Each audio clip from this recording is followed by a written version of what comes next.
A while ago, I went to the bank to get a new debit card. I walked in, the lady asked, "Can I help you?" And I said, "I'd like a new debit card, please."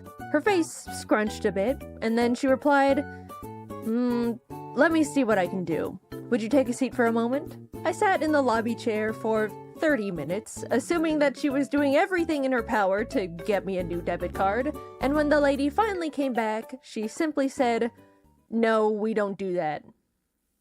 But you're the bank. For the longest time, I've been tossing around this little thought. I don't know if it's just me, but it kind of feels like the world around us doesn't quite work anymore. At least compared to, say, a decade ago, it seems like everything has gotten less efficient and, dare I say, stupid. Anytime I go out to get something done, I come back 3 hours later with nothing accomplished and a fresh desire to punch a wall. I've tried to gaslight myself out of it. Maybe I'm overreacting here. Humans have always been flawed creatures, so of course it's doomed to bleed into the construction of our society. But I just keep thinking back to those 30 useless minutes in that bank chair.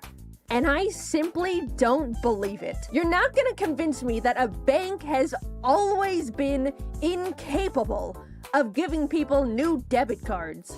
And also that it took 30 minutes to tell me. Something has changed. It really dawned on me when I watched the Always Sunny in Philadelphia episode Dennis Takes a Mental Health Day, where Dennis tries to have a normal, relaxing day, but is faced with inconveniences at every corner that spike his blood pressure. Highly recommend watching. The whole show is phenomenal, but that specific episode was so real and truly made me process things are getting less efficient.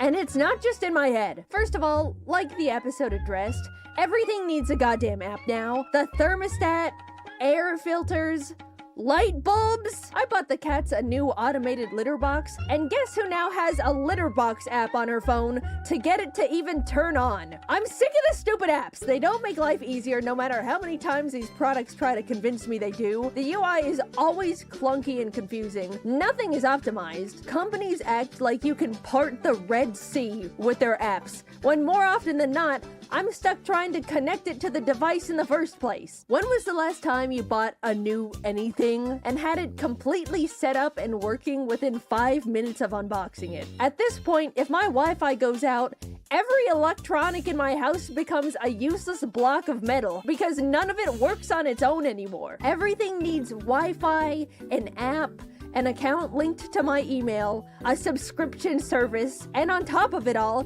they sell all the information I hand over against my will to random other companies so they can send me stupid junk mail. Also, when did unchecking the sign me up for online newsletters and discounts just not work anymore? Every single time I buy something online, I make sure to not sign up for the website's stupid email notifications. And what do I find fresh in my inbox when I wake up the next morning?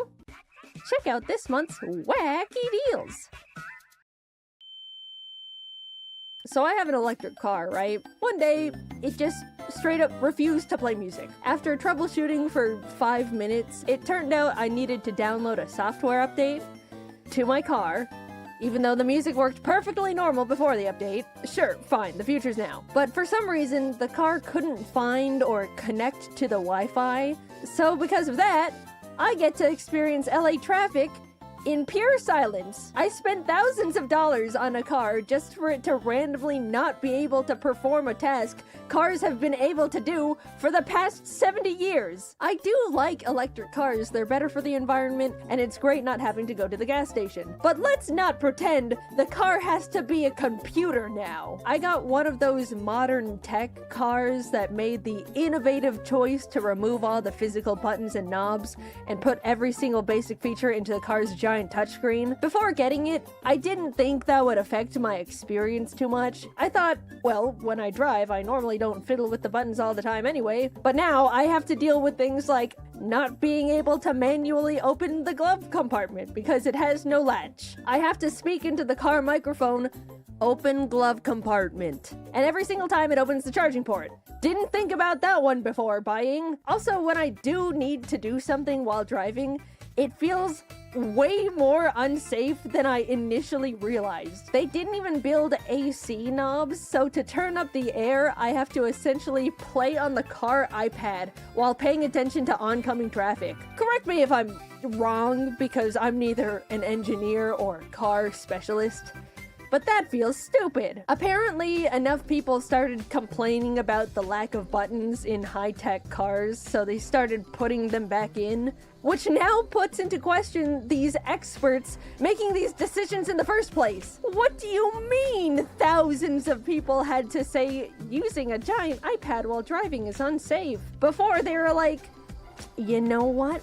These people might be onto something. A few weeks after I bought the car, I accidentally stepped on glass and needed to go to urgent care. So Jacob and I hopped in, and as we started driving down the neighborhood, the screen got covered with "Software update required." Thinking it was a simple fix, Jacob pulled off to the side of the road and clicked download, to which the car completely locked and became undrivable until it finished the download, which was 45 minutes. I ended up having to call an Uber to go to urgent care, despite owning a fully functioning car. Lesson learned, I suppose. They got me again. Also, I don't know how a car can download a software update on the side of the road and not in my own goddamn garage. It all just feels so dumb. Nothing feels like it's checked to make sure the customer has a half-decent user experience anymore, because companies think slapping an app together makes something high-tech enough to get away with slop. And on top of it all,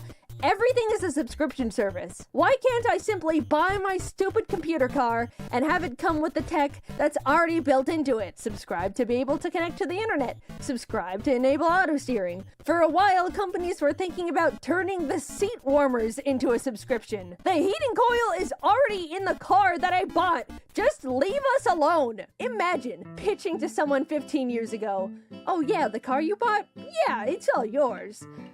But you have to pay money every month to use the windshield wipers." It's become so common for us to buy products and not even actually own them, and you need to pay money every month to keep using them.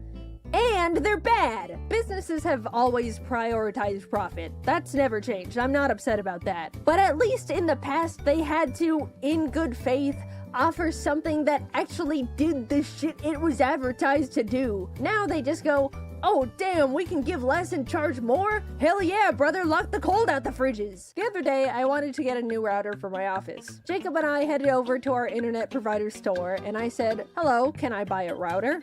"Oh, we don't actually sell routers here.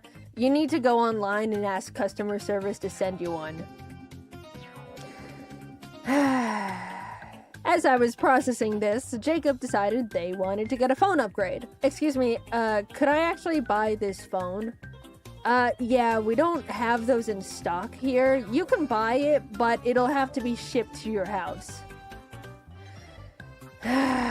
We went to the internet and phone store and left with no internet and no phone. What are the employees being paid to do at that point? What's the point in any of it? I get that a lot of shopping has shifted to online, but I really, really miss simply having the option to go to the store. They're becoming empty husks with a logo on top. Also, excuse me, but I need to ask customer service to buy a router? Just let me exchange my money for the item that you very obviously sell. Anytime I'm told I need to contact customer service, I consider it a lost battle. Nothing exists in this world that is worth descending the trenches that is a customer service phone call. Companies have put it together that if they make everything inconvenient and frustrating, set up enough cryptic hoops to make people jump through, waste as much time as possible, people will just give up.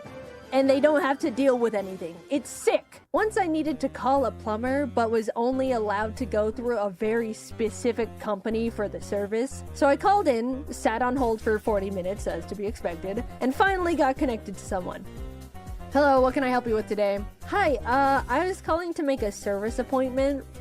"Alright, sounds good. I'm gonna check our calendar and call back with our availabilities." "Oh, okay.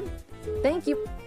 And so I waited for 2 days, and she never called me back. So, of course, I call back, sit on hold for another 40 minutes, and try again. Hello, what can I help you with today? Hi, I'm calling to make a service appointment. I called before, but no one called me back, so I wanted to follow up on that. Okay, let me check. We're available in a month at 7 a.m. Oh, okay. Are there no other times available? Nope. All right. I can do in a month at 7 a.m.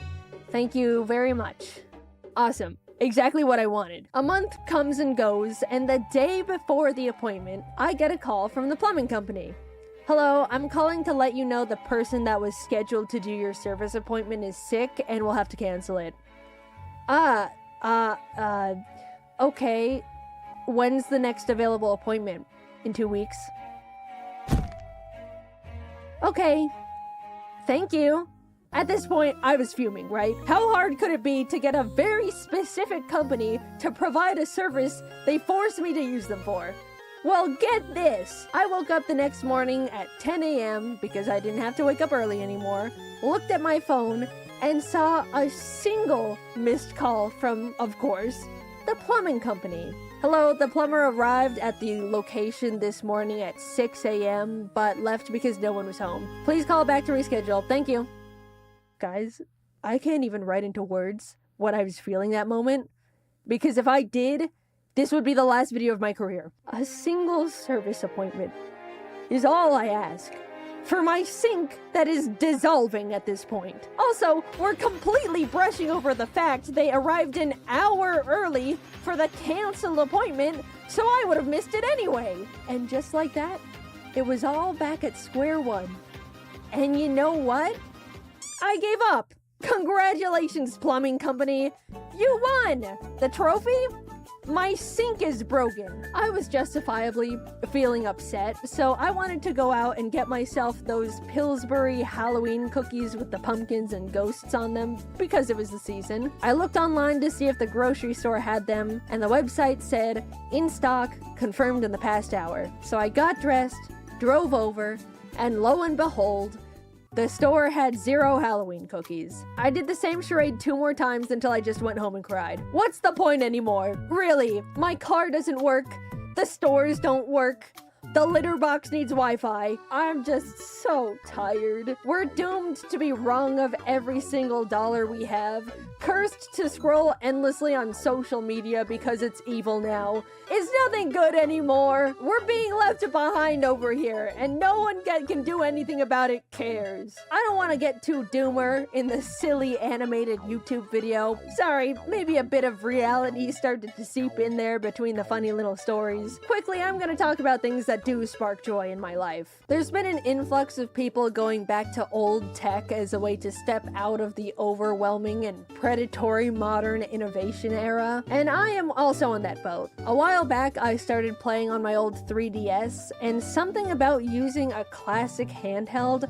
rewires my brain in the best way. Being all bundled up with your DS, no second monitor content, maybe some snacks, it feels like my mind gets to heal from the constant rot, cleansed from the addicting flashing colors and stimuli of current media. Another way I heal from the evils is by seeing all of my best friends. Truly going out and being with people in real life is the medicine that heals all. I'm not joking. No matter how much the world breaks me down, a good hangout with friends to vent and blow off steam really does take the edge off. And getting to turn annoying moments that piss you off into something to share with your friends as a funny story is a great way to laugh it off and just move on. I'm sure many other people have their own ways to break free from the ever-looming capitalist clutches, but overall, I've just been trying to go back to basics, depend on things less, not constantly overwhelm my senses. I think it's unfortunate that a lot of us have gotten to the point where we need to police ourselves in what we consume because everything is trying to be the most addictive little parasite ever created by humans with no empathy. But until the pendulum eventually swings back the other way, it is possible to break out of the bubble, and if you've been feeling similarly to me, I recommend giving it a try. In the meantime, even though everything feels like a constant mess, I suppose it does make for funny stories to share.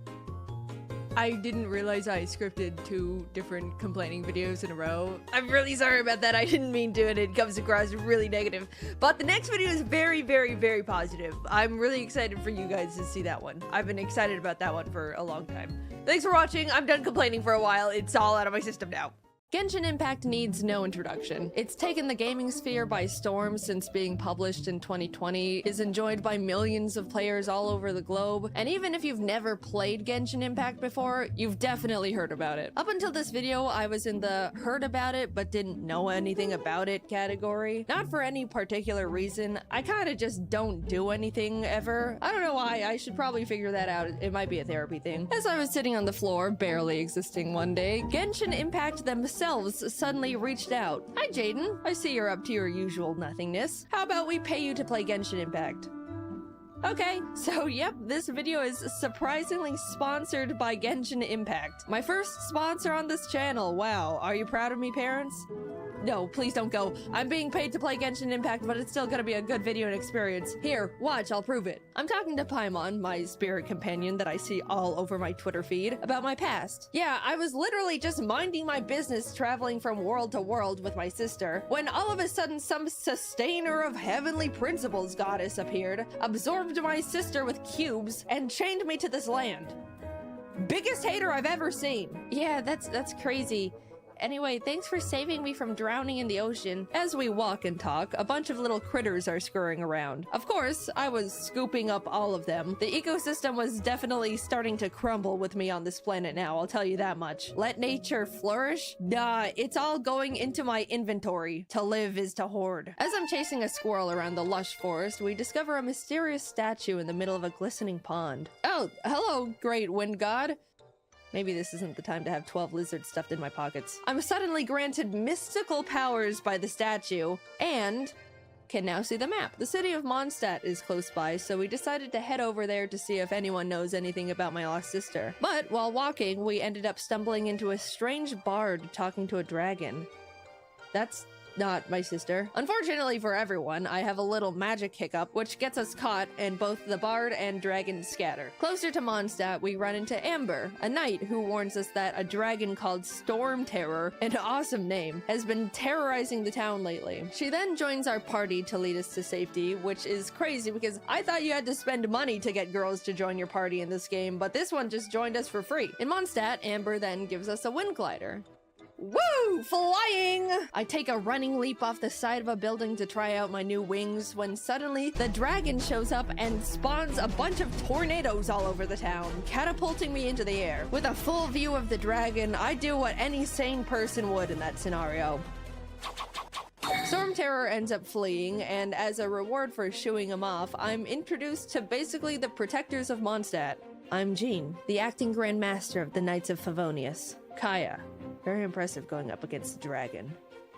You're hot. They take me to various temples, crushing these dragon's breath crystals that apparently gave Storm Terror power. I was just happy to be smashing rocks though, and some random moth guy that probably has significance but he's dead now, so. As the group was talking amongst each other about important stuff like what to do next to ensure the safety of the townspeople, I wandered off and kind of started doing my own thing. Helped some people, did some cooking, fought for my life against some hyper-aggressive and pissed animo hypostasis Rubik's Cube boss named Beth I accidentally stumbled into, which definitely didn't take me way too long to defeat.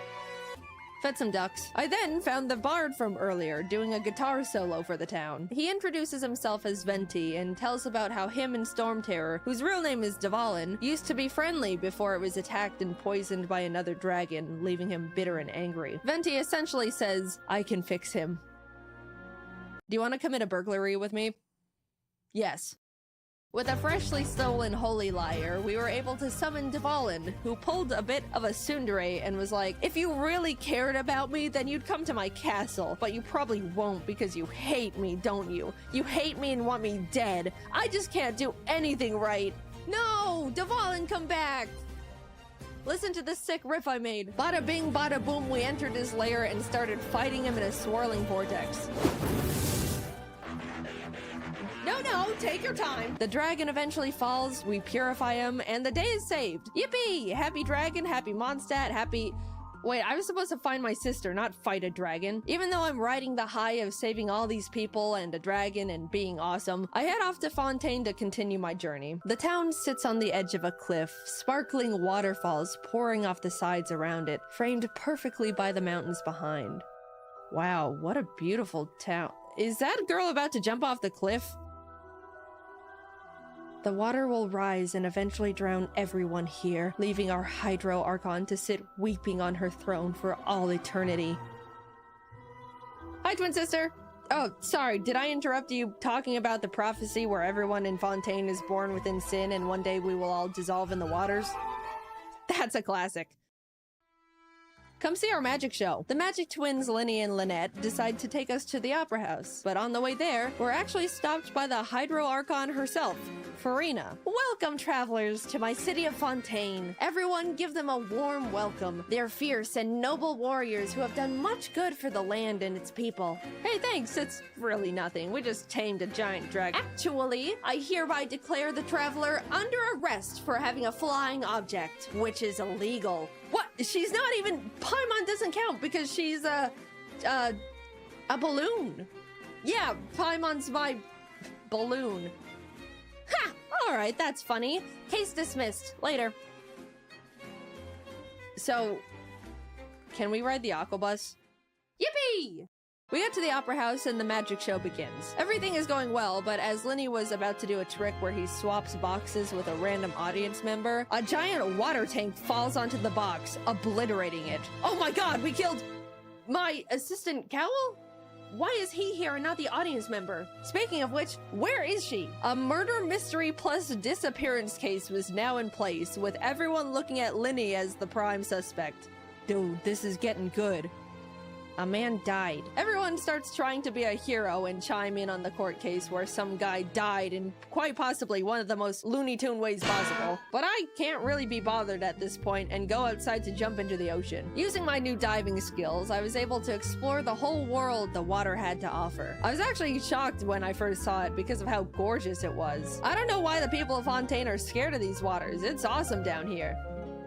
It's because they die. After just swimming around and finding little secrets and treasures, I decided it was time to start fighting the fish. Yep, it was time to square up. Fish have had it too good for too long. Hold this uppercut. Eventually, everyone yanked me out of the water and dragged me back to the Opera House to act as Linny's defense lawyer, even though I have no credentials and literally saw him squash a guy with a fish tank.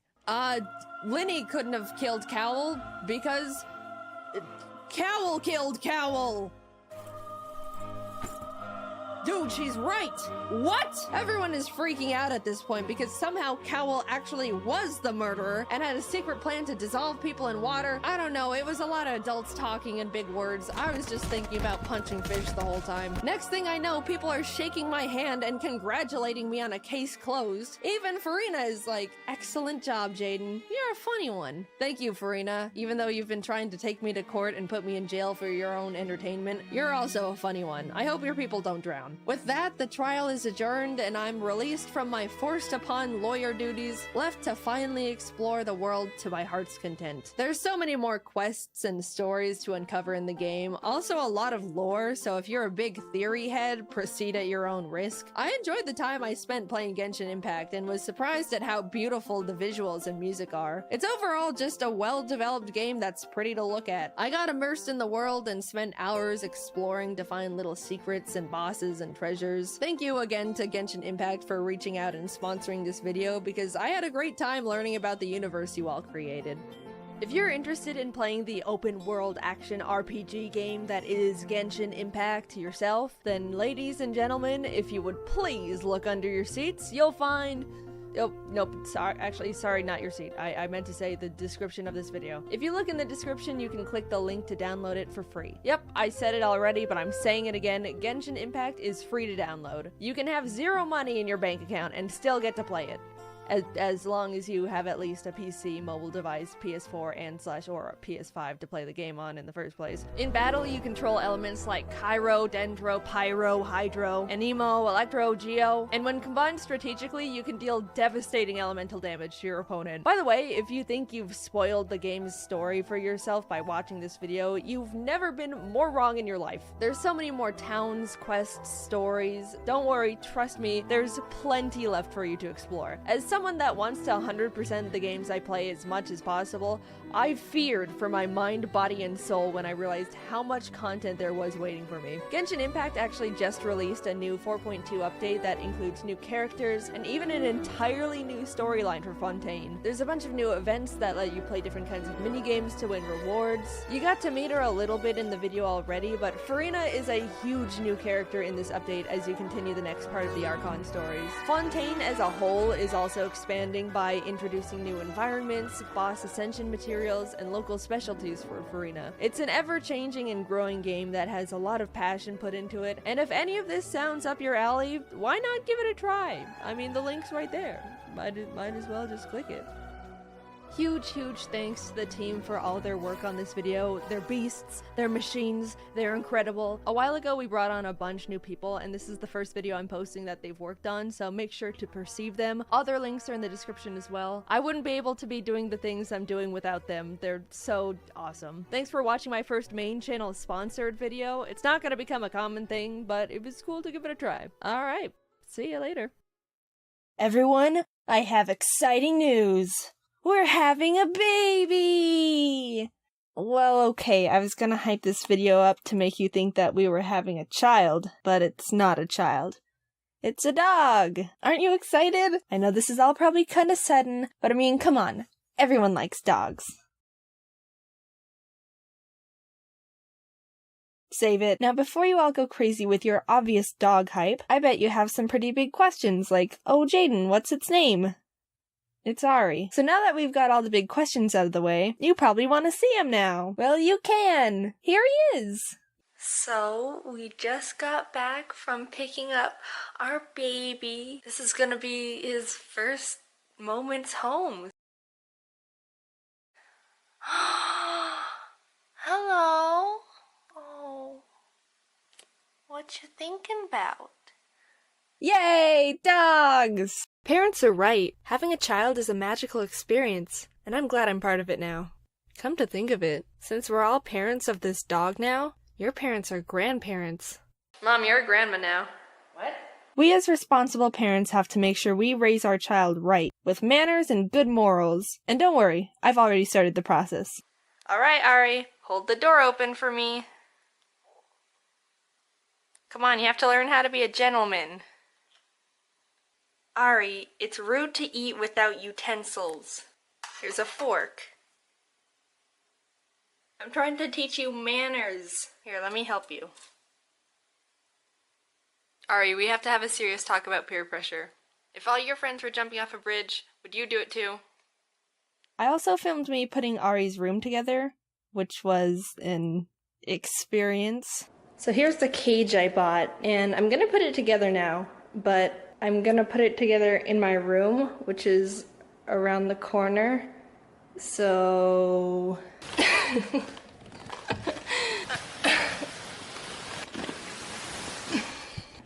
Huh. So I got a screwdriver, and we're gonna put this together. I don't know how it's gonna turn out because I'm not a handy tool guy, but I'll do my best. All right, where's the cut part? I'm gonna try and like open the box now. Oh, here it is. No. Oh, okay, hold on.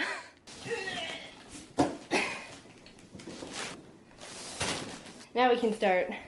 I've never put something together like this before, so I apologize if I'm doing it wrong already. Okay, I have the things. Oh, this is the bottom, and this is like the lid. So I gotta flip it over again. Okay, now I think I can just pop the lid off. Oh, that sounded promising. Alright, I think the best part to start with is the instructions. That's not the date, but I'll let it slide. And also, this is inspected by Kay. So thanks, Kay. Oh, this is instructions. Pictures. This doesn't help. I guess I have to read it. This is like a boat. I'm in a boat. SS. Someone else help me put this together because I don't know what I'm doing. So much bubble wrap. Ah! Oh. Show your love. Oh. Oh, crap.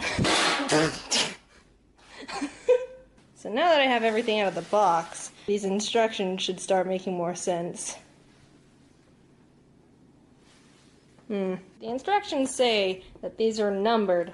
There's no numbers on here, so I kind of just have to wing it. Is this 7? No, that's not 7. Oh, this one's the front one. Oh, this is 16. This is 16. 16. Yeah. What is this? Is this paint? It looks like the oil that's been leaked in the ocean. Wait, what? Are these the screws? They sound cool though. Is this ASMR? Alright, I'm gonna actually read the instructions. Place the main base upside down and insert casters into legs. Are those the casters? Bam! Okay, what's the next part? I don't... Please see our website. Oh, hold on. I'm gonna do that. Let me screw this. So I'm on the website, and it says that there should be a video about how to put it together. Oh, pros and cons. Cons. None. Well, that's good. I'm not finding an instructional video like it says it does in the instructions on the website. And I can only see, the only thing I can click on is buy from Amazon. I already bought it from Amazon, thank you. I want the next step. Shut up. Whatever, I don't need you. I can do this myself. I don't know what to do. So it said to get a mallet. So now I have a mallet. And it says to use the mallet to put the casters into the legs. But I was like, what's a caster? I don't know what the caster is. So I thought these were the casters. But no, I think these wheels are the casters. Why are you calling it casters? Just call it wheels. What the heck? This goes here. And then it says to use the mallet to... Oh. Did that do it? I guess so. Alright. This looks promising. So the next step is to put the front panel in, which is the door. Alright. Ah! Oh my god. Okay, step 3. Alright, slide the side panels over the metal sleeve at the bottom of the front and back. Well, wait, metal sleeve? Is this the metal sleeve or is this the metal sleeve? I don't know what the metal sleeve is. The only sleeve I know is the sleeve on your shirt. Okay, I figured it out. So, it slid over the metal sleeve that was there because there's holes under the bottom, and then you slide it in. Oh, yeah, that looks a lot better. If desired, slide the bottom grate into the track just below the front door. Well, I do desire. Nice. Oh my god, I did it! Yay! Here's the carnage. There's only one thing left to do, and it's to snip this part off. So this is gonna be the official... like, what is it when people, like, cut the ribbon in front of something and then it's like, oh, it's open! That's this. This is that. Ready? Yay! It's beautiful. Ari's the best dog I could have ever asked for. Oh, he's a good boy! So yeah, we have a dog now. Plushes, stuffed animals, whatever you call them.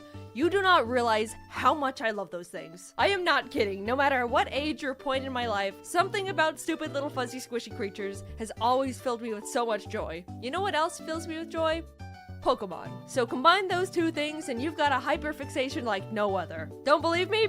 Look at this. All mine, and I am actively choosing to not stop. especially the giant ones. I've got 2 more on the way. If you think I have a problem, then you just don't get it. Now let me tell you a story. Back in 2022, Pokemon ended up sending me a couple little care packages, not only for the release of Scarlet and Violet, but a general Christmas one too. They had a Scarlet Violet bag, poster, cute little tie, of course a plush of one of the starters, and the Christmas one had little Pokemon ornaments as well as a very generous $100 gift card to the Pokemon Center, the Pokemon Company's merch store. Of course, I ended up spending like $900 buying more plushes anyway, but that's besides the point. By the way, I had no idea they were gonna send me anything in the first place. Like, I have no idea how they found my address, it kinda just appeared.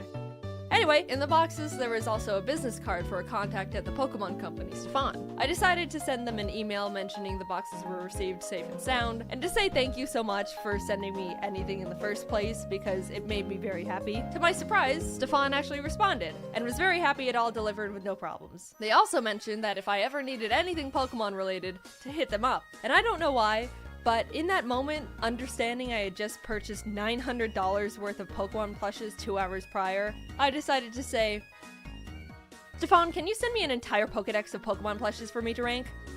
And long story short, Stefan, the GOAT, made it happen. A few business days later, and an enormous box full of 174 Pokemon plushies was on my doorstep. Fun fact, that equates to 30 whole pounds of plushies. So what was specifically in the box was all of Generation 5's decks of Pokemon Sitting Cuties, which is Pokemon's plush line dedicated to making a plush form of every single Pokemon in a certain generation. The Gen 5 line is actually really special because they sent it to me before they were even released to the public. Like Stefan said, I'm the only creator that's been approved to have all of this new line, which once again, thank you so much, Pokemon Company. You don't know how much this means to me.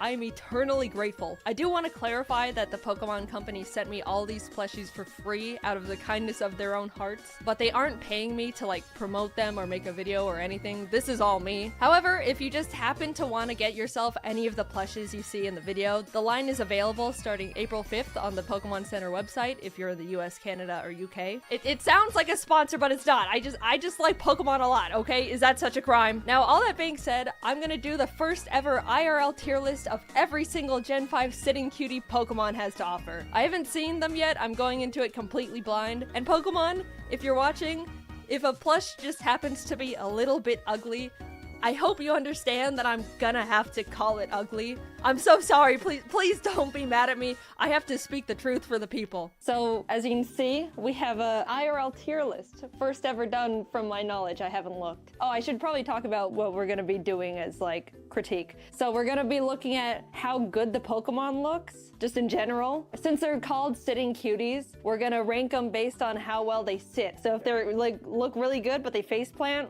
that's the down sit the rank. tier. Yeah, the sit rank. I think that's fair, yeah. S rank, best ones. They look great, they sit great. A tier is they look good or they sit good, but they're not like top tier, you know? B is being generous because Pokemon might be watching. And then we've got the sad tier, which I didn't want to say was like D or F tier. So But that's the bad one. It's not the best. It could be better. I don't know how many are going to be good. Like I said, I haven't looked at them all yet. We're going to plop them down here, take a good old gander, and then we're going to put them in the tier list.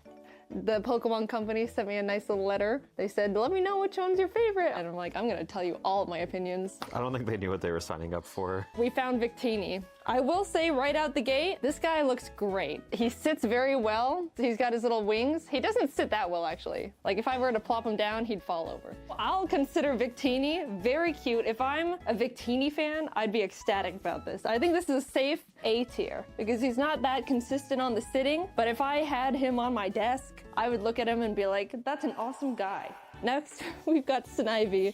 This guy's a funny guy. He's very narrow, if you can see. Like his head is very thin. Oh my god, I did not expect him to sit at Tostada. What, you look at a Snivy? There he goes. The feet have to be spread for him to sit. Overall, I think he looks great. He's got his little wispies. As a Snivy fan, would you be happy about him? I don't know if I could be a Snipey fan though. My instinct is to put him a little B tier. He's a little thin, narrow. That's why I want him to have a little bit of plump to him. So he'll go right here. Servine looks much better, I will say. See, like, he's got more plumpness to him. I think he sits. pretty good, I'd say. They got his little back toe. Do you see it?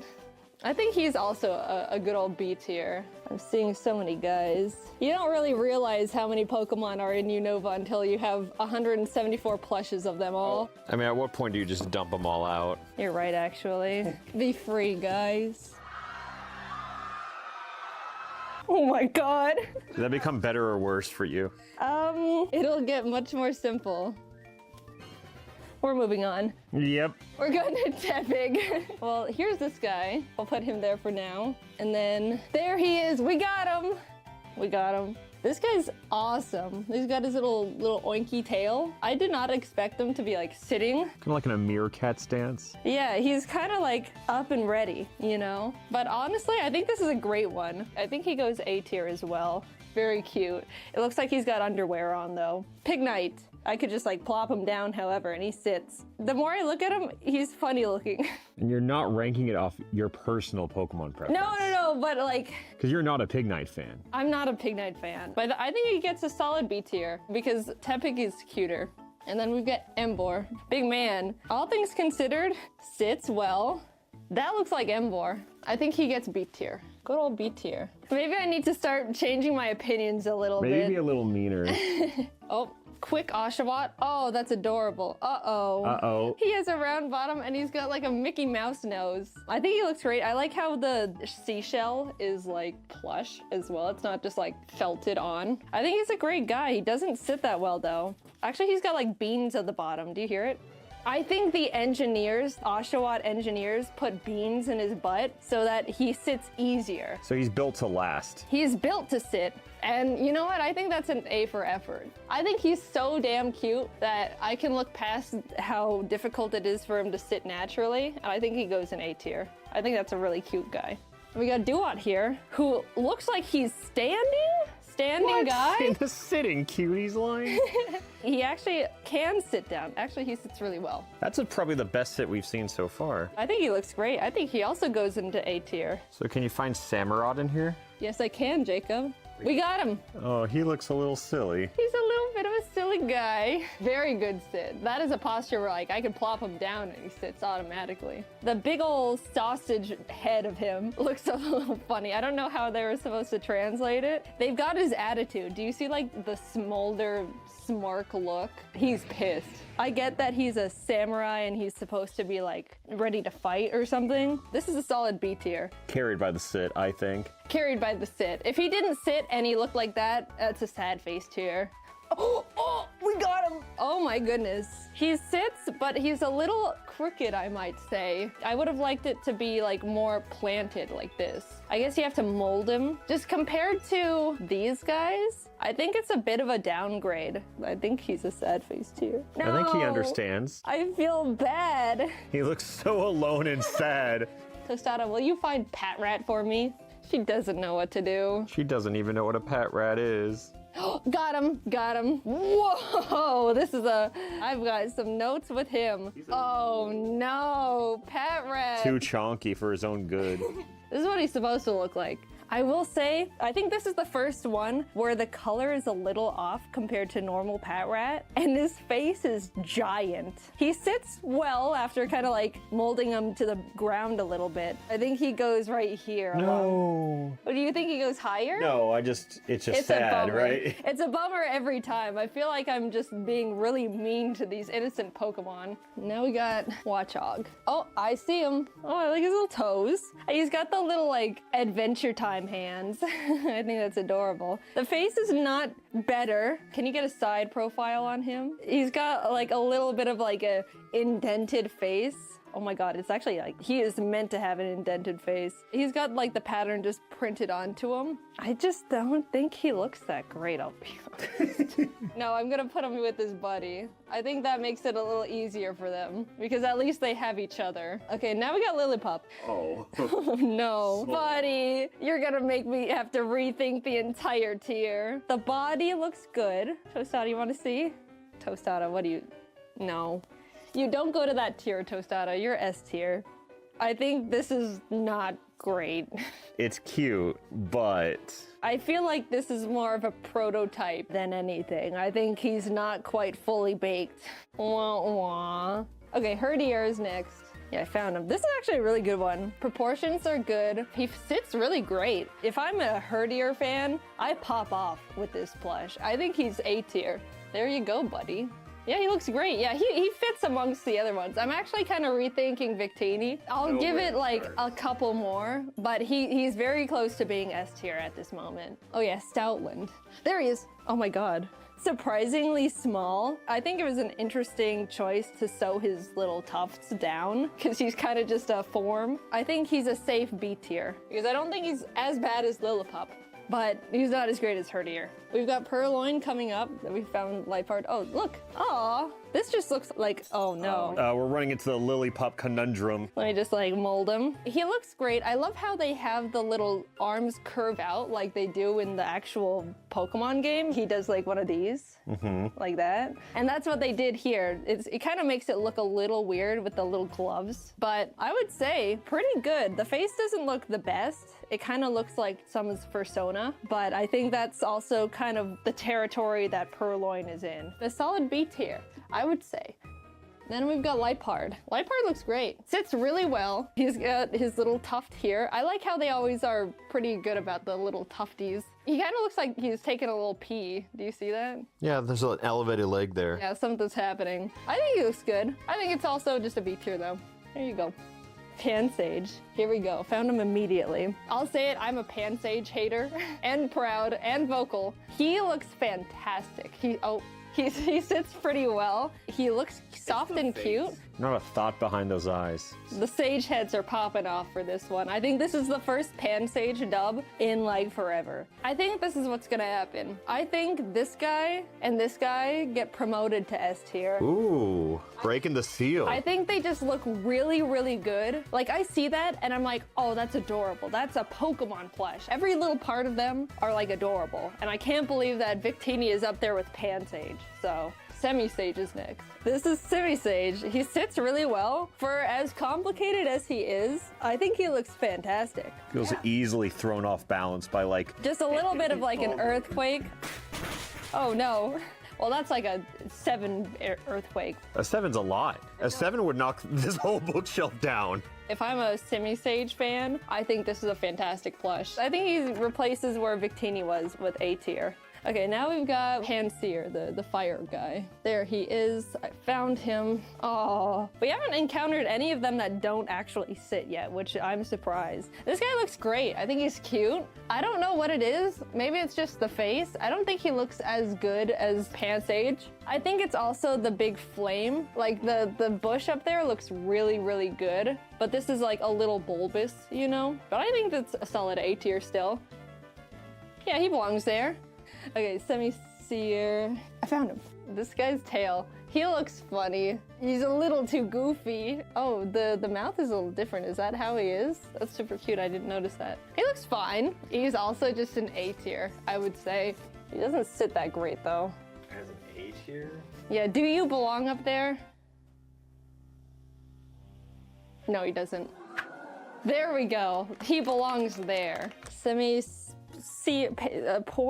Panpour. This is my least favorite one. But nothing. I think it's still not good. I just do not like this Pokemon. I don't like what he's about. I don't like the energy he brings into the room. The more I look at him, the more I think he's B tier. No, yeah, I think that's fair. I think Pansage is the cutest and Panseer is also cute. This one is not cute. B tier. Who's next? Semi-poor. Aha. This one actually looks much better than... It looks super hard to balance though. Is this guy gonna sit? Oh, we got it. You really gotta mush him. Let's see here. I think it looks fine. It's just so hard because I don't like this Pokemon at all. But it's a good plush. I don't know how, but I think it looks better than this one. I guess I just like, no. My bias won't let it go any higher, but you know the truth. The next is Munna. Here he is.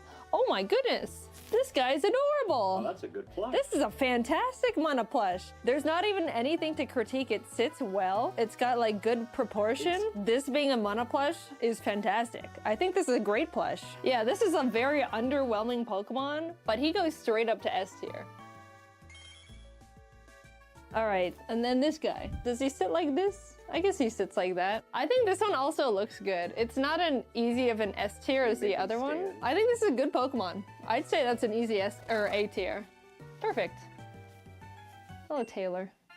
P-Dove. I saw P-Dove. He's like over here somewhere. Oh, there he is. Whoa. I'm not gonna move him at all, but that beak goes crazy. That is an upward facing beak. So you guys know I'm a bird lover. This guy does not impress me. Would you say you had high standards as a bird fan? I don't even think so. I think he just could look better, but I don't even know how to make him better. I mean, compare it to this. Compare him to this guy that you can't buy yet, but eventually you can. I really think it's the beak that messes it up. Maybe I just got a faulty one, but it just goes up like that and it's not supposed to. I don't think he's too great. I think he goes down here. He sits fine. It's just the beak that really messes with me. Okay, now we go to Tranquil.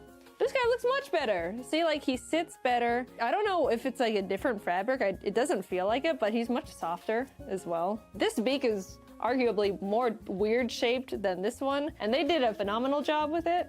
I think this is an easy A tier.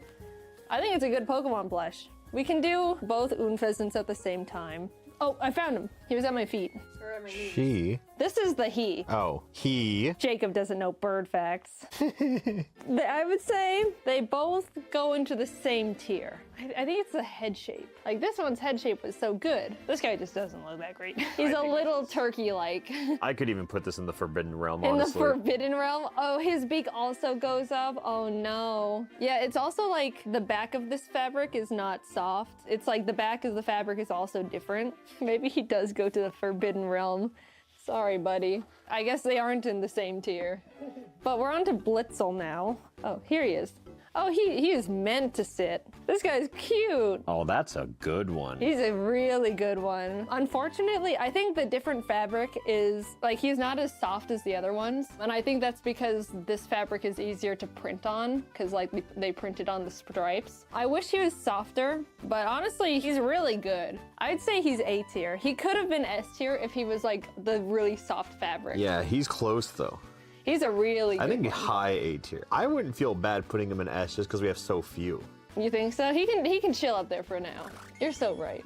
Oh, he also looks good. Like, I think it's hard. Well, wait, hold on. Let me look at him. His head is giant and then his body is tiny. Like, look at the head compared to the body. Giant head. The tail actually looks really, really good for being as complicated of a shape as it is. He looks great though. I think it's solid.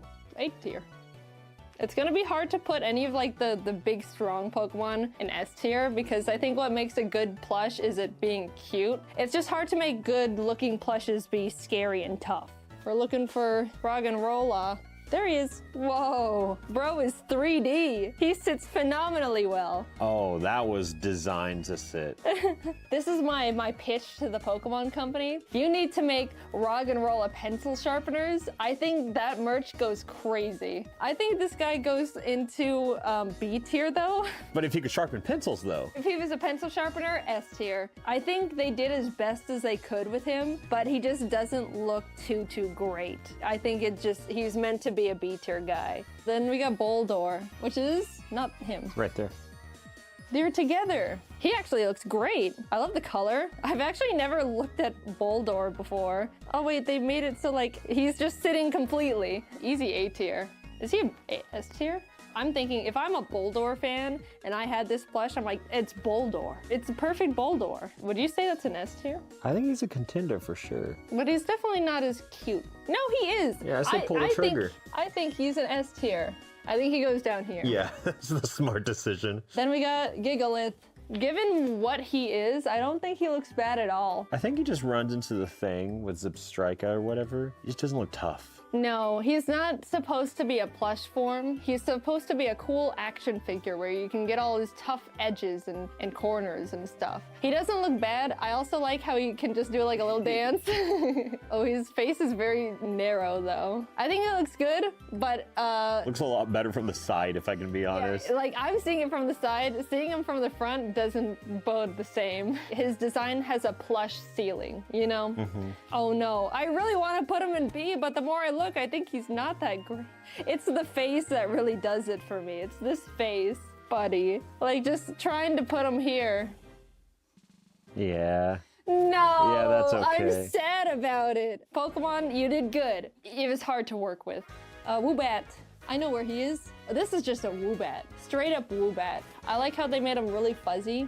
Bro sits down no matter what. He's like really throwable. In the hand, like a chuck. And he flies. S tier. Easy Woobat S tier. Oh, I see him. Oh my gosh. Look at him. He's so excited. Oh, that's a good one.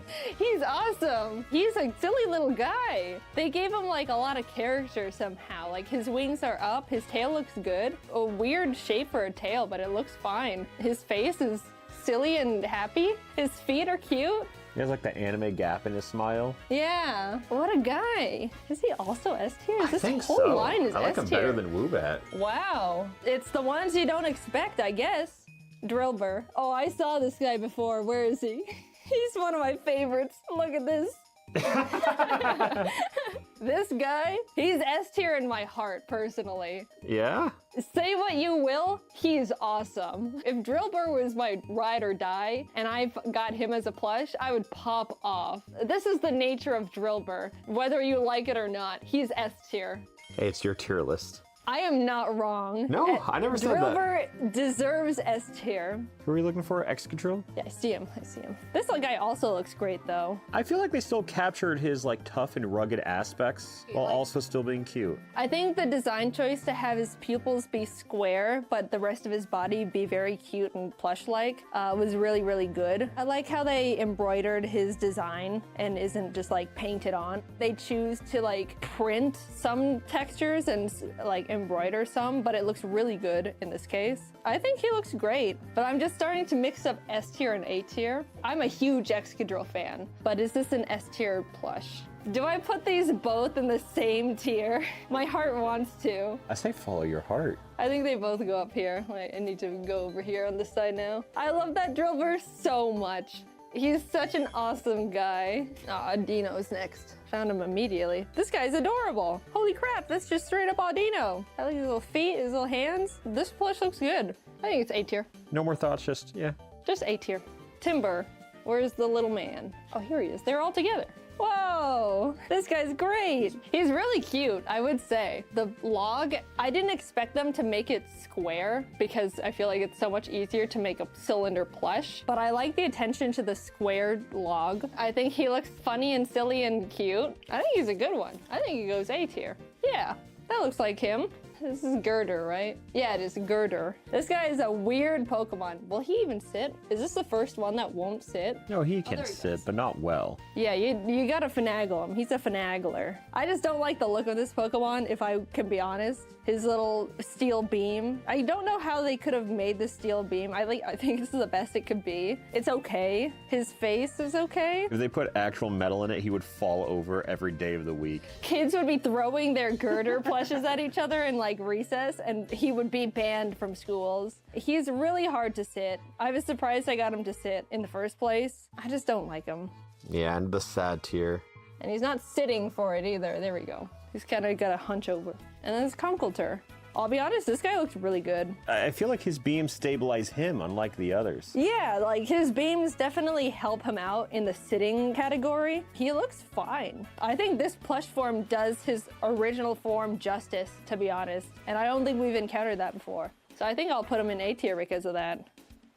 No, B tier. You snuck in, buddy, almost. I just saw this guy and I was like, no. I think it's hard for not cute Pokemon to break into A tier and higher. I don't think it's impossible. Blitzel did it. It takes a lot. It takes a lot. Timpole! Where is he? There he is. This guy's adorable. Oh, that's a plush. That's just a straight up Timpole. There's not even anything to really critique. It's just, that's just straight up Timpole and his AirPod eyebrows. Yeah, that's him. A tier. Simple. Palpitoad. Here he is. It's interesting that they did like the little seam here to make his little bulbous mouth. I don't think it really works the way they wanted it to. I think it just makes him look a little strange. He's a very small guy. I expected him to be bigger. I'd say B tier. He's not bad. There you go. I see exactly the guy we're supposed to do next. Honestly, I forgot there was another one. Ties me Toad. A very wide man. Look at his foot. I didn't know his feet looked like that. What a funny guy. He's very wide in the face. He looks pretty good being a final Evo. I think he's an A tier final Evo, honestly. No, he's not. Close. He was very close. Then we got Throw and Sock. I know Throw is over here. No, that's Sock. We'll do them together. There you are. Sock looks great. Throw is very square. I think that's just how he's built. That is how he's built, but why does he look different? Sock looks very on model. Throw just looks like a Minecraft villager. Or like... Oh, like the Easter Island statues. Yeah, the Eastern Islands heads. I think he looks funny. Sock looks great. Throw is a tier below him. Oh, you gotta split them up. I do have to split them up. I think Sock can go here. Oh no. They sit really well though. I just like the pheasant peeking up. Oh yeah, I forgot we banished him. Next is Seawaddle. Seawaddle is cute. Big head syndrome. Barely doesn't sit. Yeah, I don't know what constitutes as a sit, but he is toeing the line. Very big-headed man. Very cute though. It's not a Lillipup situation, but I think they could have shrunk his head a little bit. Oh, there's like the little leaf hole. I like that detail. I think this will go B tier. This guy, oh my goodness, Swadloon. Swadloon looks fantastic. He looks ready to sit. He was born to sit, I think. I think he's adorable. I like this Pokemon a lot, Swadloon. For what it's worth, I think he looks great. I think this is just A tier, straight up A tier. And then we got Levani. I think the legs look really good for a complicated design. Very thin. I think he looks fine. I like it. I think this is the definition of B tier. Yeah, this is B tier. You can go with little Babby. Venipede, there he is. Oh my gosh, he's just perfect. Do you see him? That's an instant S tier. I That's already a know it. perfect guy. I think it's everything you'd want in a plush, you know? Exactly, like he's firm but not hard, you know? He's squishy. Perfect proportions, I would say. He's just straight up skyrocket to S tier. Venipede, good on you, buddy. Venipede, and then it's Whirlipede. This is dense. This is like the densest Pokemon plush we've got. Can he spin? Oh. Kinda. It's like a weird Pokemon to have as a plush, to be honest. They did fine. I think it's a good A tier for Whirlipede. You can go like this. works. And then Scolipede. Whoa. Scolipede is like one of my favorite bug Pokemon. And I'll be honest, this isn't Scolipede. Ooh. I think it was too hard to make a plush of him, honestly. He's a little wonky. He's a bit of a little shrimp man. I love this Pokemon, but unfortunately, I think he goes down here. It's so sad. Poor thing. Then we got Cottony. So this is Cottony. He's very tall. Wow. That's a big Cottony. He's a very big guy. Not supposed to be that big. No, he's very tall too. He's kind of supposed to be like more like this, but Yeah, he's he's very... squish. He's rounder, usually more ovular. I don't think he's bad, but it's not quite It gives me Cottony. burger vibes. Or I see it, or like little macaroon vibes. Yeah, better than a burger. I think it's a good plush, but I think he goes into B tier because it's not quite, the proportions make me feel like it's not quite there, but he's very cute. And then we got Whimsicott. Here, do you want to rank this one? No, I got it. I just want to zoom in on Whimsicott. I love Whimsicott for the record. This is one of my favorite guys. This is an easy S tier for me, but I'll let you talk about it. I think this is a fantastic plush. Agreed. It's just the perfect shape. They have his proportions correct. I think it's fantastic. He's got good like plushness. He's very cute. I think this is a 1-to-1 Whimsicott plush to the original. So I think he definitely goes up in S tier as well. I just think he's straight up cute. He's adorable. Petalil.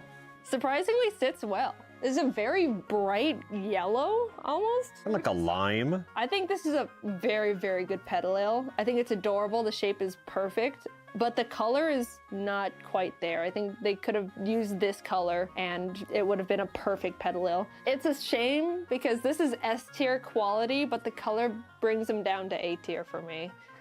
And Lilligant, very bulbous, very, very cute, I would say. I'm a Lilligant fan. I think it's great. The flower is huge. For as complicated as a plush design this is, they did a fantastic job. I don't think it could be S tier, but it's straight up with A tier, just like Petalil. Now we got the basculins. We'll judge them together. They have different eyes. Yeah. What is my opinion on these guys? This one looks better, but I think it's just because the eyes are wider. This one's kind of like got the mean mugging look. I don't know how, but his lip is like fatter, even though I don't think that's true. This guy goes here. Oof. Tough, buddy. This guy can go here. B tier is getting filled out. Sandile. Oh my goodness. Look at him. Oh. This is a good one. Big head, but he makes it work. He makes it work. His legs are like out like that, so that like helps balance out. He's a good guy. I think the head is a little bit big, like a little too puffy for Sandile, but he's a very cute guy. I think it's straight up to A tier for him. He can go here. Petalil is staring at him. I think this guy looks great. He's just got Ari vibes. The proportions are good, the shapes are good. Right up to A tier again. You go there. Then we got Crocodile. He's over here. Oh, here. Whoa! Why is his mouth down like that? Come up, buddy. His mouth droops down a lot, which is a bummer. I think this guy is awesome. They did his hands really well. I like his little trunk feet. I think if they made the snout a little bit shorter like this, it would be easier for it to not droop down. I think he's great though. Good shape to him. I'll put him in A tier too, just because I like the line a lot. Darumaka. I think this guy's adorable. What a funny, silly guy. I think he could be rounder though. Yeah, it's such a Pokemon made to be a plush. If I was like a little child, I could easily have this be my favorite plush that I take everywhere and hide in my backpack and bring to school. I do think this is an A tier plush though. Oh wow, this is the wrong color? Question mark? Yeah, it looks kind of brown. It's a very brown. The Zen mode looks good. The Zen mode looks really good, yeah. I love the tiny, tiny detailed plush parts because they look good and they look hard to get right. This is just like straight up plastic that's been printed on. Darmanitan, the shapes look good, but it's just not the right color. Feels like the easy part. Maybe they wanted them to be like different looking side by side, but the color just brings it down to B tier for me. This form, though, looks good. I think he gets A tier. I don't know who would want a plush form of the Zen mode Darmanitan, but it's out there and it's a good one, so. Maractus! Whoa! I think this is... Oh. I think this is gonna be the first sitting cutie that doesn't sit. You have to I'll be plant that one. completely honest. Oh, wow. It straight up sits. The shapes just aren't quite right though. Like it's supposed to be a little squished. I think the colors are also a little off. I love Maractus. I think they should have went with a lighter green, like on this part. His face could be cuter. It was close, but I don't think it's quite right. So I think it's gonna go down to this one. Oh, that's tragic. Unfortunate. I'm a huge Maractus fan. As a Maractus fan, I need to be honest with what I think Maractus looks like. We got Dwebble. Oh, I saw him. Oh my goodness. Oh. This is the most hermit crab Dwebble has ever looked. I mean, I feel like it's no surprise that all the little cute Pokemon look little and cute in these plushes. Yeah, this guy looks great. He looks very apart though. Like, I wish he was a little squished together like this. He kind of accordions out. I think he's adorable. Awesome Dwebble moment. I think he's a B tier. Crustle's pretty easy to find in here, I feel. Oh yeah, it's there just he a is. big Minecraft giant block. rock. Look at his arms. That's a pretty good one. Dare I say a great one. Why does he look like softer and cuter and fuzzier than Crustle? Like his eyes are so cute and fluffy. I didn't expect a really good Crustle plush to exist, but he's right here and he's pulling it off. I like him. He's an A tier. You go here. His little feet can dangle down. Oh, he's cool. He's hanging out. He's a great bookshelf plush. And then we got Scraggy. You can really see the folds. Oh yeah, that dude's got pouches. Bro's got skin. I get that he's supposed to have like the extra loose skin as his little pants, but I think it doesn't work here. I don't think it's working for me right now. It's a little too much. His face, I wish it was rounder and cuter. I don't like him. I'm sorry. Scrafty though. See, this is the correct amount of like saggy skin that I would like to see. Like this is too much folds. This is just right, but it's not like too in your face and creepy. He's got his little hood too that just like hangs out. I think he's fine. I think that's a solid B tier. In you go. Sigilif. There you are. Look at this thing. How does this thing sit? Oh, maybe you have to put the tail flap behind him? Maybe? I think he goes forward. Oh. I think this is the one that doesn't Yeah, sit. it's a non-sitter. He kind of chills back. The proportions on this man are crazy. They made him very cute. I think this is a great Sigalith plush, but his head is massive compared to what he actually looks like. And all things considered, I think they did a good job with him. I think it's an A tier. You can go up here, even though you don't really sit. Yan mask. Oh, here. Actually, he looks great. This one definitely does not sit, and they did not even try to make him sit, so he's got to sit like that. Yeah, there's no attempt to sit there. No, he's supposed to kind of just prop him up against like a book or something. All things considered, he's very cute though. The proportions are good, the mask is fine. I think it's a straight up to A tier with him. I honestly think Crustle could like qualify for S tier. You think so? I'm not even a Crustle fan, but I see him hanging out all cool like this. I would move Sandile and Crustle. Like, that's just me. Ooh. But I'm a fan of those guys. I can put him up there, just because B tier is getting crowded. Sandile? Hey, his head's kind of big. His head's a bit big. But Crustle, though. Because he's so cool. There we go. That's a cool guy. We got Kafagrigus now. Does this guy stand too? No, he doesn't even stand. Maybe plump him up. Just move him around a bit. You think he can, but I don't think he can actually. The proportions are not like how he normally is, but I kind of like what they changed about him. He's just like wider and shorter. No matter what we do, I don't think this guy is gonna sit. If I'm a Kafagrigus fan, I think he's great. I'd say this is a good old A tier. Even if he can't sit? I think he's a good one. He can stand with friends, and I think that's a little friendship point that he deserves. Tortuga, this is actually really cute. His face is a little flat. He doesn't have his little beak. It looks like a little shelter head thing. His body looks great, but his face does not. Also, his back legs could use a little fluff all around. Like at first glance, I think he was a great little guy. I do appreciate the little textures here. Like it's not just sewn on, it's like actual textured fabric. But I don't think I'm enthusiastic about Tortuga. I think this is a sad face, unfortunately. I like Tortuga. I just think he could have been workshopped a little bit better, I think. But over here, Caracosta. Oh no. Kind of flat, but is sitting. He does sit. This guy was not really in a sitting position. His face is not what I expected it to be either. It's kind of just like they made a little ball and then put the features on. I kind of want more of like the snapping turtle beak that he has. I like his little sitting form though. I like what he's all about, but I'm not too impressed with this guy either. I think he's cute, but I think the best part about him is that he's sitting. I think he's just gonna go right here next to his little baby, unfortunately.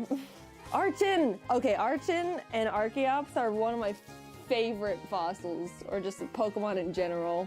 Here he is. Oh my gosh, his little bug eyes. Look at this guy! Oh, baby! Little baby Archon. Oh, let me get a good old look at you. Just a little goofy.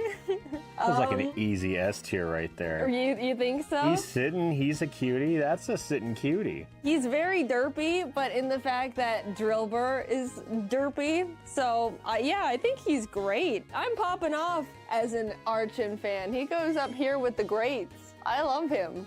And then we got Archeops, big man on campus. Oh, that is a big man. Why is he so big? He's so stanced up. He's like, his claws are just printed felt and cut felt. I don't know if I agree with that one. It just doesn't match his feet. Lots of different textures going on this guy. He's definitely not as high up as Archon. I do like this man though. I think they did the best they could with him. My bias places him in the B tier. Oh, we're getting a little full over there. I'm looking for Trubbish now. Oh, here he is. Oh, my God. He's cute. Look at his little teeth popping out. He's got an overbite for days. I don't care what people think. I'm a huge Trubbish fan. That being said, this is not the proportions of Trubbish. He's very wide. I like him though. I think his eyes are the ones that are a little off model for me, but I like when he's the size of your hand thing. And he sits very well. I think I'm also just gonna put him back in B tier though. Garbodor. There he is. Oh, this is great. This is super on model, I think. Look at him, he's so cute. He sits, his feet are way up. He's super plump. Very plump, very proportional. Yeah, I think this is fantastic, actually. I don't think, like, the Garbodor plush is cuter than the Trubbish plush, and I think that's incredible. I don't know how they pulled that one off. His little arm stays up. I think this is great. Is this S tier or is it A tier? Tostada, what do you think? Do you like Garbodor? No? I think she said A tier. Yeah, that's what it looked like to me. That was an A tier from Tostada. Zorua. Ooh. I don't think that Pokemon Company would ever want to mess up a Zorua plush in their life. These things gotta sell like hotcakes. This is really, really nice, I would say. Good, just shapes, proportions. He sits, he's cute, he's adorable. I think this is nothing short but just an S tier plush. I think it's straight up here for him. Oh, hello. Zoroark. Sorry, I'm looking at Tostada. You like Zoroark, Tostada? Acting like she doesn't see. We got Zoroark now. He looks good. Like we said already, the tiny little baby plushes are so easy to make I think look like good. if you have like human-like appendages, it's just hard to put that into a plush too. Yeah, like he's got so much going on, so much his tiny little waist, but I think they make it work really well. Nothing looks weird. I mean, his little tufties are pretty soft, but I think that's just comes with the territory of having it be a plush. This is great. What makes this an S tier? Tostada. I'm gonna have to lock her out. I think he's great. I'll be nice. We're gonna put them both in S tier. Why not? I think it's good. Mincino. Oh. Yeah, this one has to be little, right? He's tiny, tiny. I feel like his head is too tall. It should be rounder and more like squished to be a little more cute. Everything is set up to be great, but I don't think they got the head size correct. And he could be so much more chibi cute. He sits really well though. I like the colors. If he was just like a little more like this, you know? It's so cute, but when I saw it, I went, that's not quite right. No, it feels too mean. I can't be mean to Mincino. He goes here. Cincino, on the other hand, this is right. They got the head like good this time. It's nice and round and full. He's cute, he's chibi. This is a really good plush. He's like all the little hair parts are nice and full and squishy. He's soft. He sits after a little bit of messing around. He's a good one. I don't know any die-hard Cincino fans, but if you are one, then this is a good plush. I'd say up here, just because it's so full. You know, some plushes are a little flat. He's great all around. What are you doing? Playing with batteries? You took our battery away. Well, there's so many other things you can play with Tostada, not batteries. Gothita. Okay, my bias is gonna come out with this line. I think if they were gonna do Goth Gardevoir, they could have made it so much better than this line. But alas, here we are. I think the lips are really cute and funny though. The whole head is really big and the face is tiny. It's not quite right. Even as a Gothita non-enjoyer, it's not quite right. The body is cute. It sits surprisingly well, but this thing goes here. I don't like looking at it. And that's because I don't like the Pokemon. Is it just me or does this whole line not look quite right? It could be better. It's not bad. I think like the head should have just been smaller here and they fixed that problem with Gothita. I think it's a good plush. It's soft. I like the colors. We'll put you up here to a B tier. How about that? I feel like that's generous. Gothitelle. With the little lady spreading her tiny, tiny legs to sit down. It just feels like the more involved a design is, the worse it is as a plush. I feel like they absolutely tried their best, but it does not translate to a plush. Like this line is more for figurines, I think. Tostada. Oh, are you trapped? Come out here. Will you come look at her? Oh my god. She got stuck. Tostada, you pitiful thing. No, she got soft locked. Yay. She figured it out. All right, no more bathroom for her. So with this whole pool of plushes remaining, are we gonna talk about the other 2 boxes you have over there? We'll talk about it later. We'll get to it. But yeah, the dress, like they were trying to get the layers of the dress, but it's just cut fabric and it doesn't feel that great. So I think this one goes down here with the baby. That's just how it goes sometimes. Solosis! Okay, big Solosis fan over here. Oh no, Solosis! Oh Oh my god, he's perfect. I mean, that's just a stress ball. I think he's perfect. There's just nothing that is wrong with him. Look, he's got a little backside, looks like butt cheeks. Up here, perfect. Perfect specimen little being. Duosion, also fantastic. Perfect being, specimen 2. Nothing is wrong with him. He sits. Does he have beans? A little bit of beans. Perfect, also S tier. Up here, it's kind of like the same plush, but a different shape. Reuniclus, I don't know why. He's just an awesome guy. I don't think he sits though. A little more than just a ball. It's not so much that he sits, it's that he balances. Yeah, I think he does a good job. I don't think he's meant to sit. He's really supposed to like float. It just looks really good to me as a completely biased person. He goes straight up here too. The whole family. Line, the whole line. He does take up a lot of space with his open arms. Oh, make him hug the others. Like a little this. Aww. Oh my gosh. Oh, the little family. Oh my god, I'm so happy for them. Ducklet, found you. He's just like a little guy. That's a duck, if I've ever seen one. That is just a duck. That is Ducklet. I think he's fine. He looks great. No other sitting cuties have had this fabric yet, so I think that's really cool. It's like feathery. A tier. I think his face is really cute too. Swana. This one will be interesting. Swana's much more detailed. Oh, they just pinned her wings down. That makes sense. The head is a lot. Swana looks good. The head tuffies are really big. I feel like Ducklet is much cuter than the Swana plush, but that's just how it is. I think it looks good. The fabric is just a little off-white, so my gut reaction is to think it's a little dirty, but I don't think that's true. I think it's just like slightly off gray. But I think it looks fine. I'd say this is a B tier. B tier Swana. Vanilla, the infamous ice cream cone. This guy looks great. I'd say that's a 1-to-1. He's not a sitter, he's more of a, he gets held, you know? You're supposed to like hold him like this forever.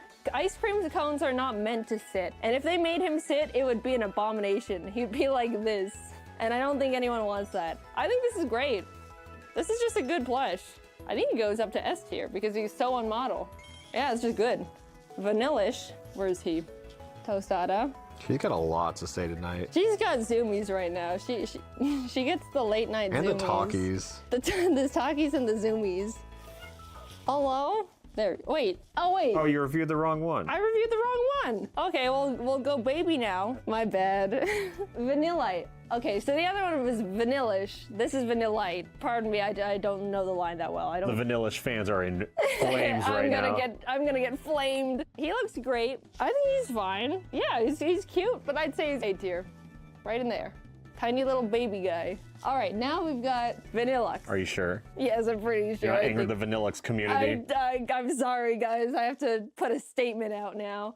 He looks fine. The straw's a little wonky. I wish it was up more, but I feel like that's something out of their control, especially when shipping them in like a container that squeezes them like this. I think it's fine. I think it's also an A tier. Here. Okay, the deerlings. Yeah, I was about to ask, can we just knock all these out real quick? Yeah, we're doing all the deerlings at one time. I already see like all of them. Okay, they look great. I wonder how each of these sell comparatively. I respect their dedication to having a plush of every single possible Pokemon out there. Yeah, I respect it. I'm just shocked. Yeah, they look good though. I think they could look a little better, but I don't know how I would change it. Yeah, if anything, these were the mass-produced ones, so. Yeah, I think they all belong in B tier. Yeah, cram them all in together, make it work. They're not gonna sit down. They're gonna all be back here together. I sure hope Sawsbuck is either really good or really bad. Yeah, we need a few less B tiers in the world. They're just shoved up there. All right, Sawsbuck. Which we also have 4 of. We do have 4 of them. Hi, Tostada. She's just still watching. These ones have all completely different skins as well. Like, they're not even just copy-paste. Yeah, because they all have different antlers. Yeah. These also look fine. Again, huge props to them for making individual new little deers. It looks like the deer body is the same, but they put different antlers, different tufts. Actually, this one has different little things too. They look great. Win for the Sawsbuck community. My guts is B tier, but do what feels right. What's right is B tier. Do what crams right. I can't put them in You can B. make it work. Just shove them all in there. They take up so much space too. Yeah, well, you should have had bigger tiers. You go here. All right. A perfectly not cramped tier. I wish that IKEA made bigger bookshelves. Emolga. I love Emolga. He's my favorite Pikachu. My favorite little Pikachu. Where are you? Oh, here he is. So cute. Oh, that's a little guy. Very, very small, tiny man. Emolga is naturally small, but that guy is little. Children hold him like this. Like if I was a little kid with my Emolga plush, I'd run around with like this.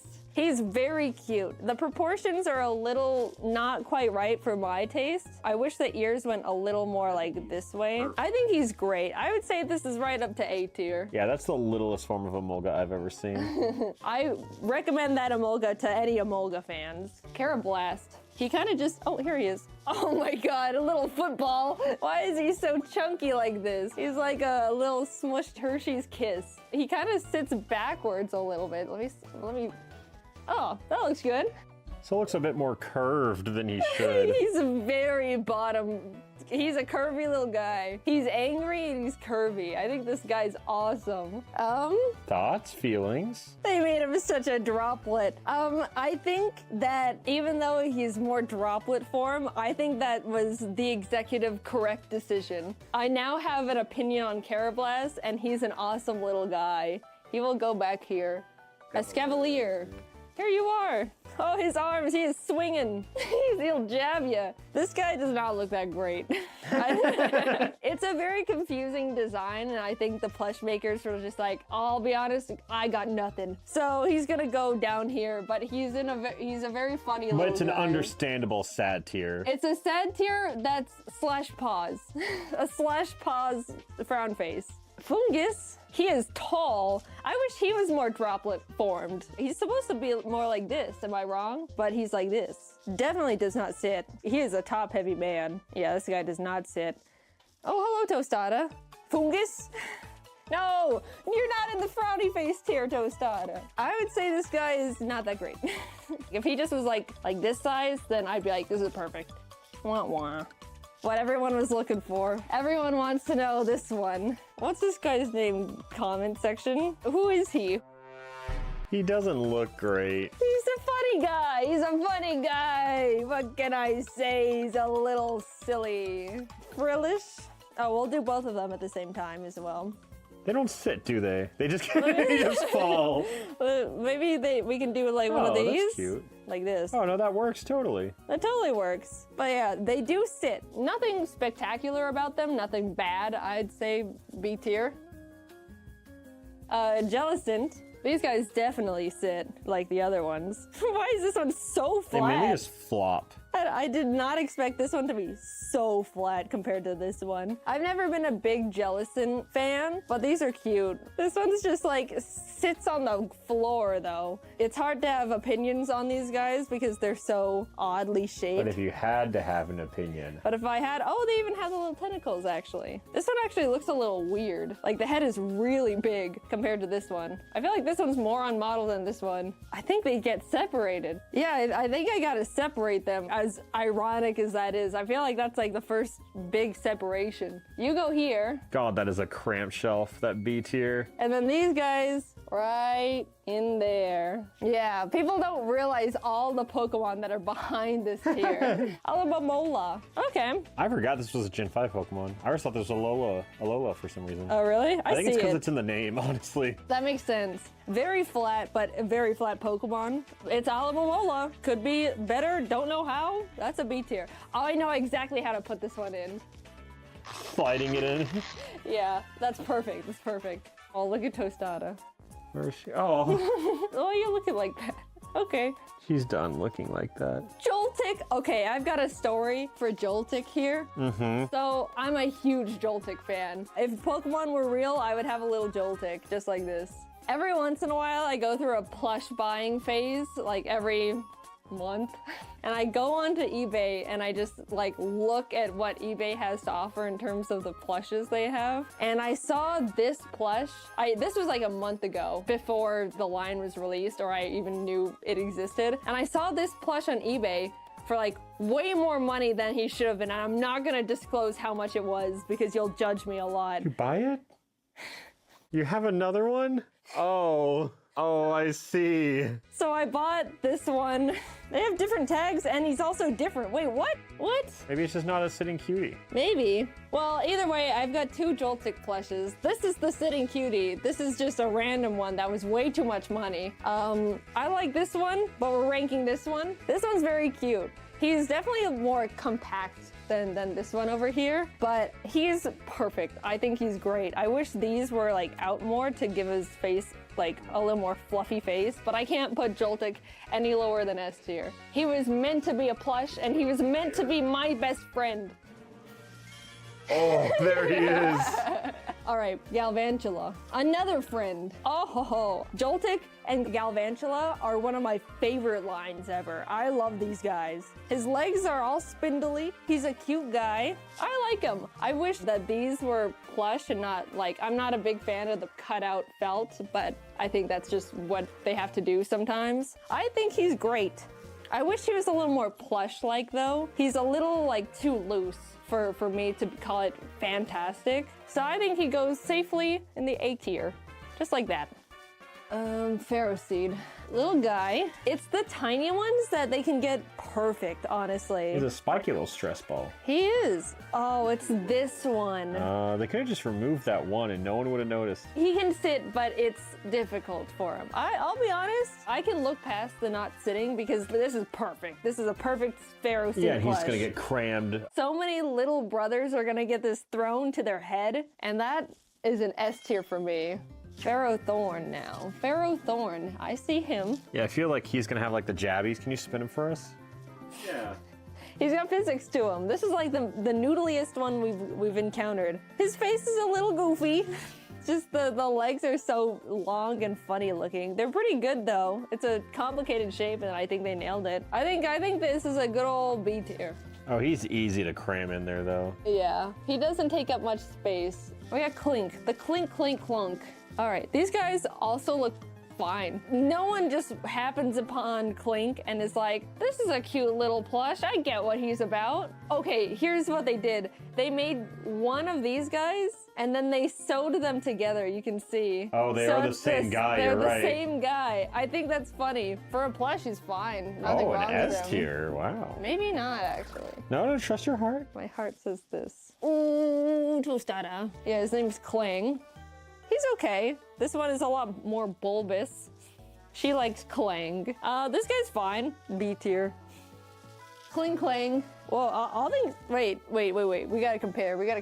Get back out here. Is this the same guy? Wow, I think that's the same guy. The main difference is this one's a little more bulbous. They didn't fill him as much. But man, they just repurposed him. I mean, that's just what the Pokemon is. It's just the same guy, but now he's got stuff on him. I think they could just go together, honestly. I mean, they are pretty much the same after all. There you go.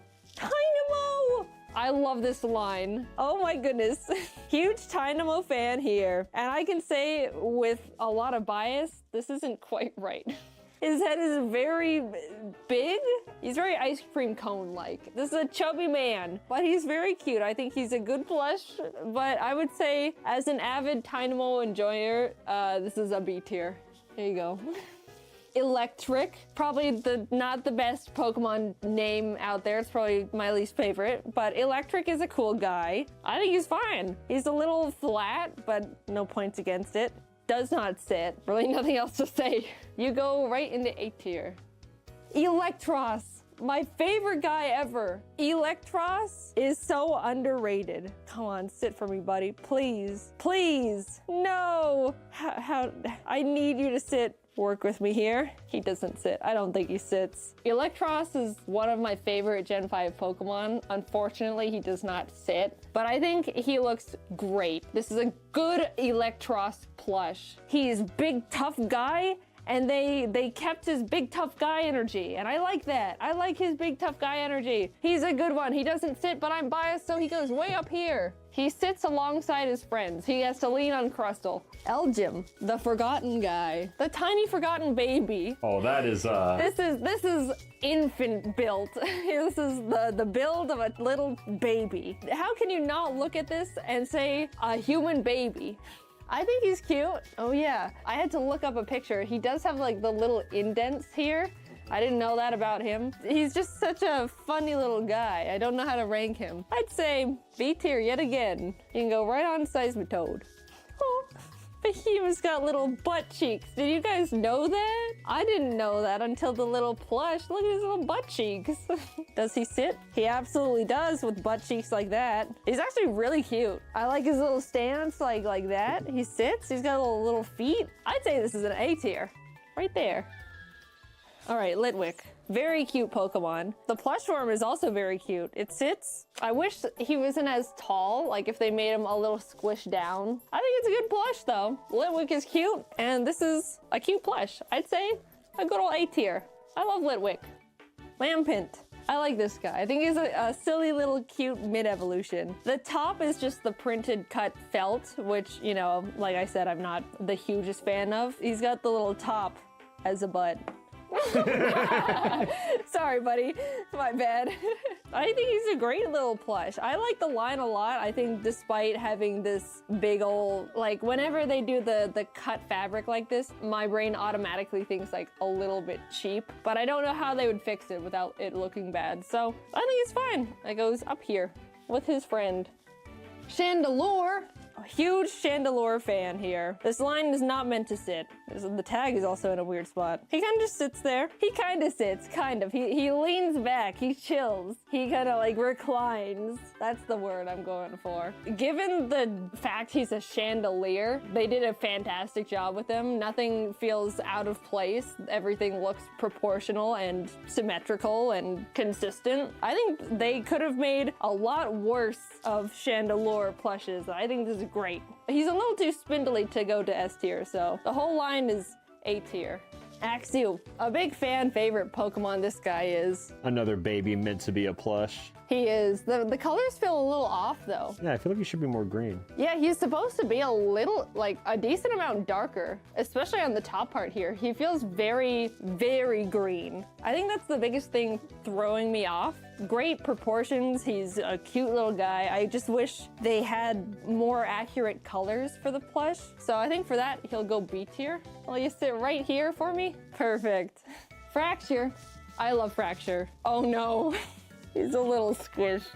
His face goes in like this. As a big Fracture fan, this wasn't quite what I was picturing. It's not quite white. It's not quite white. I think this guy goes down here. The head shape is not quite right, but I love the Pokemon. And we've got Haxorus. Ooh.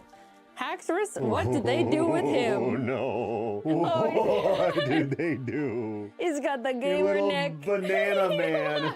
I do like him. I kind of like that he's got scoliosis. He just wants to sit here and play his little video games on his computer, on his PC. I think the colors on this guy is like a little bit off too. He feels very yellow. He should not be a banana man. He's a banana man. Banana shrimp man. Also, his face is like a completely different texture. I guess it's kind of like dragon scales. I like that. I'll be honest, he's growing on me. I think I'm putting him in A tier. Not because B tier looks like this, but because I like him very much. Cubchoo, I think. Aww, this guy's adorable. I think his ears are a bit of a strange shape, but overall this guy's cute. He's sturdy, he sits. He's got his little dingly snot. I put him in A tier though. I think that's a solid A tier. We got Beartic. This guy's big. Yeah, that's Beartic. He looks fine. He's got a huge 5 head though. His forehead is huge. I think this guy's fine. I think he could have been a little cuter, but overall decent. So with that, he goes straight in here. Oh, you're running out of room. Cryogonal. Here he is. Whoa! This is just different all around. It's not even like the soft fabric. You know what they probably did? They probably chose this fabric because it's kind of like sparkly, shimmery, like snow. Overall, the design is fine. You kind of just print his face on it. Unfortunately, he goes in the sad face. Shelmet, this guy's adorable. He sits really well too. That's a good sit. This is a good old guy. He's cute, he's well formed, he sits really well. I think it's a good one, like straight up to A tier for me. And there he goes. Oh, here. Whoa, his little lips. This doesn't quite look like Excel Gore, I'll be honest. He looks a little more derpy, you know? They got his little crossed arms. It's just the face that really takes away from me, personally. He's supposed to be all cool-like, but his lips have like the... It doesn't do it for me. No. Oh, to the sad tier he goes. To the sad tier. He's a cool guy, though. Stunfisk. Stunfisk is a Pokemon that's grown on me a lot. I think it's great. He sits perfectly because that's just what he does. He's made to sit, born to sit. Really cute. I like Stunfisk. I think there's nothing really to complain about this one with. It's Stunfisk. A tier. Mienfoo. Oh, look at his arms. Look at his arms. He's throwing the double punch. Is that a sitter? I don't know. I'm just confused about the arms being up like this. What this does for it. In terms of the plush, it's fine. It barely sits. Without the tail, it wouldn't sit. It's not bad. It's just a little awkward in terms of what he's doing. What is he cooking? B tier. Mian Xiao. Okay, this is much better. You know, he's got the praying mantis stance. It's shorter fabric. They print it on where it's not as soft. Sometimes it happens. I would say this is fine. It's okay. My gut says B tier. In you go. Dredagon. Whoa! What a little hamburger helper guy. Elaborate. I don't know. It's just his head. He's so meaty. The body is fine. It's just the head that's like very large. His teeth are all over the place. This poor thing. I think they did the best they could. I like the texture on the belly. Good attention to detail. But this poor thing's head. Honestly, it's just a little ugly for me. I'm a big Dredagon fan. Golett. Look at how tiny he's cute. He's all stanced up. This guy's so round and cute. He's very horizontal though. I think the detail of his little stone of just the cut printed fabric is okay. I'm just not a big fan of it, but I understand like why they had to do it. I think it's a good plush. He's very orb-like. He's very sturdy. You can hold him like this. Like this. I'd say this is an A tier. Right there. Go lurk. This guy. He does sit. It's a no leg day kind of guy. His legs are so horizontal. He's got his little dress. Go lurk. He's really cute. Also very orb-like. They got his details really good too. They printed the spiral. He's funny. He also gives me like Burger King vibes. You can't just say these things. What do you mean? Oh, I got him from Burger King. Oh, Burger King toy. Yeah. Okay. Go lurk. I would say B tier. Aw. Look at his little dangly feet. Poniard. Aw. He's got his little knife on his face and he sits. I do like his little stabbies. The head is a little funny. I don't know how they could have done this part a little bit better, but it's a little wonky. I'll be honest, he's not that great, but he's very silly and cute. That counts for something. Sad face. Oh. I don't want to. I'm yet. a big I like Poniard, but you know. Fish Sharp. I think he's gonna fall down to the same fate. It's just this thing. If you can preserve this in perfectly the straight angle, then I think it wouldn't be too bad. Mine just keeps doing this, like a little hair flap. I think we put like hard plastic on it, just makes the plush a little less plushable though, you know? Yeah, it's hard for kids to like snuggle up and be like, good night. It's also just the head. It's just a hard Pokemon to design a plush for. I think they did the best they could. was not made to be a plush. He was an action figure kind of Pokemon. Yeah, I agree. Bouffalant, here you are. Oh my god, he's cute. Oh, that's a good one. He's little guy grumpy. Oh my gosh. Look at this hunch. Look at this hunch right there. I love this guy. Bouffalant, huge fan. I love how he just hunches over. He's dedicated to sitting, and then it looks like this. But I think he looks great. I'm a big fan, honestly. I think this is straight up to A tier. Right there. Rufflet. Where is the Rufflet? Oh my gosh. I think this is the first time they've used this fabric. It's a lot. I think I would have preferred it with the Bouffalant hair fabric. I think it would have been fine. I think he looks a little deranged because of this crazy hair. Everything is fine. I'm just not a big fan of this hair fabric. I think we can call this B tier. Braviary. Hello. Oh my goodness. Whoa, wings out. I just wouldn't recognize this as braviary if I can be real. His head is huge. It's more like this, but I think it's very spherical. I do like the floppy wings like this. I think it's cute, but if I saw this in like a store, I'd be like, look at this guy. And then I'd put him back. Right back in there. Vullaby. I'm not a big Vullaby fan. Oh, but this is cute. That makes for a good plush. He sits super well. I think all the orb-like Pokemon really do well in the plush form. And Vullaby is very orb-like. Like, they could have did this with Rufflet. I don't think they needed to go all crazy with the hair. Vullaby looks great, I'd say.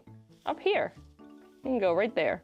Mandibuzz. Oh, Mandibuzz. Oh, that's a bird. It sure is a bird. Nothing really to say, nothing stands out. It's just Mandibuzz. The proportions are the best they could do. I think he's very wide. A little bit of a refrigerator stance, but pretty good. B tier.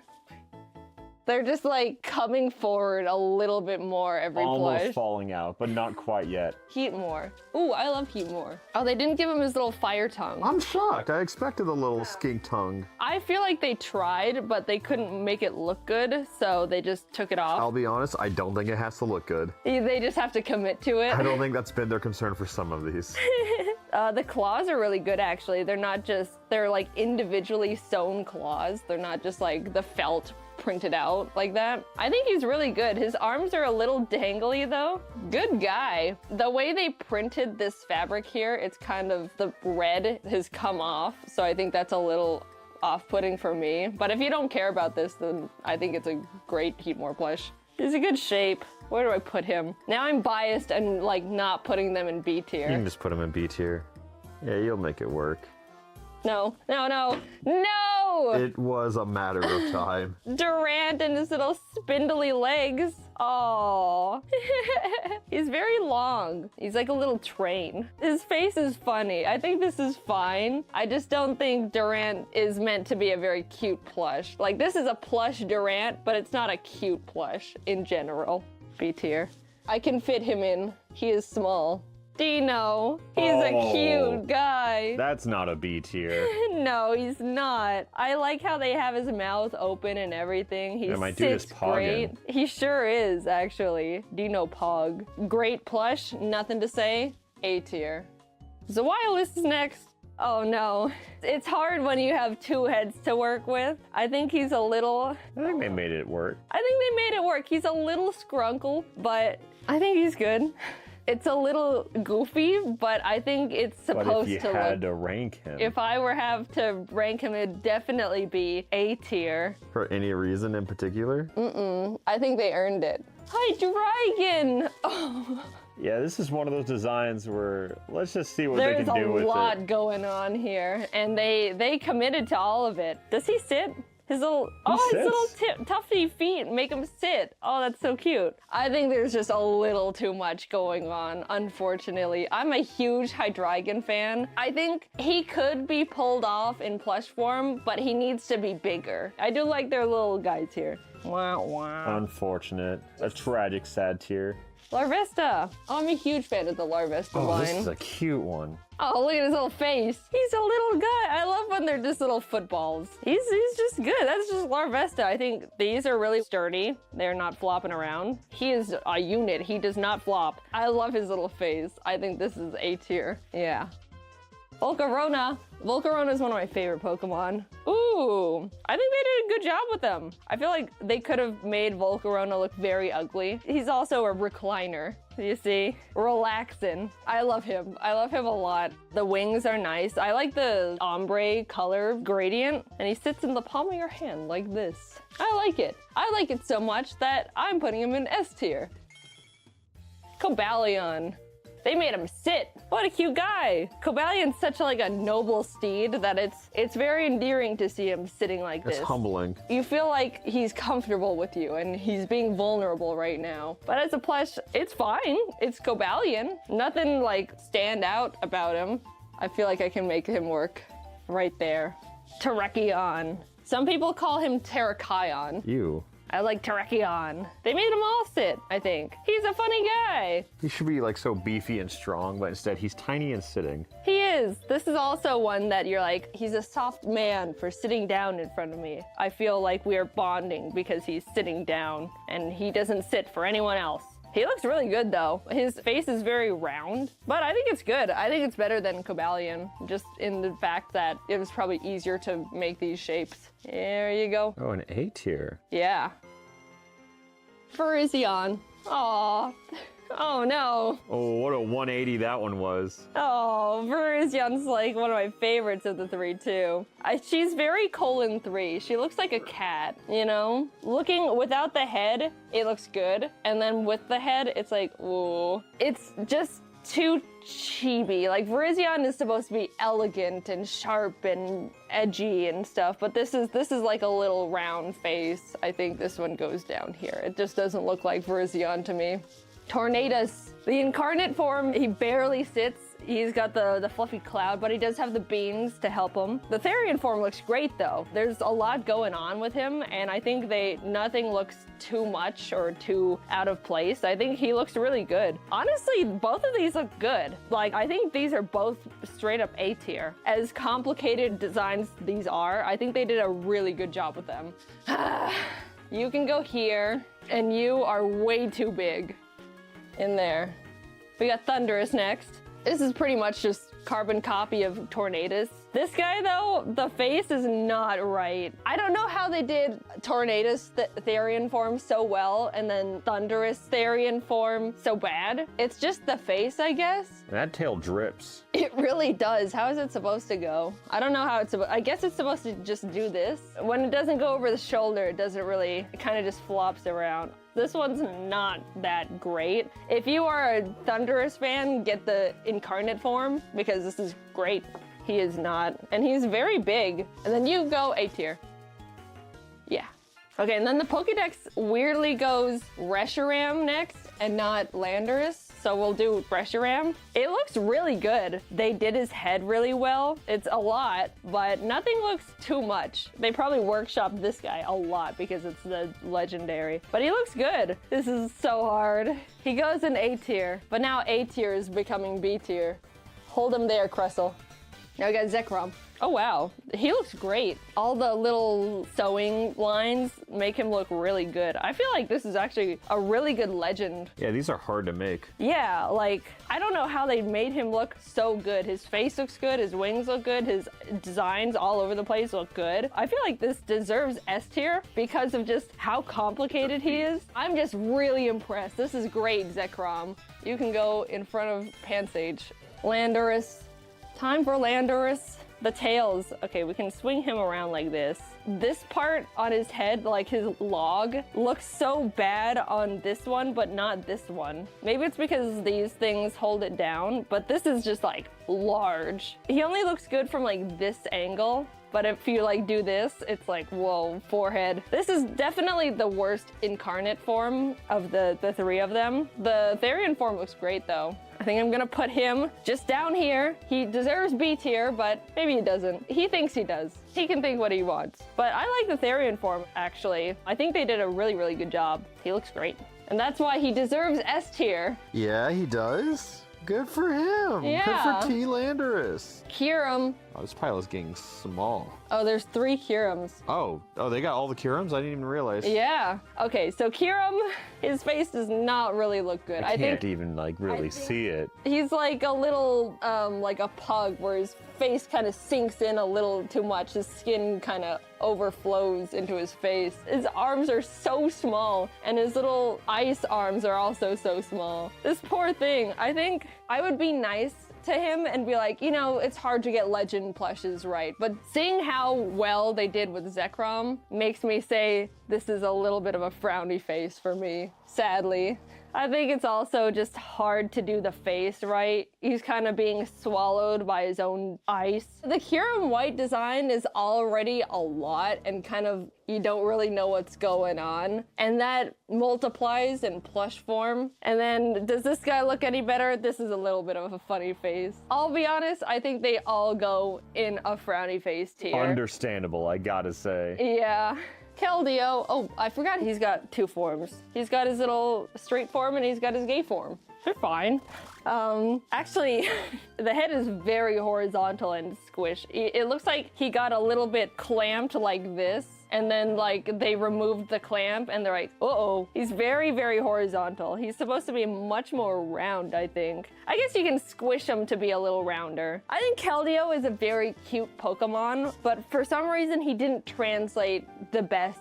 I think this guy looks a little better, and I don't know why. Maybe it's because they have the cut felt that I don't really like too much. But I think this guy goes in... Think carefully. I got it. This guy goes in B tier. Bold. Just shove him in there. And then this guy goes frowny face, laying down like that. We've got the 2 Meloetas.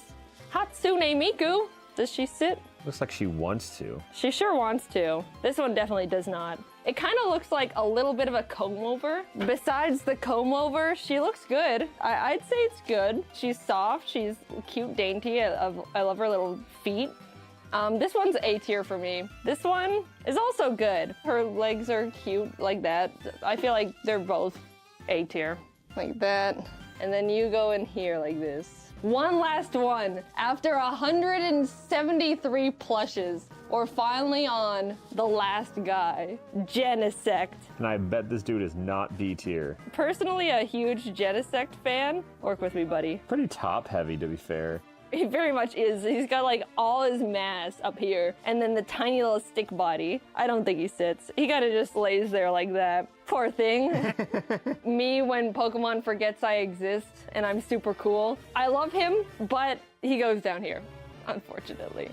And that's it. That's all the Pokemon Sitting Cuties Gen 5 plushes. The entire line with Joltik at the very top. Don't forget about him. Okay, overall thoughts on the line. I put a lot of them in B tier, but I would say these are just good plushies. And then like we're starting with good plushies, and then when they're even better, then they go higher. But I wouldn't say any of these are bad. These are the ones I would say maybe make sure you like the Pokemon a lot and you just want a plush of them. They're not really the best. But which is the worst? Well, we've only got one in the forgotten tier, so poor thing. Yeah, I would say this is a really, really solid line. I'm really happy I own all of them because I'm insane. I'm an insane person. Thank you, Pokemon, for sending me all the guys. I'm sorry I called a couple of them ugly, but I think they all look really good. They're really good plushies. If you like any of them, I would say buy them. Now, after ranking all of Gen 5 of the Sitting Cuties, I started thinking in my head and I was like, why stop at Gen 5? I want to rank every single Sitting Cutie out there. You can probably see I bought all of Gen 1 already. That wasn't even a gift. You just bought that Yeah, one. I bought those. Pokemon sent me these ones, and then I bought Gen 1 because I'm impulsive. But Pokemon, I would love to work with you and rank all of the plushies. Gen 1, Gen 2, Gen 3, Gen 4. We did 5. Gen 6 when you're out. Don't do the Pavilion line. But yeah, thanks for watching. Stay tuned. I'm gonna do it. I'm gonna be one of the few people in the world to own all of the Pokemon Sitting Cuties. This is a problem. No, it's not. Oh, okay. This is the line. Go get yourself a plush if you like any of them. I suggest Joltik. That's about it. Thanks for watching. My first memory as a child is being strapped down with belts to a chair while a dentist rips out all my teeth as I scream bloody murder against my will.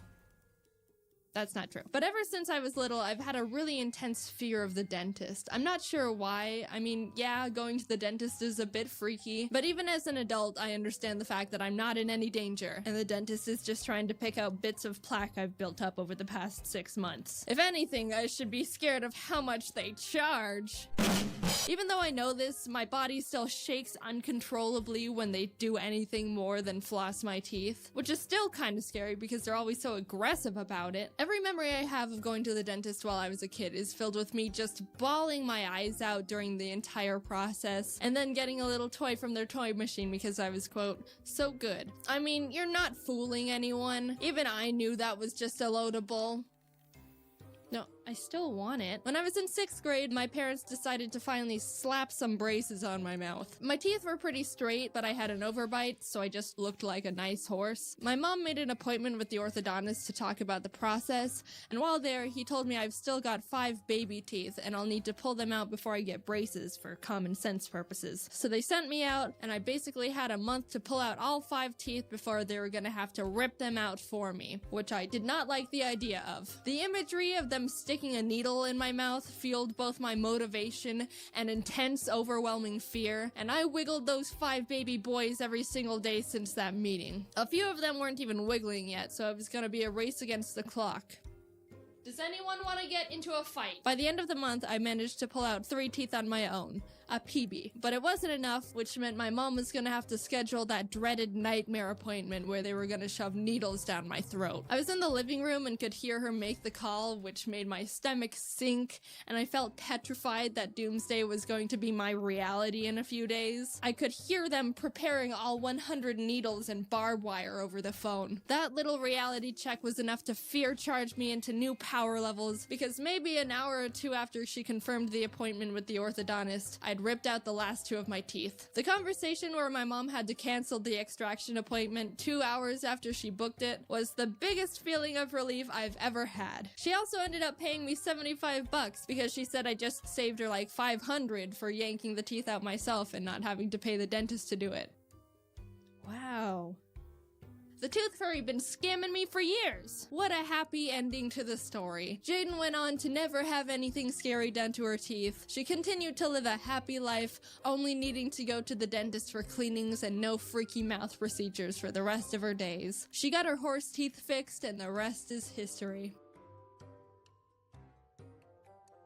So last year in June, I had to get my wisdom teeth taken out. My wisdom teeth had been growing in and shoving their aggressiveness into the sweet harmony of my existing teeth for a few years. My mom intended to get them removed when I turned 18, but I think she forgot, and I thought I could get away with it, but they were starting to get really painful and annoying. One was coming in sideways, which made my gums get in the way while I ate, which made me only chew food on the left side of my mouth for like a whole year. I'd had enough and figured I just needed to get it over with and have them ripped out. I scheduled an appointment to get them removed on June 11th and braced for impact the rest of the week. Before the extraction, they wanted to have a meeting with me to discuss the process of what they're doing and how they're doing it. They put on one of those 90s informational videos and everything seemed fine until we got to the part where it was talking about sedation. In the video, they said that some sort of gas is used to induce conscious sedation, the kind that makes you really loopy and not remember anything. But then the nurse piped in and said, "We don't do that here," and let the video continue. So what? I'm just gonna be fully conscious while you needle and drill and probe my mouth? Answer the question! After the video, I said, so is there a way I can be at least semi-unconscious for this? The nurse prescribed me medication called Valium that'll help calm me down, which was relieving to hear. All I wanted was to not be conscious. I picked it up and the day came. I'm excited to not be conscious. My roommate and I got into the car to take me to the appointment, and that's when it really sunk in. This medication isn't doing anything for me, and I am extremely conscious. Do you have any chloroform? Apparently, Valium's supposed to relax you enough so that you're awake, but don't really care what's happening. But by the time the dentist was calling me back to the chair, my nerves were still going haywire. Proof of consciousness. I desperately asked the dentist if I could take another one because one pill wasn't doing enough for me, but she said I'll be fine. Okay. They leaned me back in the chair, put that mouth opener thing in my mouth, put sunglasses on me so I don't hurt my sensitive little eyes, and put the first needle into my mouth. And that's when I couldn't hold it anymore. Fear was overwhelming me the entire day, but that was the moment it really got me. Tears burst down my face, and I was trying desperately not to make that annoying noise when you're trying not to cry too hard, but you need to breathe, but you breathe too much. I kept apologizing because I knew physically I was fine. There wasn't any pain I couldn't tolerate. They hadn't really done anything yet, and I was being irrational. But just the idea that I was awake and present was so intense and I couldn't handle it.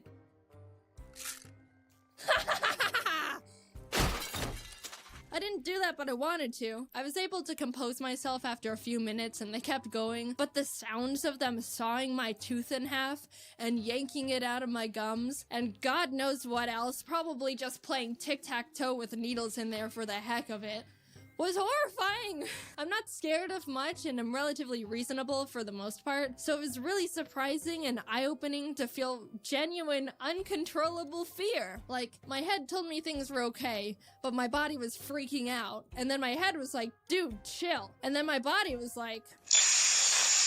All in all, everything went well, and I was able to go home after they finished up a few hours later. Since I wasn't drugged up and just super numb, I didn't have much recovery to deal with other than swelling, and I kinda just chilled for the rest of the day watching YouTube videos. The dentist even told me I can eat normal food and wasn't restricted to just soup as long as I was careful. I ordered a smoothie bowl to my house, and when I opened the door to take it from the guy, I didn't realize until afterwards I had blood dripping out of my mouth, so luckily he didn't call the police. I was trying with 100% focus to not bite my tongue because I couldn't feel it at all in my mouth and was at high risk for just biting a chunk of it off without knowing. The smoothie bowl had sliced strawberries on top, and you don't realize how much sliced strawberries resemble the texture and sound of biting into a tongue until you don't know where your tongue is in your mouth and also can't feel anything. Is that my tongue? If I had to get my wisdom teeth out again, I highly doubt I'd be this freaked out about it. The hardest part was just not knowing what was going to happen and not being able to brace for it. But afterwards it was like, that wasn't too bad. But also thank the holy merciful gods that I don't need to do that again. So I've got an update. I think I've just been going to a not great dentist. I originally went to them for a retainer and they were like, this is the place that did my wisdom teeth, by the way. So I went to them for a new retainer and they were like, oh, we can straighten your teeth a bit first with Invisalign. And I was like, well, alright, sure. My teeth are already pretty straight because of the braces, but I was like, sure, whatever. They said it'll be done in 6 months. 6 months pass, and none of my teeth align right when I bite down anymore, and it's extremely uncomfortable. Then they were like, let's file your teeth down to line up again. And 10 minutes of teeth shaving later, they're like, it's not working, let's get more Invisalign. And I was like, and when I mentioned being unsure about things now, they were like, it's normal for Invisalign to last for 2 years. And I was like, 2 years? This is the first time I'm hearing anything about 2 years. Also, I didn't even have braces for 2 years when my teeth were actually janked. So yeah, I'm not going there anymore. Follow your dreams, kids. Hey guys, I know it's been a while since I've had a story to tell, but I have a story to tell, and it's because my birds accidentally laid eggs together without my consent. Okay, so let's back up. I'm sure the majority of you know this guy right here, Ari. Classic piece in the Jaiden Animations lore. If you don't know him, you don't know me. I keep Ari in his own room because he destroys literally anything if he has access to it. In a way, you could call it a containment room. But when I'm not around to give him attention, I wanted to make sure he has a friend around and isn't just sitting there all alone and pitiful-like. So back in October 2019, I got Tofu, which, oh my god, I'm just realizing is much longer ago than I thought. Tofu, I thought you were still just a baby. She definitely isn't as well known as Ari, but we're talking about her now. I was so nervous back when Tofu first arrived because I obviously hadn't gotten any other pets before, and it was really important that she and Ari actually got along. Birds can be pretty particular, and some just flat out hate each other for no apparent reason. Some sort of bird drama or something, I don't know. I was worried my birds were gonna mean girls each other, and then suddenly I'd have 2 singular birds, which then doubles my original problem. I went through the typical process you're supposed to do to introduce them, keep them in separate areas for a bit, let them kinda see each other, slowly introduce them in small doses, and suddenly they were best friends. I was so happy. Plan B of having to get 4 birds was now not necessary. So great, everything was going according to plan. I have 2 birds that can keep each other company when I'm not around. Nothing could possibly go wrong when there's a pair of animals that get along very well. It was a peaceful, happy 3 years of 2 birds who were besties until this past spring where everything went wrong. How could this happen? I walked into the birds' room to give them their morning food, and on their dresser, I find 3 tiny little eggs. Oh, uh-oh. And by the way, when I say tiny, I mean you would be shocked to see how small bird eggs can be. These things were the size of a quarter. Some of you may be thinking, Jaiden, why is this a bad thing? Jaiden, it's the gift of life. This is a beautiful moment of miracles. Okay, sure, but actually, no. First of all, I don't want more birds, especially fragile little fresh out the egg ones. Remember when I was worried I'd have to get 4 birds if Ari and Tofu didn't like each other?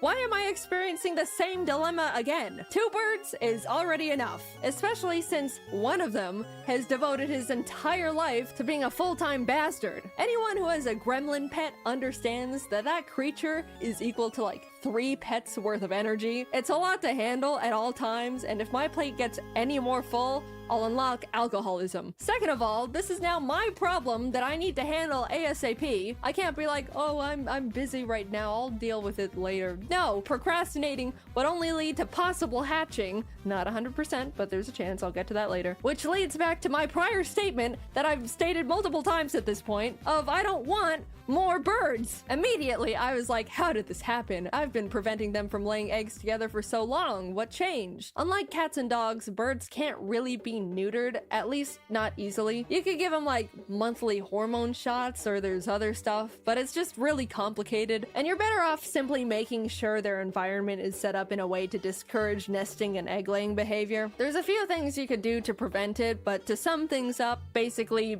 don't let the birds nest. If they find a dark little hidey hole, they'll start treating it like a nest and get hormonal, and suddenly you've got eggs. No nesting, for the most part, no problem. I looked around the room and was so confused. All they had in there were their cages, climbing tree, and a drawer I bought to hold all their bird stuff. And the eggs were just on the top of the drawer too, not even in a safe burrowed nest-like place. One had already rolled off the side and cracked open on the floor like an omelet. Tofu, this is not even close to motherly instincts. After a bit of snooping around, I pulled the drawer back from the wall to realize, oh my god, these birds have been secretly burrowing into the back of this drawer like they were plotting a prison escape. Somehow, Ari and Tofu squeezed their tiny bodies in between the drawer and the wall and started chewing the back of it to get into the drawers from behind. They literally gnawed through it like the nematodes in SpongeBob. You should have seen all the sawdust on the floor. Well, here's a picture, but it doesn't do it justice. It looked like a construction site and smelled like Home Depot. Suddenly it made sense. They were using the drawer as a secret nest. Whenever I was in the room, they were out and about. Hi, Mom, please give us seeds. Nothing nefarious is going on. I leave, and boom, straight to the forbidden nesting drawer they go. Criminals. As I'm connecting the dots on how we got to this point, I realized I don't even know which one of these knuckleheads even laid the eggs. When I got Tofu, I made sure she was a girl. A little lady. I talked to one of my bird knowledgeable friends when I was considering getting another, and she recommended a female bird because there was a higher chance Ari would get along with her more than a male bird. So Tofu has been DNA checked and female certified. However, way back when I got Ari, I never got him/her checked. Green cheek conure genders can only be confirmed through DNA tests, and there wasn't really any important reason to know Ari's gender at the time, so I just didn't. Over the years, I've just started calling him my big man because of the way he acted and behaviors he displayed felt very obnoxiously masculine, but it was always more of a gut feeling above anything else. But I am now facing a possible reality that my bird I've had for 7 years that I've been headcanoning is male could have been female this whole time and is the potential mother of these confusing eggs. Because yes, birds don't need a male around to lay eggs. Think about it like chickens. They just be laying eggs out the wazoo without a rooster in sight. They don't care. Boom, egg. If it's a girl bird, that thing can lay eggs whether you or a male bird wants it to or not. So in this situation, Ari possibly being a girl is the thing that's blowing my mind the most. But one quick peek at their little bird booty hole swiftly gave me the answer. It was definitely Tofu. If you know, you know. I'm just saying, laying 3 eggs a quarter the size of your whole body biologically does something to you. Anyway, I immediately booked a vet visit for Tofu. Laying eggs drains birds of their calcium and overall health, so I wanted to make sure she was generally okay. The vet took a look at her and was like, she looks fine, she's acting fine, we'll give her some vitamins, but she's still got more eggs in her. What? Tofu, how many of those things you're gonna cook up? Also, we gotta limit this whole ordeal to as minimal as possible, please, because that vet bill was not fun. We can't be making this a routine occurrence. It's no mystery laying eggs can also be pretty dangerous for birds. There's a chance it could get stuck and the bird just dies. And to be honest, I really didn't want that to happen. So every egg meant an extra mountain of stress and anxiety for me! Yippee! The vet told me conures typically lay eggs every other day, so once she goes a few days without laying any, then I can come back and get her another checkup to really make sure she's all good. So I let time pass, and in total, Tofu ended up laying 8 freaking eggs! She was not supposed to lay that many. Normally conures lay clutches of like 4 or 5, so she basically laid 2 birds worth of eggs.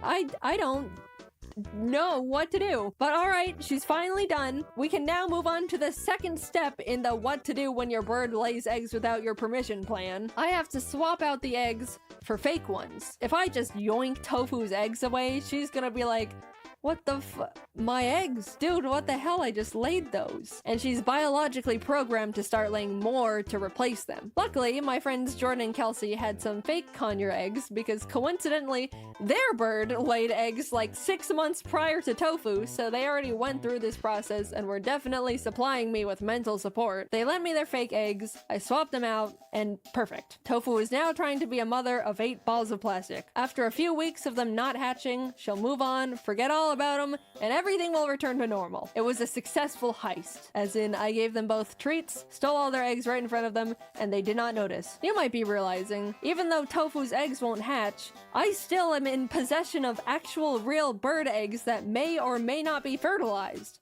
Yep, as much as Ari could have been the mother, he could also be the father. We don't know. Big drama. Are you the father? More like, is there even a father? After consulting with the vet and various bird resources, I basically had to make sure no birds could start growing in them just in case. Even though it's very likely they were just empty little chicken eggs, we couldn't run the risk. By the various resources aforementioned, I was given a few options. I was told I could smash them, which felt a tad bit too violent for me. Oh, Tofu, are these your little eggs? The first eggs you've ever laid in your life?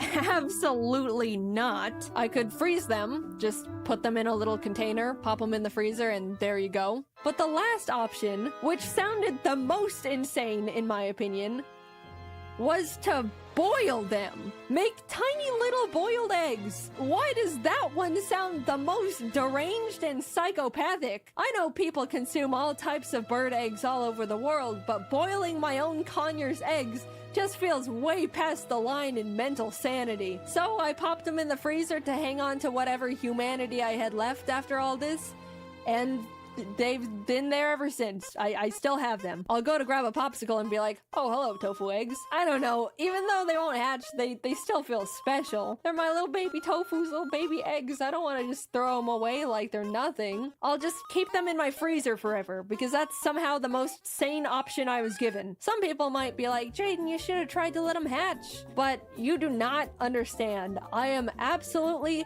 definitely not qualified to raise baby birds. I promise this was the best thing to do for everyone. For me, for the eggs, for Ari and Tofu. God knows Ari would have been an awful father. Or mother. So that's what I've been dealing with over the past few months. Tofu's fine now. She's essentially back to normal. I have since removed the secret nest drawer they have claimed. I'm sure they weren't too happy about that one, but hey, you reap what you sow. People will tell me, oh, you're the reason I want a bird. And I always think to myself, man, that's unfortunate. The majority of people are not suited to own a bird. Case 1, they can cut through furniture like chainsaws. Case 2, they could lay eggs and curse you to put them in the freezer like the egg murderer you are. Or worse. I love my birds with all my heart, but if anyone ever asks me if they make good pets, I turn into the biggest hater. And if you're a good bird owner, you'd probably agree with me. Birds are beautiful, intelligent, loyal companions. But they're also knife tornadoes who can force you to question your own mortality as you spend a fortune on vet bills. Thanks for watching. Hey, by the way, do you want to see me in person in the flesh? James, Ross, Dom, Aaron, and I are all going back on tour again. Imagine going to a funny improv drawing comedy show, but there's no children. And I swear, live on stage, right in front of you. That's right, if you're 18 plus, you should grab tickets to our Scribble Showdown After Dark show. Check out scribbleshowdown.com to see if we're coming to a town near you. I hope to see you there, and also happy almost 2024. Time is but an illusion, and we're all aging too fast for our souls to truly absorb the meaning of life. I hope you enjoyed the little story about my birds. Bye-bye. Welcome to 2018, Jaiden. Purr. What's different? Nothing yet, I don't think. If you're like me and don't plan on doing anything extraordinary this year, but still want to spice things up, I have a few suggestions. You know me, living life on the edge. I'm exciting, I'm adventurous. Of course, the best way to make life more interesting is to induce a variable of surprise and the unknown. In 2017, I conducted my own apple research. I just ate a bunch of apples. Here we go. I just got really curious one day. There's so many different types of apples, and I don't know jack rabbit about any of them. Did you know there's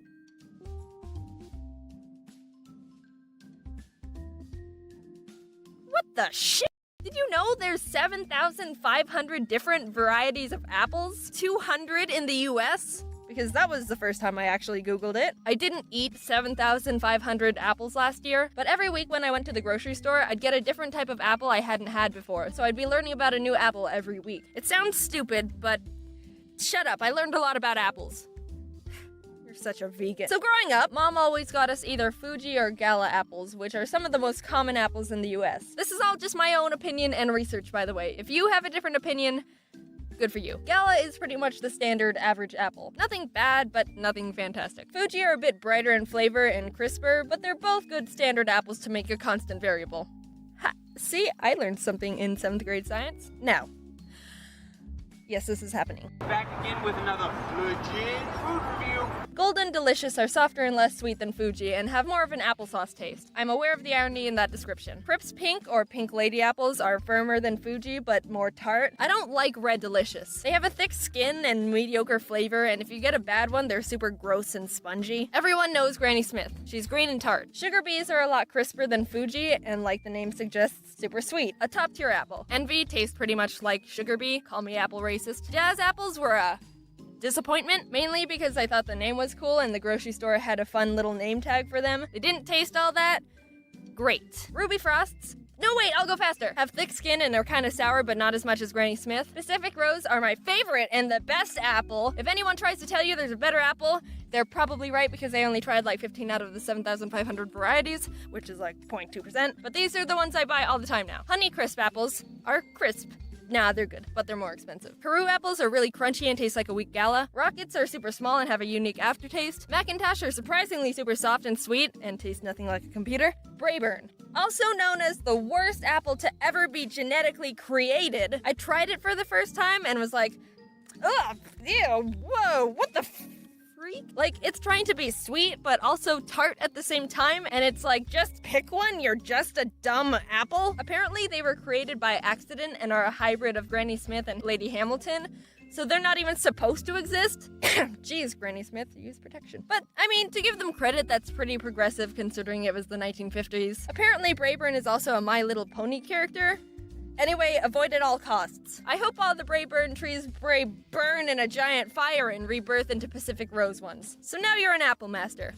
Like me. Apple Research gave me something to look forward to each week and isn't very expensive since they're apples. I'm also currently running a similar experiment on mint gum flavors. If apples aren't good enough for you, then try doing something you normally wouldn't do. But not because you're a new and improved person, just to try and get a good story out of it. If you start trying to induce good stories, eventually you'll get one. When I was still in college, I had to take a service learning class where we had to earn 75 hours of service from some sort of internship without being paid. The one I chose, completely on my own, not because it was the closest to campus and I didn't have a car, was working as a teacher's aide at a children's Montessori. Don't know what a Montessori is? Me neither when I took the internship. It's a children's school where the teachers focus more on letting the kids learn things on their own more naturally than traditional teaching methods in elementary schools. Wait, Jaiden, this sounds interesting. Can you explain a bit more? Nope, I'm moving on. So the main reason I chose the Montessori, not including the location, was because kids are funny. And there would be some great stories to come from babysitting a classroom of kindergarten to third graders 6 hours a week for a whole semester. I applied to the Montessori and scheduled an interview. I've never had a real job before, so I was super nervous and didn't know what to expect. The head teacher, Miss Frizzy, which isn't her real name, greeted me. Actually, no, first, I didn't know where the front door was. Like, I went up to the door that I thought was the entrance, but it was locked, so I called the number they gave me, and they said just go through the gate, and I didn't know where the gate was, but it ended up being around the side of the building, and the gates were all closed, so I thought I'd have to hop the fence to get into the school, but it would look super sketchy to see a college student hopping a gate to force their way into a children's Montessori. But I figured it out. So I met Miss Frizzy, but not in our own room. It was in the middle of the kids' class time when they were all running around with books and puzzles. She was like, "Hey there, nice to meet ya," and pulled out a kid's chair because they didn't have anything else. I sat down and my knees crunched up to my chin. It was a lot more casual than I thought it was gonna be, and probably should have been. There was one part where she was like, "Do you have first aid training? You legally need to have that if you want to work with children." And I will not confirm nor deny the possible first aid training in question, but yeah, we might have brushed over that one. Anyway, I got the internship, arrived the first day, and no one told me what to do. I was like, "Hi, how can I help? And also, how does everything work? Because I know nothing." "Oh, yeah, just help the kids if they need help." Oh, okay then. For the majority of the internship, I was stressed out and anxious because for 3 hours every time I went in, I felt like I had no purpose except walk around and smile at kids. Occasionally, I'd help one find a puzzle piece, but those were the exciting days. Also, 2 kids didn't even speak English. Like, what am I supposed to do when a kid's crying? I ask what's wrong, and I get, "私の恐竜に噛まれて痛いよ。ほら、血が出てる。てか、どうして私の言ってることわかんないのよ。日本人でしょ?" For an hour, the kids would have lunch and then go outside to play, and that was more manageable because I just had to make sure none of them backflipped off swings or something dumb. I could also pass the time and prevent insanity by sweeping sand off the pavement. My favorite memory by far when I was there was when a kid got stuck in a bucket. We just hear, "Help! To help!" and look over to a kid, upside down turtle with his butt in a pail. Pathetic. So what can you take away from this video? Brayburn apples were an accidental hybrid love child of 2 apples, and kids are incompetent at life. See, with a few little tweaks, it isn't hard to spice up your life. Now, go out and get yourself a funny story. Also, one day at the Montessori, a kid pooped on the sidewalk. Happy practically end of January. Sorry I haven't been able to get more videos out lately. Life hits you hard, bro. I'd like to thank Dave from Boy in a Band's sister, Hannah, for the little Japanese boy's voice. That was actual Japanese. She taught herself Japanese in her free time. She told me the translation, and I'm not gonna tell you. Little Easter egg for the people who teach themselves Japanese. Or already know it. I'd like to thank my extra animators again for helping out with scenes. People have been noticing, hey, that scene looks a bit different, and that's because we've got some other people helping out. I've said it before. It's not a secret. Their links are always in the description, and they're all really talented. I'm still looking for some extra permanent people because right now it's relatively casual. If you or someone you know has a style that can fit well with the videos, send me a portfolio at shoot, I didn't plan this out actually. Let's do Jaiden Animations animator at gmail.com. Yeah, no promises I'll be able to respond to your email. Last time I asked you for pet photos, Twitter blew up and everything in my notifications were just pet photos for a solid week. It's not the same, but just a disclaimer. I also forgot that I also tried opal apples and they're really good, IMO. Okay, I think that's all. Thanks for the patience. Bye. I think we all know the gist of what a speedrun is.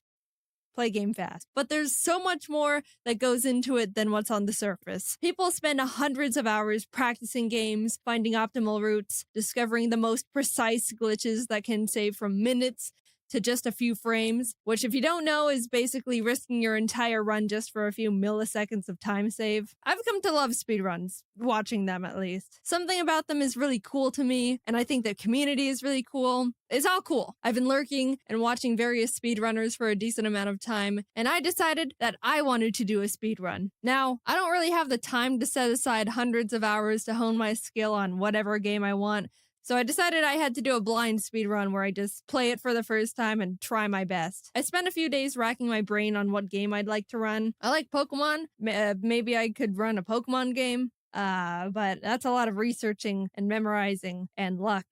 I could try a Mario game. It's a popular category, but I don't know if it's for me. Then it hit me. The perfect game. Of course. Why hadn't I thought of it sooner? I ran to speedrun.com to check if anyone has run it yet. No one. None. I'm gonna be the first person in the world to speedrun Cooking Mama 2 Dinner with Friends.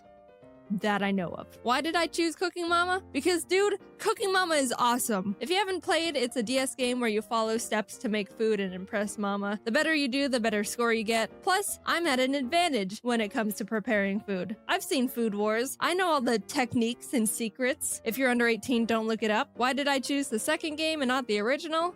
That's the one I bought. Duh. I used to play Cooking Mama all the time as a kid with my friend Kate. I always thought Mama's English was really funny. Great! You gave it your best effort! I still love it. We even had this system where if we kept failing at a recipe, we'd have to change chairs because that one had bad luck. Obviously. I don't have that luxury this time because I have to stay by the computer, so I'll have to come up with a better strategy. Also, extra movements lose time. I need to be efficient here. Anyway, I wanted to have some sort of challenge, so I decided to add some rules to my run. 1, I have to fully complete the main game mode Cook with Mama. 2, I have to receive a gold medal on every single recipe. That means I can't make a mistake. Ever. Can't burn a single onion, can't accidentally pour the rice into the sink, can't smack my hand while pounding mochi. If I do, the whole recipe needs to be redone. 3, that's it. Do it fast, I guess. The first recipe is pizza, and I was off to a pretty good start. Obviously, it's a speed run, so I didn't have time to read the little description on what to do each step, but for the most part, I was able to use my massive IQ and big, strong brain to decode the objectives in split seconds. Except in the last step where I didn't know how to work the oven and failed immediately. Again, off to a great start. After deciphering how the oven worked, I was moving on quickly. Peanut butter, poke the peanuts, done. Oops. Recover, adapt, overcome. Done. Sea bream carpaccio. Exfoliate the fish, chopping, restart. Choose smaller knife, easy peasy. Corn soup. Ew. Bald the corn, boil, strain. Oh, come on! Not all the corn came out. Alright, admittedly, I was making a lot of mistakes at the beginning. I was nervous because it was my first speedrun, and I didn't know what I had to do most of the time, and was generally panicking. But then I remembered that no Cooking Mama 2 speedruns exist yet, so that means I'm on world record pace, and that made me feel better. One mechanic I had to learn the hard way was, when it comes to the oven, choose the low heat. The first attempt, I decided to go with the medium heat to go a little bit faster. And look at this! Oh no! What was that? That was a speedrun in itself. Burn the apple pie as quick as possible. You know how there's separate categories in speedruns? Mario Odyssey has the one where you take Mario's shirt off as fast as possible called nipple percent. I want one for Cooking Mama 2 called burnt apple pie percent, where you just burn the apple pie as quickly as possible. Anyway, I redid the pie and was moving on. Bonk. Ill rice bowl. We're about an hour in at this point. I had my friends in a Discord call so they can help me take notes so I didn't have to rewatch all the footage again for the script, and they decided to look up how many recipes there actually were in the game. I didn't know because I wanted to go in completely blind, and you know what they discovered? There are a total of 80 recipes in this game. An hour in, I was on recipe 8. Which would be impressive in real life, but not here. So either we were gonna pull a Cooking Mama all-nighter, or I had to start picking up the pace. Sorry, Shrimp, this is gonna get violent. It wasn't perfect, and I was still making some mistakes, but I started getting into the zone. It helped that I was starting to get familiar with the mechanics, and actually know what the game wanted me to do for most of the steps now. Waffles, chili dog, meatloaf, lobster. I was one-shotting all of them. I even put 2 mama flags on the lobster, which was a bit risky, but you know me, I live for the danger.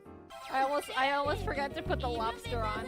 Let me pause and tell you a story of my childhood. I already mentioned my love for Cooking Mama as a kid. Even 12 years ago, I set myself the goal of getting gold in all the recipes. But one haunting memory I have of this game was my struggle against the Mama Rice Cracker. All the steps are relatively simple, but at the end you have to stamp all 18 crackers with a mama stamp. That's what makes the mama rice cracker the mama rice cracker. But as a kid, my DS was old and I dropped it a few times, which messed up the calibration on my screen in a way I couldn't fix. So that meant at the very end of the recipe, it was extremely hard for me to stamp the stamp in the exact spot that mama wanted. I spent weeks, I'm not joking, trying to get the gold on the mama rice cracker. It was the last one I needed and I couldn't do it. I just couldn't. I'm pretty sure I was eventually able to pass, but let's just say I didn't for the sake of drama.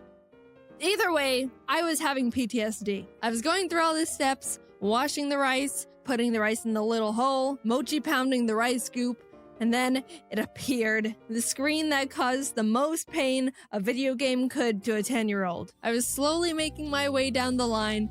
Everything was going well. And then all of a sudden, on the 10th cracker... No! I accidentally tapped the screen when I was lining up my pen, causing me to not brand the cracker enough. I'm not one to believe in spiritualism or star signs or Destiny's Child, whatever that stuff is. But that moment in particular made me question if it was all real and my only fate is to eternally fail the last step of the mama rice cracker recipe until I inevitably die an unaccomplished old man that makes ugly rice crackers. I did it right the next time, but that would have been unfortunate, right? With the mama rice cracker conquered, now nothing was in my way, and I was making my way through the rest of the recipes. At the 2-hour, 37-minute mark, 27 recipes in, Ari got out of his cage and was running around the room, so I had to spend precious time getting him back under control. That was a loss of 2 minutes right there. Then I missliced the raviolis, so I'm blaming all of that misfortune on Ari. I actually struggled a lot on the ravioli recipe. The pasta is really hard to cut because you have to time the slice with the line, but since I was so focused on when to cut, a lot of the time I would deviate from the actual line to cut from and mess up. Then when I was able to get past that stage, for some reason the mic had trouble hearing me blow, so even though I was doing what I was supposed to, I'd fail anyway. Do you hear it? Overall, I had to redo the ravioli recipe 6 times, and I spent 11 minutes on it. Not great. Thanks, Ari. But after that, I was able to one-shot both the cake and the spring rolls. And can we talk about how the ice cream recipe literally just makes you scoop out store-bought ice cream and put sprinkles on it? That's been my favorite recipe so far. Skipping forward a bit, let's talk about the mango pudding. This was ravioli part 2. The first step I had trouble with was memorizing the order of the ingredients. It was a 6-part Simon Says memory game, and my big smooth brain can only handle one number at a time before the concept of object permanence leaves my body. I inevitably got a lucky pattern that was easy to remember, and after a few more steps, in the end I had to draw a line at a specific speed that would remove the pudding cleanly. Too slow and it wouldn't come out, too fast and it just...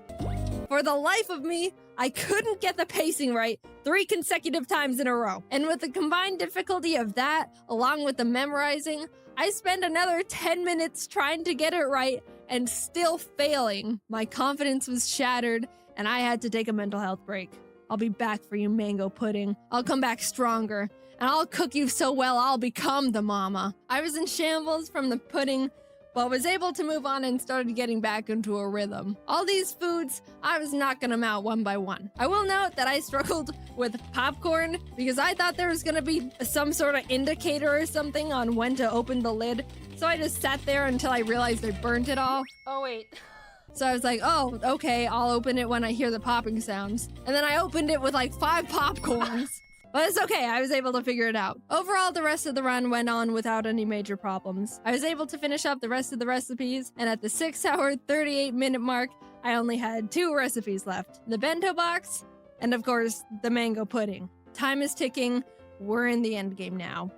Also, my Discord friends were ready to never talk to me again. I thought I could just get the bento box over with quickly because it's like, you just put food in box, right? Well, actually, I didn't realize I had to include food from all the categories Mama gave me or something, so I failed it like 3 times and was on the brink of insanity trying to figure out what Mama wanted from me. The food is in the box, Mama? What's what a bento box is? Food in box. What else do you need? Blood? A blood sacrifice? It didn't say anywhere in the instructions that I should have put more variety in there. Not that I was reading the instructions anyway. I still, right now, don't know what Mama wanted, but at least I finally got the gold after 4 minutes. That meant I only had one last recipe. 79 were completed. The mango pudding was the only thing standing between me and the first Cooking Mama 2 Dinner with Friends world record. I clicked it nervously, but I climbed my mountain. I trained with Mama, and I've come back a new chef.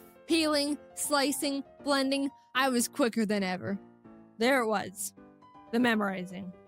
I was doing well until... No! I restarted. I was sweaty and shaking. My brain was shutting down. My eyes had only been seeing Cooking Mama for the past 6 hours and 45 minutes. Every breath was Cooking Mama. Every neuron in my skull was Cooking Mama. Every atom in the universe at that moment was Cooking Mama. But my next attempt, oh my god, oh Jesus, is this the one? I nervously went through the rest of the recipe until I arrived at the last step. It's been about 3 hours and 15 minutes since I practiced removing the pudding from the mold, and to be honest, I don't remember the removal strats. First one, second one. Let's go! I got all the puddings out flawlessly. I waited until the results to confirm it. Boom! 100 points on the mango pudding. Stop the timer. I did it. At long last, all 80 recipes in Cooking Mama 2 gold. In 6 hours, 47 minutes, and 27 seconds.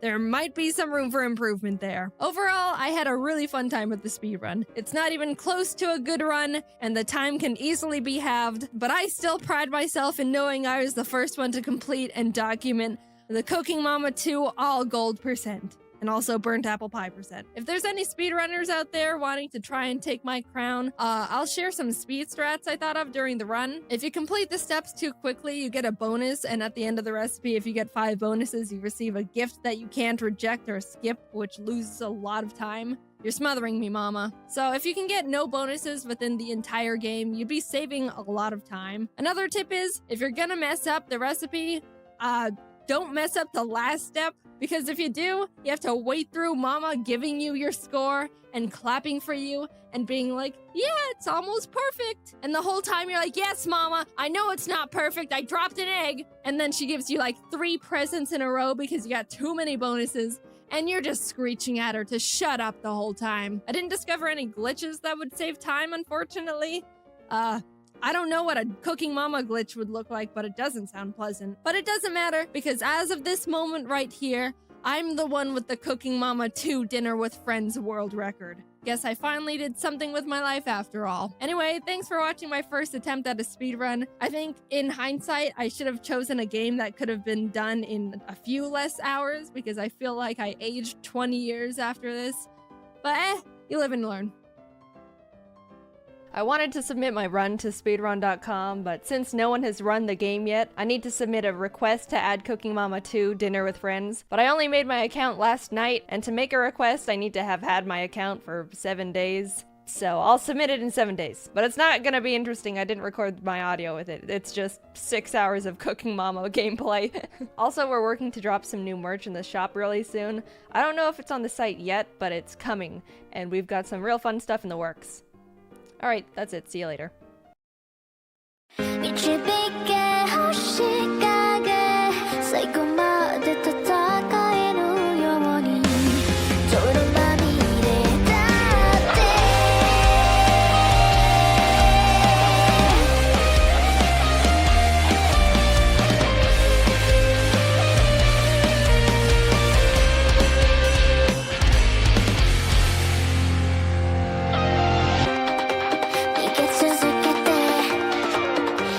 So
For people who have been around for a while, you might be seeing the title and thinking, Jaiden, aren't you allergic to cats? And to that, I'd say, yes.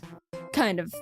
I'm actually not sure anymore. And for the people who know anything about me, you might see the title and think, Jaiden, cats are literally the #1 natural predator to birds. And to that, I also say, yes, that one's 100% proven fact. So let me back up a bit and explain how we got here, because all the cards in the world were stacked against the idea of me getting a cat. Growing up, I was irrefutably and absolutely allergic to cats. My best friend had like 3 of the things, and every time I would hang out or sleep over at her house, I would be a sneezy, watery-eyed, snotty mess. Can I have some water? Given the fact my brother was also allergic to cats, it was set that we were a dog family. My whole life I went around not giving cats a second thought. I never had anything actually against them, but since I was forced to stay 20 feet away from them or suffer the consequences, I just couldn't get to know them. Plus, as a kid, dogs were always more appealing. They're more likely to be bigger fans of playing and running around, be more approachable with their genetically bred unconditional love, and can overall be more forgiving. Cut to like 2 catless decades for me later, and I'm meeting Jacob for the first time at his place. As we're hanging out in his living room, his cat Fraser comes over and greets me. Fraser is extremely social and vain, so he's always expecting nothing less than a never-ending stream of attention from the people. Even though he's very cute and distinguished, I deployed my typical foolproof plan of don't touch the cat. Fraser realizes he's not getting any attention out of me and sits down nearby on the couch, but a bit later, Jacob's other cat ends up making an appearance. This one's Taylor. She's normally really shy and hides, but does really like women,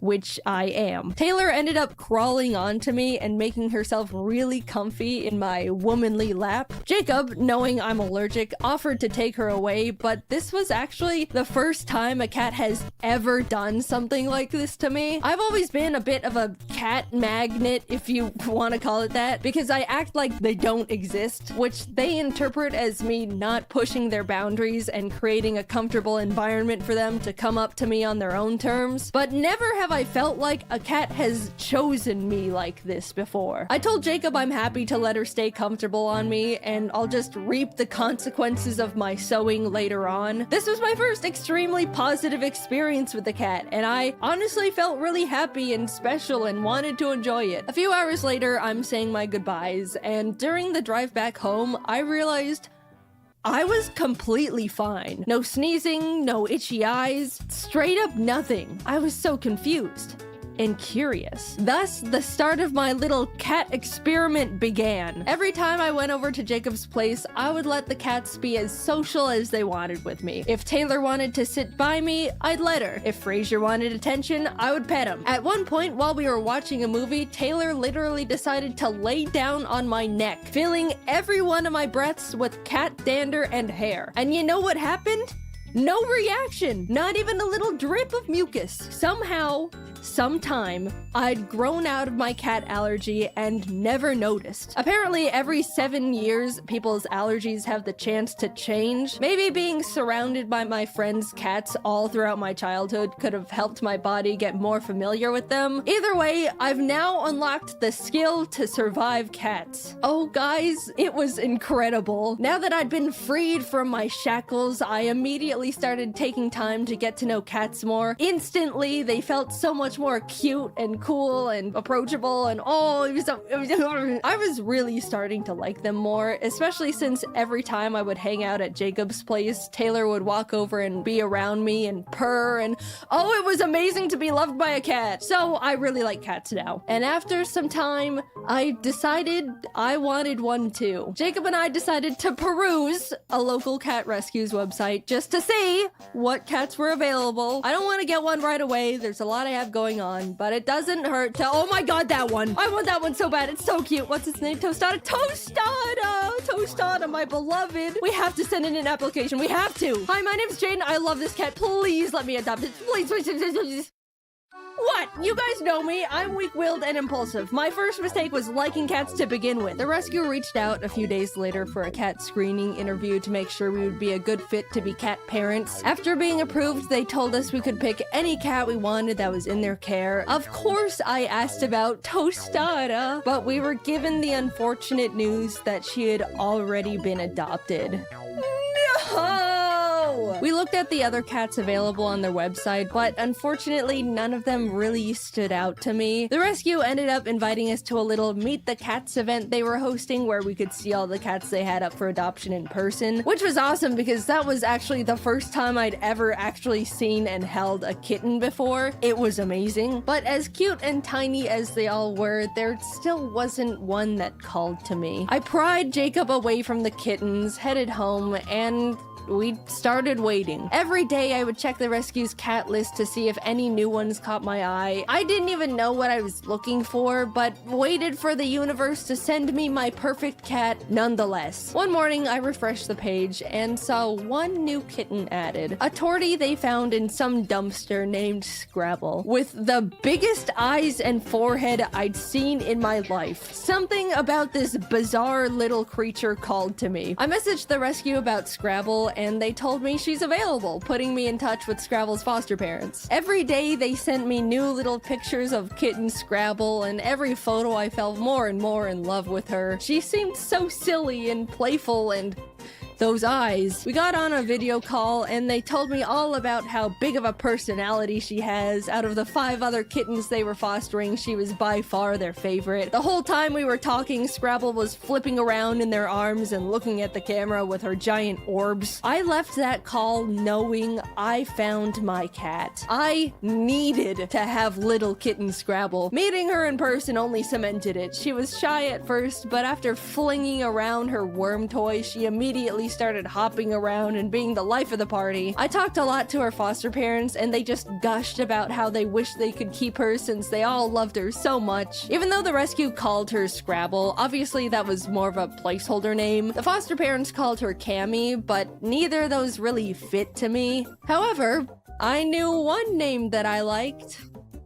Tostada. Yeah, I stole another kitten's name and pasted it on mine. So what? Big deal. Tostada is a great name. My Tostada is way more of a tostada than the other Tostada anyway. Look at her. I would have left with little Tostada in my arms that moment if I could. But unfortunately, Jacob and I were going out of town for 3 million weeks and had to wait to take her home until after we came back. She was all I could think about the entire time. I was shoving Tostada photos in everyone's face every chance I got. The foster parents were sending Tostada updates every day. I was overflowing with yearning for this cat. She was growing and learning about the world without me. Take me home to my child. Literally, the moment Jacob and I landed, we drove straight from the airport to the foster home to pick her up. I could not wait. We arrived home with +1 Tostada. I couldn't believe it. I have a mammal now. And sorry, other mammal owners, but it's the best mammal in the whole wide universe. Jacob and I spent the entire day playing with her, letting her get used to her new surroundings. She was so cute and so tiny. Here's a video of her eating wet food with a big old chomp. As someone who's owned birds for 7 years at that point, it felt so strange to have a pet that was significantly less fragile. And also draws significantly less blood. You mean this thing can't fly up and get hit by the ceiling fan? Insane! I've had Tostada for a while now. She's 2 years old at the time of me posting this, and let me tell you, this thing has become a creature. First of all, eyes, still giant, and she never blinks. Look at this. She was sitting on my desk looking like that long enough for me to notice, get my phone out of my pocket, pull up the camera app, put the camera in her face, and take a photo. And here's like 4 more. She is also not that smart. I'm sure you could deduce that by how she looks, but this thing has a single brain cell and it's just another version of herself up there with a joystick. Jacob and I are fully convinced she can only form a few thoughts a day and only in single word nouns. Evidently, Tostada is also very scared of everything, always has been. Loud noises, quiet noises, no noises, movement of any kind. Even Jacob, a person she's been around all her little life post-dumpster. There's been times where he'll be at his desk, moves his chair just a smidge, and she's darting out of the room. One time we were trying to explain to some friends how skittish she genuinely can be, and demonstrated it by grabbing a toy literally in front of her, raising it up a bit, lightly dropping it on the floor, still in front of her, and she bolted. You know how cats are genetically built to be good at balancing? Well, Tostada can't even do that. She trips and falls and misplaces her feet all the time. On multiple occasions, she has tried to walk across my L-shaped desk and just missed and fell down. That's like the one thing that makes a cat, and nope, doesn't hit the mark there either. She's gotten better, but as a kitten, Tostada couldn't even jump. After I built her first cat tower, I watched as she attempted to jump up to the second level, not quite make it, and had to slam her arms down on the thing to hoist herself up like she was mountain climbing. But oh, is she the sweetest little thing. When I got a cat, I was expecting it to want its own space, come around when it wants, you know, general cat things. But this creature follows me from room to room with those high beams of hers. She sits on my lap while I'm at my computer, lays on my giant Pokemon plushes, mostly just looks up at me from the floor and just stares. When I'm sleeping, she'll just crawl into bed and tuck herself up right next to me. Look at all these photos of her straight up on me when I'm sleeping.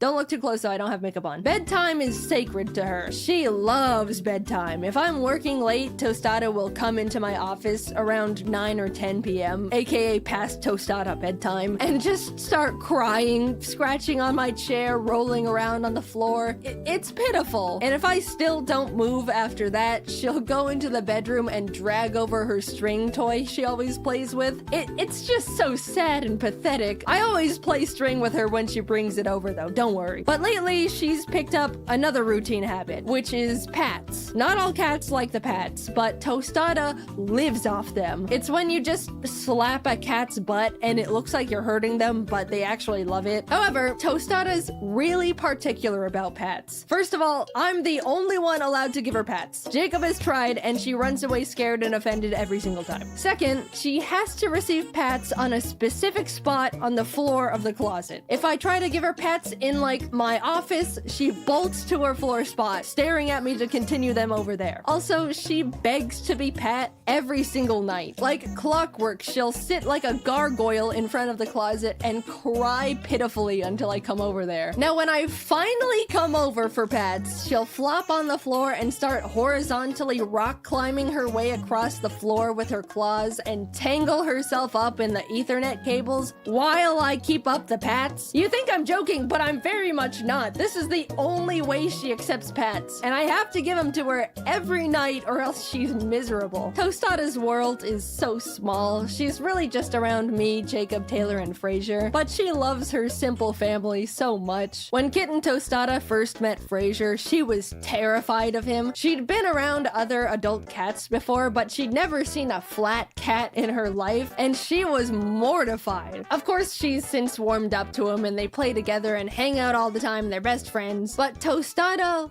loves Taylor. Always has. She looks up to Taylor like a little baby sister admiring her cool, awesome older sibling. Unfortunately, Taylor hates it. They literally have a SpongeBob Squidward type of sibling relationship, and Tostada is so oblivious to it. Taylor has annoyingly swatted at Tostada so many times just for existing around her that Tostada now thinks it's a fun little game they play and will start chasing and swatting back at Taylor happily, not understanding cat social cues. Of course, never in a way that's too far, but just enough to get on Taylor's nerves even more. Between the three of them, they all have such different little personalities and relationships to each other. It's made our lives so much more entertaining. And to anyone concerned about the birds, don't worry. I've got Ari and Tofu very separated from the cats. They're safe in their own blocked off room connected by a double door system that ensures no possible interaction between bird and cat. If anyone is thinking about getting cats and birds as pets, it is possible, but just make sure the two are very separate, especially if you have smaller birds like conures or budgies. I'm sure there's people out there that have trained their cats to be fine around a pet bird, but to me, all it takes is one accident or attack for you to just not have a bird anymore. Plus, having the two of them takes a huge amount of time and commitment. I've said it before and I'll say it forever. I love my birds to death, but they do not make good pets for the very large majority of people. In terms of allergies, I do think I was originally still a little bit allergic to Tostada, ironically. When I first got her, I was sneezy and sniffling, nothing allergy pills couldn't fix, and it never was as bad as my original cat allergy. But I think I've been growing out of that one too, because nowadays I don't have any reaction to her at all. Bodies are a mystery. I am building my immunity to everything.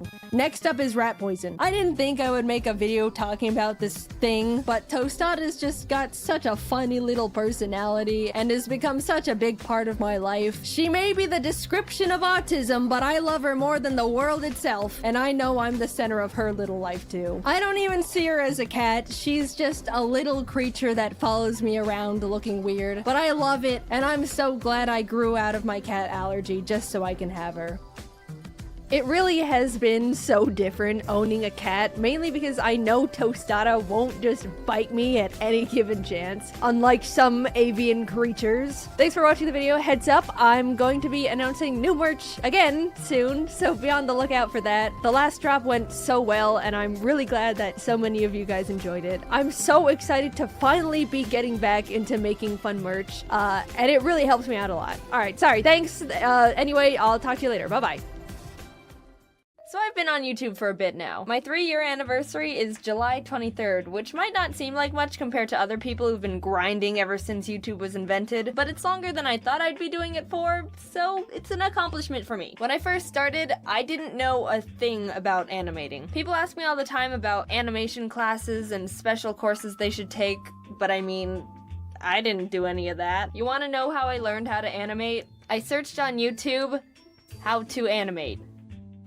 That's it. You'd be surprised at what you can learn from YouTube and how unprofessional I am. If you think I'm some sort of animation expert, stop that. I still have no clue about anything. I could be doing everything wrong. I probably am. I always thought, man, doing YouTube would be so fun, but nah, it'd never work. I'm just me. There's nothing special about me. I never really had the thought that it could even be a possibility, you know? But here we are 3 years later with 2 million subscribers, a great community, and pretty much surpassing all my expectations, which were pretty low to begin with, so that part's not as impressive. But it's still crazy! YouTube even sent out a little yearbook to all the channels with over 1 million subscribers, which I didn't even know was a thing. So it came in this like package here, and you open it up like that, and you open it up like that. I didn't even know YouTube does this thing. I've never seen any other channels kind of like talk about it. The front has like a bunch of all the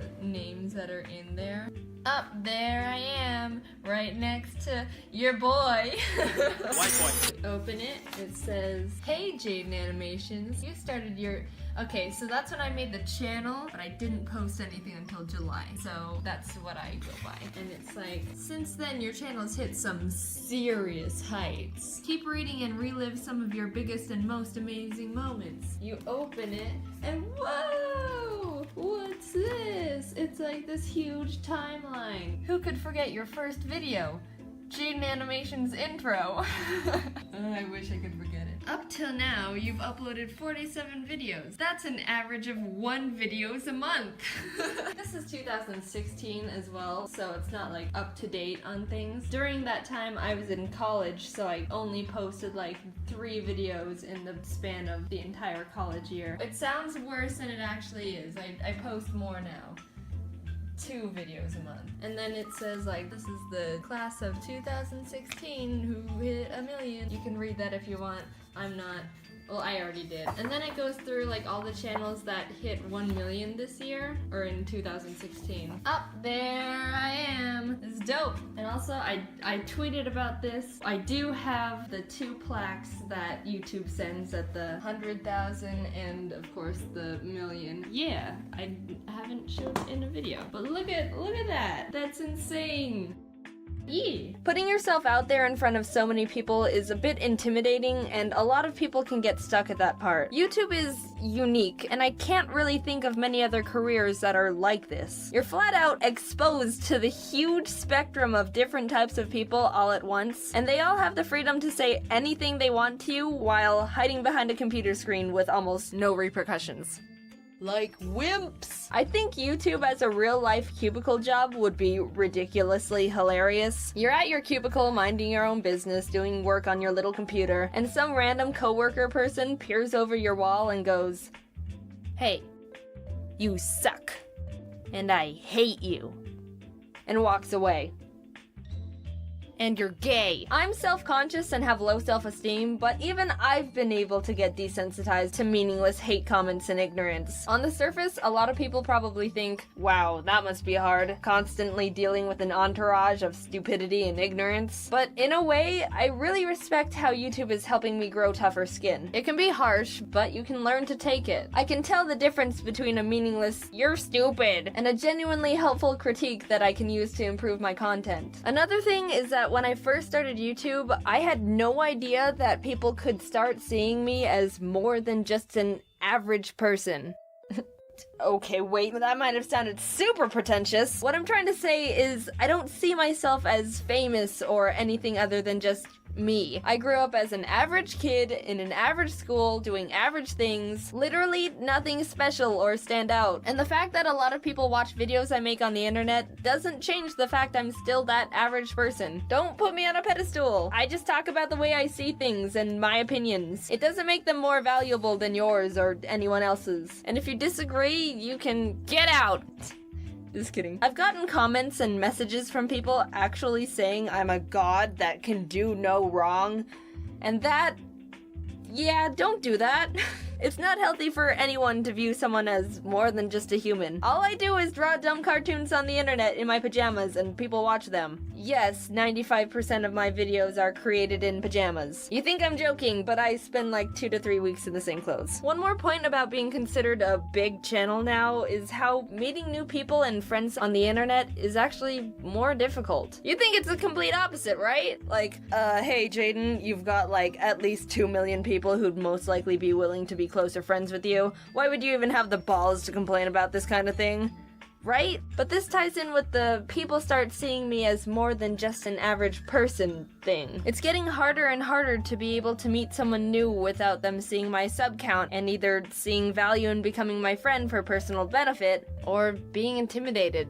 Because I'm so intimidating. It's strange how it can go in completely different directions like that, isn't it? I miss being able to just talk to someone new and not get sad to hear that they brag to other people about being my friend. Because that's not friendship. In my opinion, at least. I see friendship as a mutual balanced respect for each other. One person shouldn't see the other person in a higher light or something, you know? Because then I wonder if you're my friend because of me, or because you like the idea of being my friend. There's actually been a situation where I found out someone was all gloating like, "Oh hey, yeah, Jane and I are besties, we're, oh my god, we're such good friends," to a bunch of people, and an actual friend of mine asked me if that was true, and I was like, I've never even had a full conversation with that person. I didn't even know their name.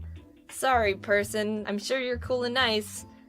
I still don't know your name. You probably don't know this, but when I meet new people, I definitely hide the fact I do YouTube for a living. Mainly because how the frick do you even explain I post videos on the internet as a job to someone without them getting either confused or very concerned? Yeah, so I put going to college and getting a degree on hold so I can make YouTube videos. Also, I still can't stand when people watch my videos in front of me. You'd think I'd get desensitized by it after 3 years, but nope! Whenever someone puts on one of my videos in front of me, I still want to slam my head on the counter and frisbee the computer away.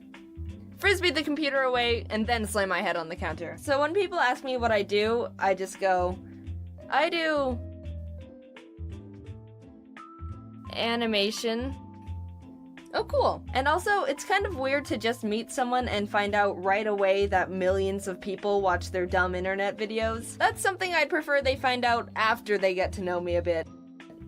so they judge me less. But even with all the weird difficulties YouTube comes with between trying to explain to your grandparents that you aren't becoming a failure by dropping college for a bit to post internet videos, and dealing with stupid people, leaving stupid comments, and generally being stupid, I really am grateful to be able to be in the spot I'm in.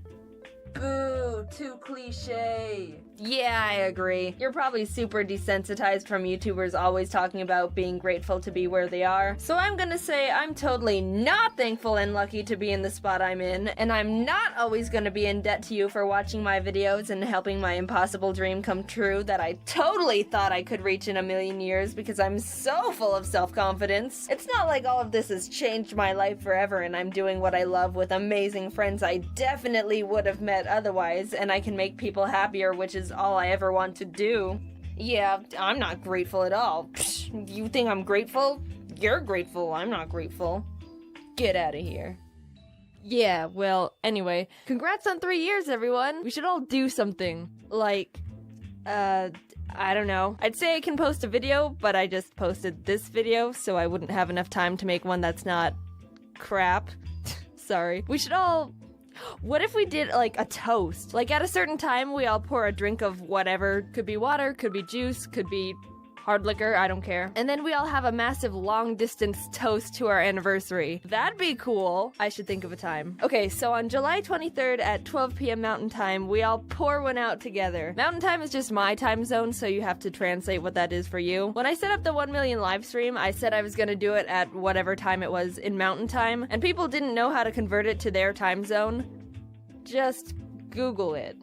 Anyway, I like that idea. July 23rd, 12 p.m. Mountain Time, we all do a toast to me posting my first YouTube video, which was very bad. Don't watch it. Tweet me a picture of you doing the toast. Okay, thanks, love you, bye. A while ago, I went to the bank to get a new debit card. I walked in, the lady asked, "Can I help you?" And I said, "I'd like a new debit card, please." Her face scrunched a bit, and then she replied, "Let me see what I can do. Would you take a seat for a moment?" I sat in the lobby chair for 30 minutes, assuming that she was doing everything in her power to get me a new debit card, and when the lady finally came back, she simply said, "No, we don't do that." But you're the bank. For the longest time, I've been tossing around this little thought. I don't know if it's just me, but it kind of feels like the world around us doesn't quite work anymore. At least compared to, say, a decade ago, it seems like everything has gotten less efficient and, dare I say, stupid. Anytime I go out to get something done, I come back 3 hours later with nothing accomplished and a fresh desire to punch a wall. I've tried to gaslight myself out of it. Maybe I'm overreacting here. Humans have always been flawed creatures, so of course it's doomed to bleed into the construction of our society. But I just keep thinking back to those 30 useless minutes in that bank chair.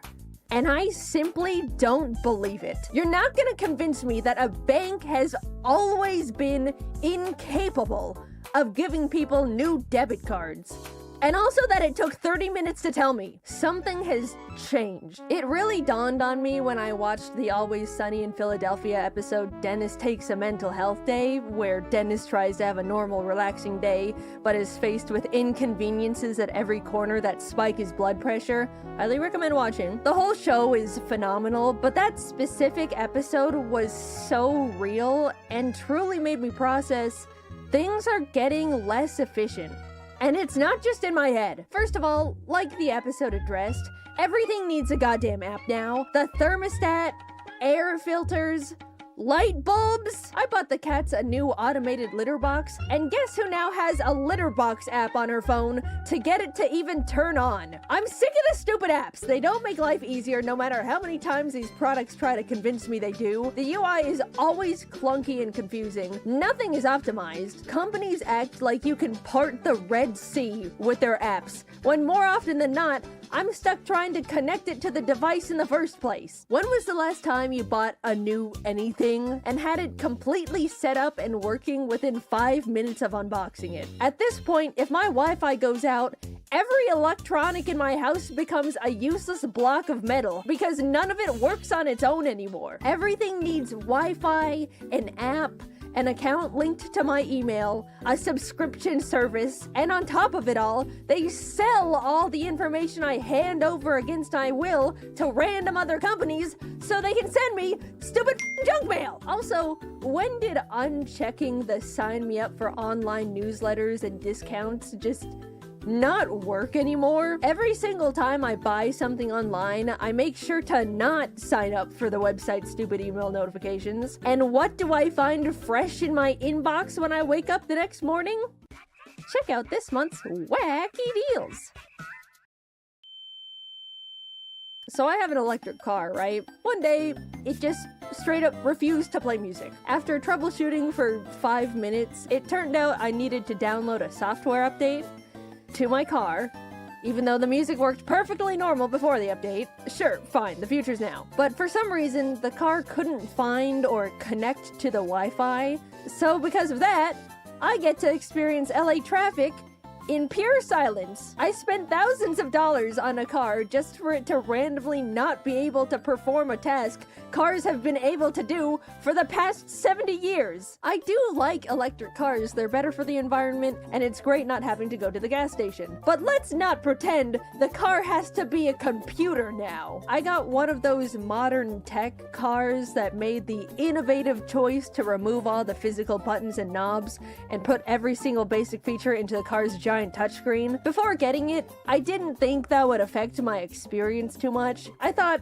well, when I drive, I normally don't fiddle with the buttons all the time anyway, but now I have to deal with things like not being able to manually open the glove compartment because it has no latch. I have to speak into the car microphone, "Open glove compartment," and every single time it opens the charging port. Didn't think about that one before buying. Also, when I do need to do something while driving, it feels way more unsafe than I initially realized. They didn't even build AC knobs, so to turn up the air, I have to essentially play on the car iPad while paying attention to oncoming traffic. Correct me if I'm wrong, because I'm neither an engineer or car specialist, but that feels stupid. Apparently, enough people started complaining about the lack of buttons in high-tech cars, so they started putting them back in, which now puts into question these experts making these decisions in the first place. What do you mean thousands of people had to say using a giant iPad while driving is unsafe? Before they were like,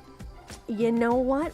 These people might be onto something. A few weeks after I bought the car, I accidentally stepped on glass and needed to go to urgent care. So Jacob and I hopped in, and as we started driving down the neighborhood, the screen got covered with "Software update required." Thinking it was a simple fix, Jacob pulled off to the side of the road and clicked download, to which the car completely locked and became undrivable until it finished the download, which was 45 minutes. I ended up having to call an Uber to go to urgent care, despite owning a fully functioning car. Lesson learned, I suppose. They got me again. Also, I don't know how a car can download a software update on the side of the road and not in my own goddamn garage. It all just feels so dumb. Nothing feels like it's checked to make sure the customer has a half-decent user experience anymore, because companies think slapping an app together makes something high-tech enough to get away with slop. And on top of it all,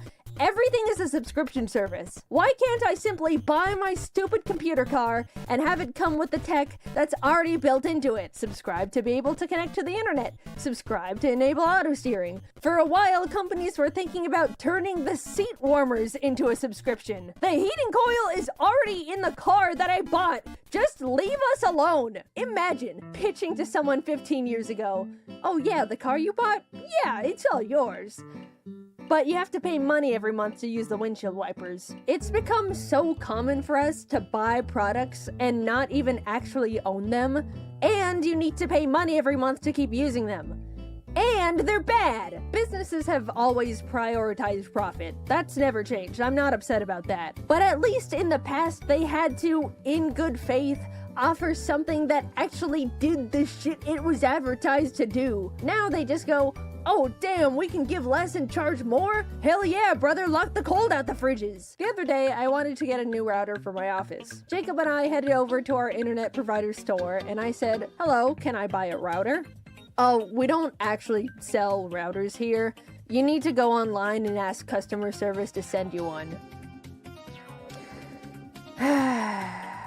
As I was processing this, Jacob decided they wanted to get a phone upgrade. Excuse me, could I actually buy this phone? Yeah, we don't have those in stock here. You can buy it, but it'll have to be shipped to your house.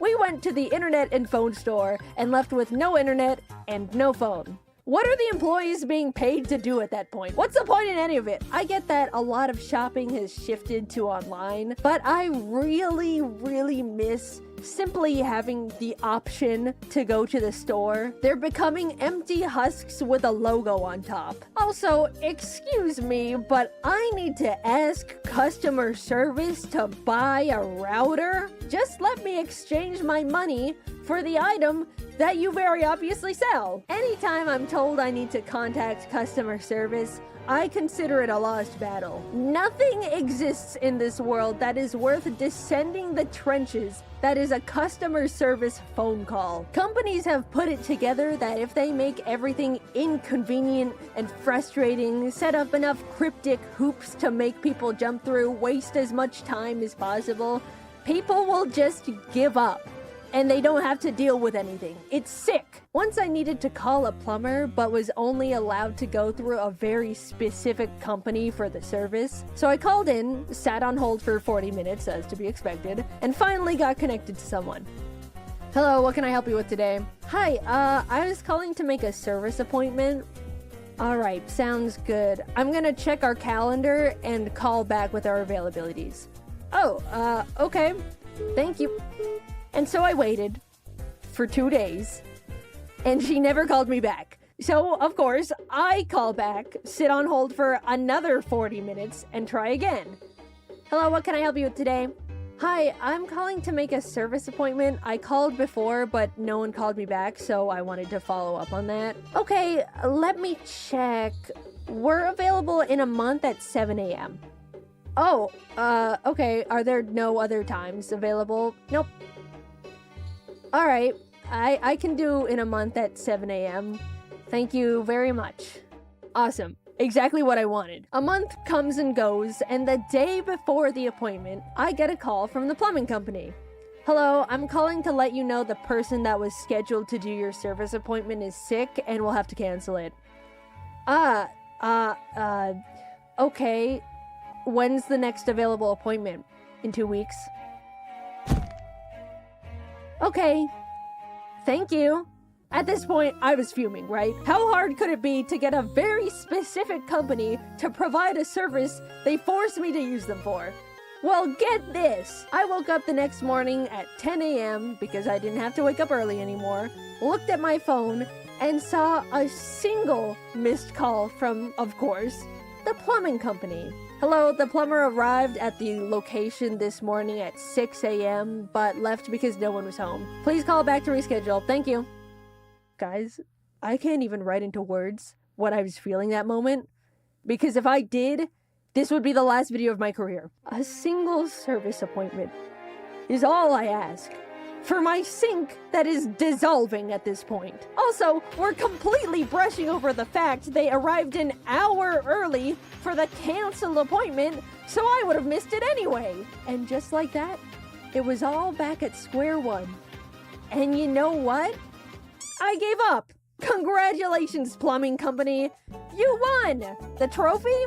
My sink is broken. I was justifiably feeling upset, so I wanted to go out and get myself those Pillsbury Halloween cookies with the pumpkins and ghosts on them, because it was the season. I looked online to see if the grocery store had them, and the website said, in stock, confirmed in the past hour. So I got dressed, drove over, and lo and behold, the store had 0 Halloween cookies. I did the same charade 2 more times until I just went home and cried. What's the point anymore? Really, my car doesn't work, the stores don't work, the litter box needs Wi-Fi. I'm just so tired. We're doomed to be wrung of every single dollar we have, cursed to scroll endlessly on social media because it's evil now, is nothing good anymore. We're being left behind over here, and no one can do anything about it cares. I don't want to get too doomer in the silly animated YouTube video. Sorry, maybe a bit of reality started to seep in there between the funny little stories. Quickly, I'm gonna talk about things that do spark joy in my life. There's been an influx of people going back to old tech as a way to step out of the overwhelming and predatory modern innovation era, and I am also on that boat. A while back, I started playing on my old 3DS, and something about using a classic handheld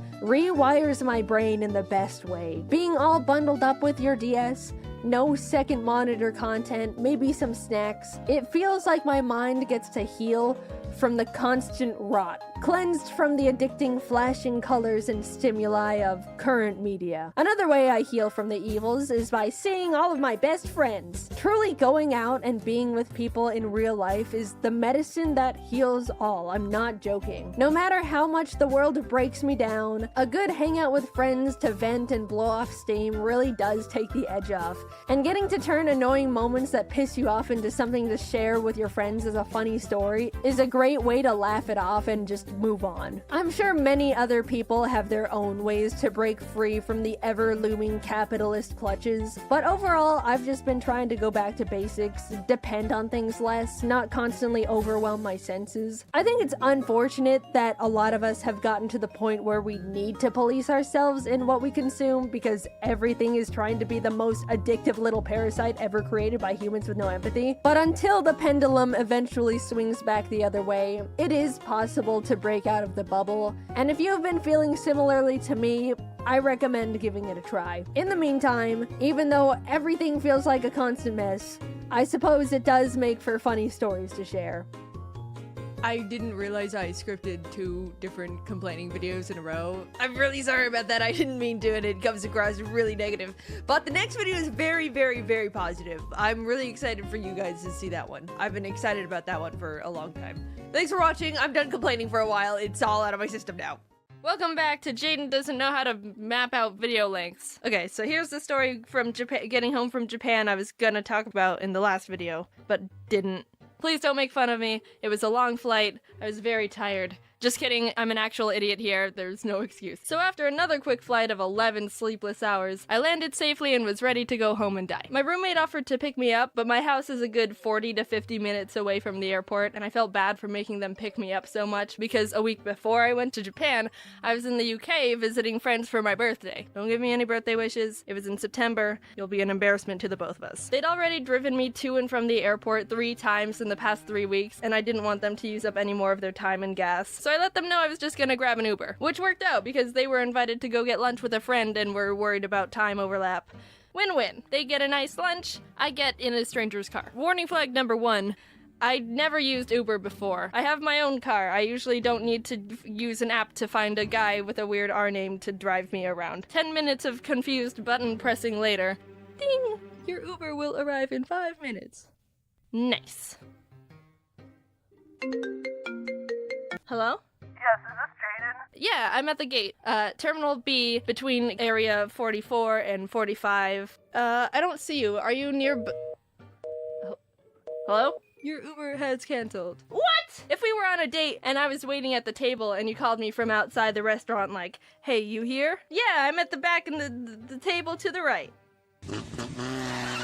You can't stand me up like that. At least give me some sort of reason. Come on, come back, Rajesh. Anyway, I found out that I needed to be on the upper level of the airport because that's where all the app pickups are. Whoopsie, that's my bad. But he could have told me that when he was on the phone with me in the first place, Rajesh. Go up the stairs. Boom. Everyone's problem is solved here. Here's a bunch of money. When you think about it, Uber is kind of like the opposite of a kidnapping. Take me home. I got a new Uber that took 15 minutes to arrive, and an hour later I was almost home. Maps can be kind of wonky with my house address, so we started driving past my neighborhood. It was back there. Sorry about that. Oh, that's okay. Which one was it? I live in a little community with a bunch of houses, so I said it was the one on the corner. Could have been more specific, but that's just what came to my mind in the moment. He turned around but stopped at the wrong house and was like, this one? Look, I was running on no sleep for the past 20 hours, so my mush of a brain started being spazzy and socially anxious about the whole situation that wasn't even a situation. Almost all my brain cells were dead at this point, except for the one that ate grass in elementary school. Oh, you had to correct him because Google Maps is being weird? I didn't know you were Satan. I felt like I was bothering him a whole lot with all the one corrections I gave him, so in a panic I was like, this is the wrong house. Yep, this is it. Thanks so much. I really appreciate it. Sorry for the hassle. Wow, is it great to be home at this house that I live in again. Oh, how I missed it because it is mine. I'm paying this guy and it's his job to take me to my house. So if it accidentally stops at the wrong one, it helps literally no one for me to be like, oh yeah, this is totally it. I've become a lot more socially confident and calm in the past year. But this is not a good example of that improvement at all. I am aware I look like a wreck right now. I got my stuff from the trunk, walked up the driveway. Thanks. Now I'm standing in the front step of this random house, hiding from an Uber driver, hoping the people who actually live here don't realize the random girl standing here for literally no reason. Yes, this is exactly the spot I wanted to be in right now. Honey, did we adopt a 21-year-old Asian girl, or is this a very unthreatening house robber? I was stuck there waiting for him to leave, but he was just sitting there! Hey, can you get off the driveway I don't own already? What the heck, man? I got houses to rob. He was probably waiting to get connected to a new person to pick up, but it wouldn't have looked that great if he was also noticing me poke my head out and peer at him every 10 seconds. I couldn't have started walking to my actual house because I already pretended to walk into my house, and he would have seen me and been like, hey, wait, this isn't your house. What the heck? You lied to me. For literally no reason. And I couldn't have gotten out of the car and started walking to my actual house in the first place because I told him that this was my house. He even double checked, like, you sure this is good? And I was like, yup. I was so loopy and lethargic from being up for the past 20 hours of traveling. I couldn't even tell what was reasonable at this point. Was I actually pulling this off like I thought I was? Were the neighbors just watching me dig myself deeper and deeper into this hole? Could the driver actually see me this entire time? Because that would have been hilarious. Mommy, look! A dirty homeless girl! He finally drove off, and I walked over to my actual house across the street. Yes, I've been looking forward to collapsing onto my bed since landing. I can't believe I just did all that. I'm glad the neighbors didn't call the police on me. But I don't have any keys. This wouldn't have been a problem at all because, like I said, I have a roommate. But hey, foreshadowing, were you here this whole time? They were at lunch and weren't coming back for the next 3 hours. I'm not a professional when it comes to anything, and that includes breaking into houses. But lord dang it if that skill wouldn't have been pretty darn handy to have right there. Is it a crime to break into your own house, Your Honor? Yes? No? This is kind of a weird situation for both of us, ain't it? I tried the front door, the back door, the garage door, the secret door. There wasn't any way I was gonna be able to get into this house. Which is how it should be. But I was still mad about it. Dang it, living in a house that people can't break into. Stupid. I was so drained, I contemplated just laying on the ground of my backyard for 3 hours until someone came home. But I decided that would be an inefficient use of time, and also too much of a depressing scene to look at for anyone walking by. So instead, I ordered another Uber to drive me to where my roommate was, so we could all hang out and then come back to the house together. Almost an hour later, I'm finally there. I tried my best to be social and energetic. We went and got lunch and stuff, but I was just in critical survival mode. Some people get all loose when they're tired or giggly or maybe even more social. But for me, my body just reverts to maintaining the baseline functions for me to just be a human. I'll breathe and look around and not fall over, but that's basically it. Oh my god, is Jaiden okay? They were getting sushi, so I tried to eat some, but coming back from eating sushi in Japan to some random place in California was just another variable of disappointing. I'm not having a good time right now. We got home, I crashed onto my bed, and proceeded to sleep for 17 hours. There's no moral to the story. I just liked it. It makes me laugh because I'm being stupid. But if I were to make one up last minute, make sure you can get into your house without keys because you never know when you're gonna need to get in without keys. That was really bad. Oh well, sorry. I don't know what else you want from me. See you later, but not in my house because you can't get in. Ever since that incident, I've always left my house with my keys, which is honestly what I should have been doing from day one. But you know what?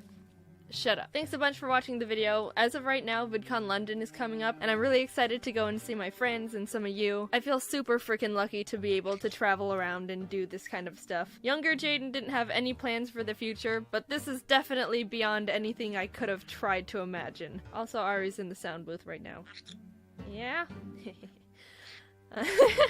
He laughs when I laugh. You wanna do it? You're dope. I appreciate you. Talk to you later. Bye.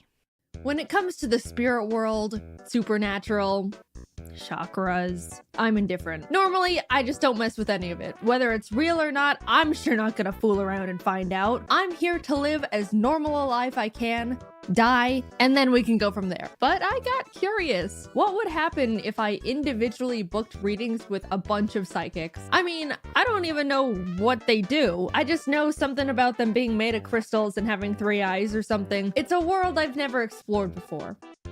Until today, I didn't even know what to expect. Would they all say the same thing? Different things? Would they say I'm cursed and demand to put a ritual on me? Who knows? I booked a reading with 5 different psychics.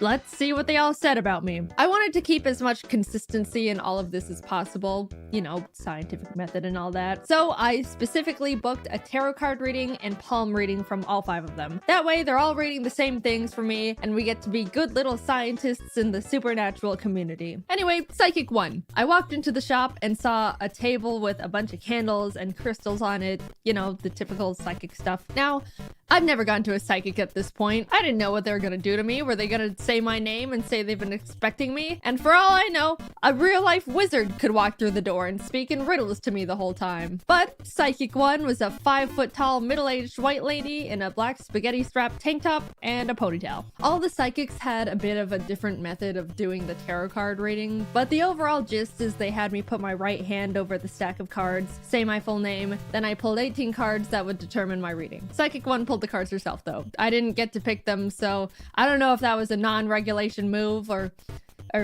all the other psychics let me pick my cards, I'm just saying. She started with what she read about me as a person. I'm my own boss and don't like being told what to do, which is like half true. Well, being my own boss is full true.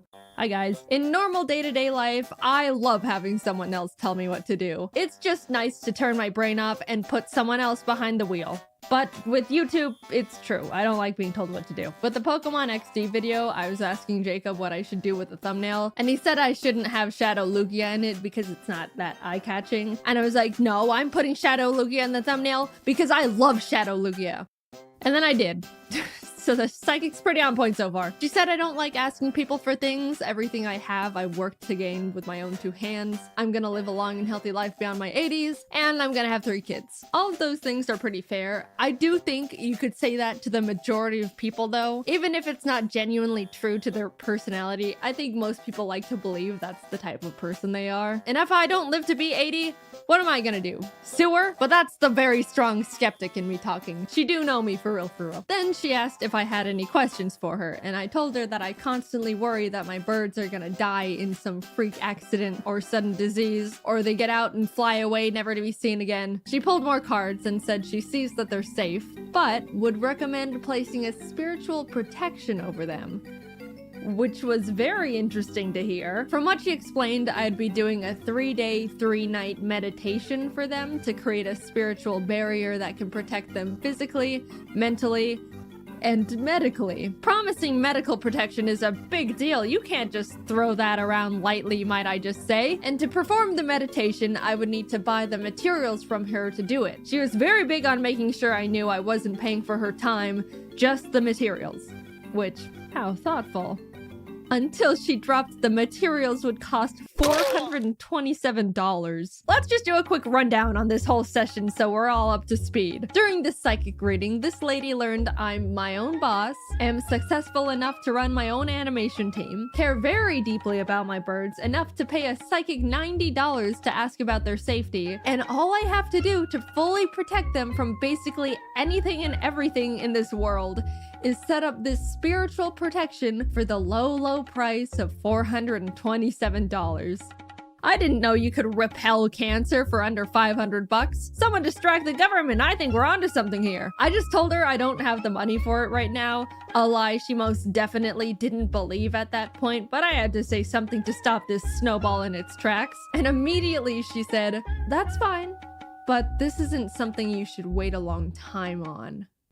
Thank you, we'll be in touch. I never went back. For that being my first psychic reading experience, it spawned so many questions, but it did answer one I had beforehand, which was, how do psychics even stay in business? Because I am now starting to understand the business model going on here. Moving on to Psychic 2, I'll say this right now, this one was my favorite. She was really nice and we had a lot of good small talk. Her psychic reading room was a little closet in her house, and by the end of the session, it was very warm in there. But I had a nice time. Same situation, got a tarot card and palm reading. I think she said she gave me a general spiritual reading as well, and this all cost 90 bucks, just like the last one. What she said was all very positive. She said she sees me making a name for myself in whatever industry I'm in.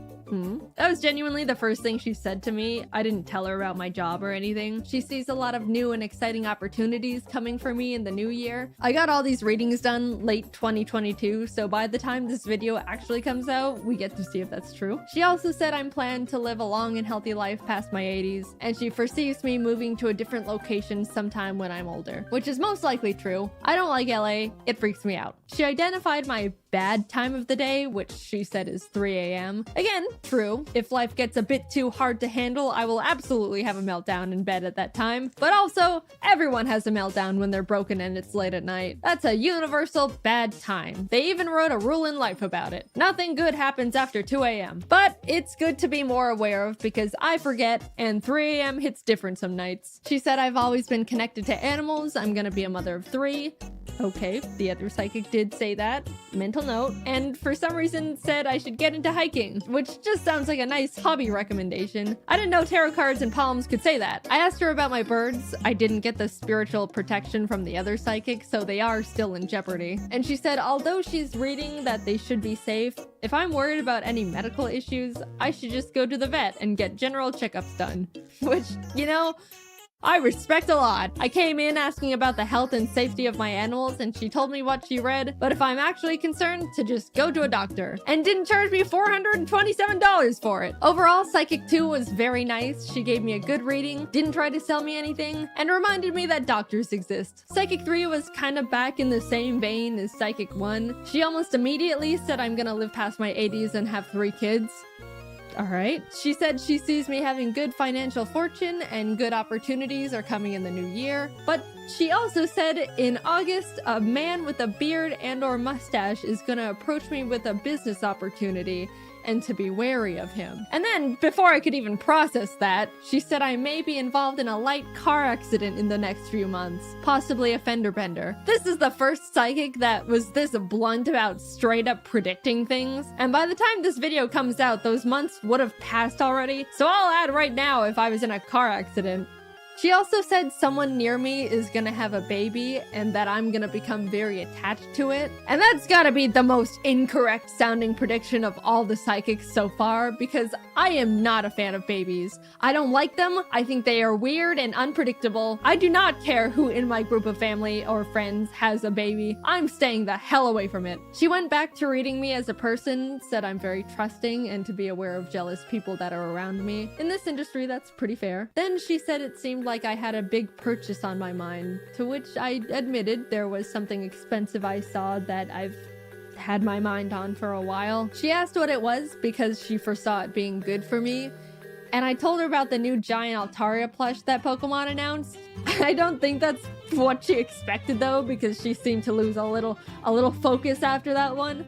But I did end up buying it. I asked about my birds, just like I have been for all of them, and she said they seem safe. However, after reading me for so long, she sensed my chakras were imbalanced, which was a shame because I could have sworn they were properly aligned. Anyway, she would like to help with them. I said, sure, and she hit me with the meditation prayer bit and how I'm only paying for the materials and not her time, and they're gonna cost $375. Much cheaper than Psychic 1, but man, that's like the same setup and kicker, and no medical protection to boot. I politely declined and left. I gotta say though, this psychic was the first one to straight up tell me, you're gonna be in a car accident. A bearded man is gonna approach you in August. Like just real life things. Whether or not they come true, you gotta respect that gamble. Definitely an all or nothing type of psychic. She was also the most expensive one yet. The other psychics were both $90, but this one charged me $162 for the readings. Now, Psychic 4 was a doozy, might I tell you. I walked up to her shop door, entered the room, and no one was there. I immediately walked back out because it's weird to be just there alone, and texted her I was here, to which she responded,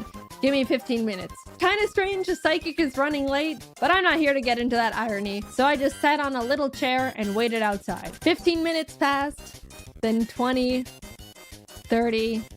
This lady was 40 minutes late to a psychic reading. I brushed it aside because whatever, and we started. She let me pick my tarot cards, laid them out in the formation, and told me she's very surprised I picked a lot of queen cards. Apparently, in the standard tarot card deck of 78 cards, there's 4 queens, and I randomly picked 3 of them. She explained that's no accident, so you heard it here first, people. Certified and indisputable queen over here. The stars said so. She led with how she sees I have a good, strong energy. I work for everything I have. I've got good financial stability. I'm gonna run my own company and be a good leader. But she sees a lot of jealous people around me and to be careful about them. I tried to explain YouTube to her because I felt like that would explain all the things she just said, since all things considered, it's pretty accurate. But after like 5 minutes of trying to explain what a YouTube channel is, she just gave up and was like, sorry, I just don't understand technology. Fair enough. Also, sure, all of what she said was surprisingly accurate, but I'm always wary of what can be used as a blanket statement, especially when it comes to the financial stuff, because I don't know, I think going to psychics is a bit of a luxury expense. Not everyone can afford to pay upwards of $100 just to be told they've got positive vibes and are gonna be in a car accident. But then Psychic 4 said, I don't know how you do it, but you're making at least X per month, and gave me a very specific range of what I actually do make per month. That's what definitely perked my ears up. You know, I don't have a normal job, and even after not understanding how I make money, she was able to drop a number that was pretty close, all things considered. Then she said she sees me living a long and healthy life, and that I'm gonna be a mother of 3. I haven't directly talked about it yet, but I would like to say it's hauntingly strange how literally all 4 psychics have told me I'm gonna be a mother of 3. None of them even asked me if I like kids in the first place. They just straight up told me point blank. I don't know what about me is giving off I'm gonna have 3 kids vibes, but it needs to stop. I absolutely do not want 3 kids. It's too many kids for me to handle. I'm gonna have to figure out how to change the fates, like immediately, because it's all feeling a bit too real at this point. They also all said I was gonna live a healthy life past my 80s.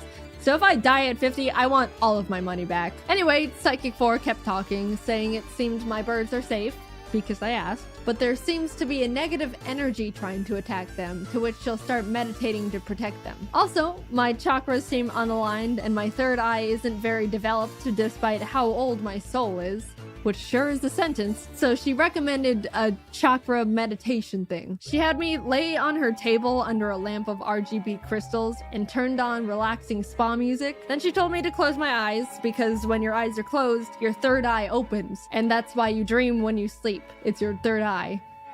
You learn something new every day. Anyway, I laid there. She gave me some crystals to hold and put more crystals on my chest and stomach and legs and put a bell on my forehead that she would ring every few minutes. After a bit of that, she told me she had to leave the room for 5 minutes so her energy doesn't interfere with mine. But I could swear she left me on that table alone and blindfolded for like 15, maybe more. After she remembered I was still there, she came back, sprayed me with lavender, which was pleasant, did little karate chops on my body, and then had me sit up.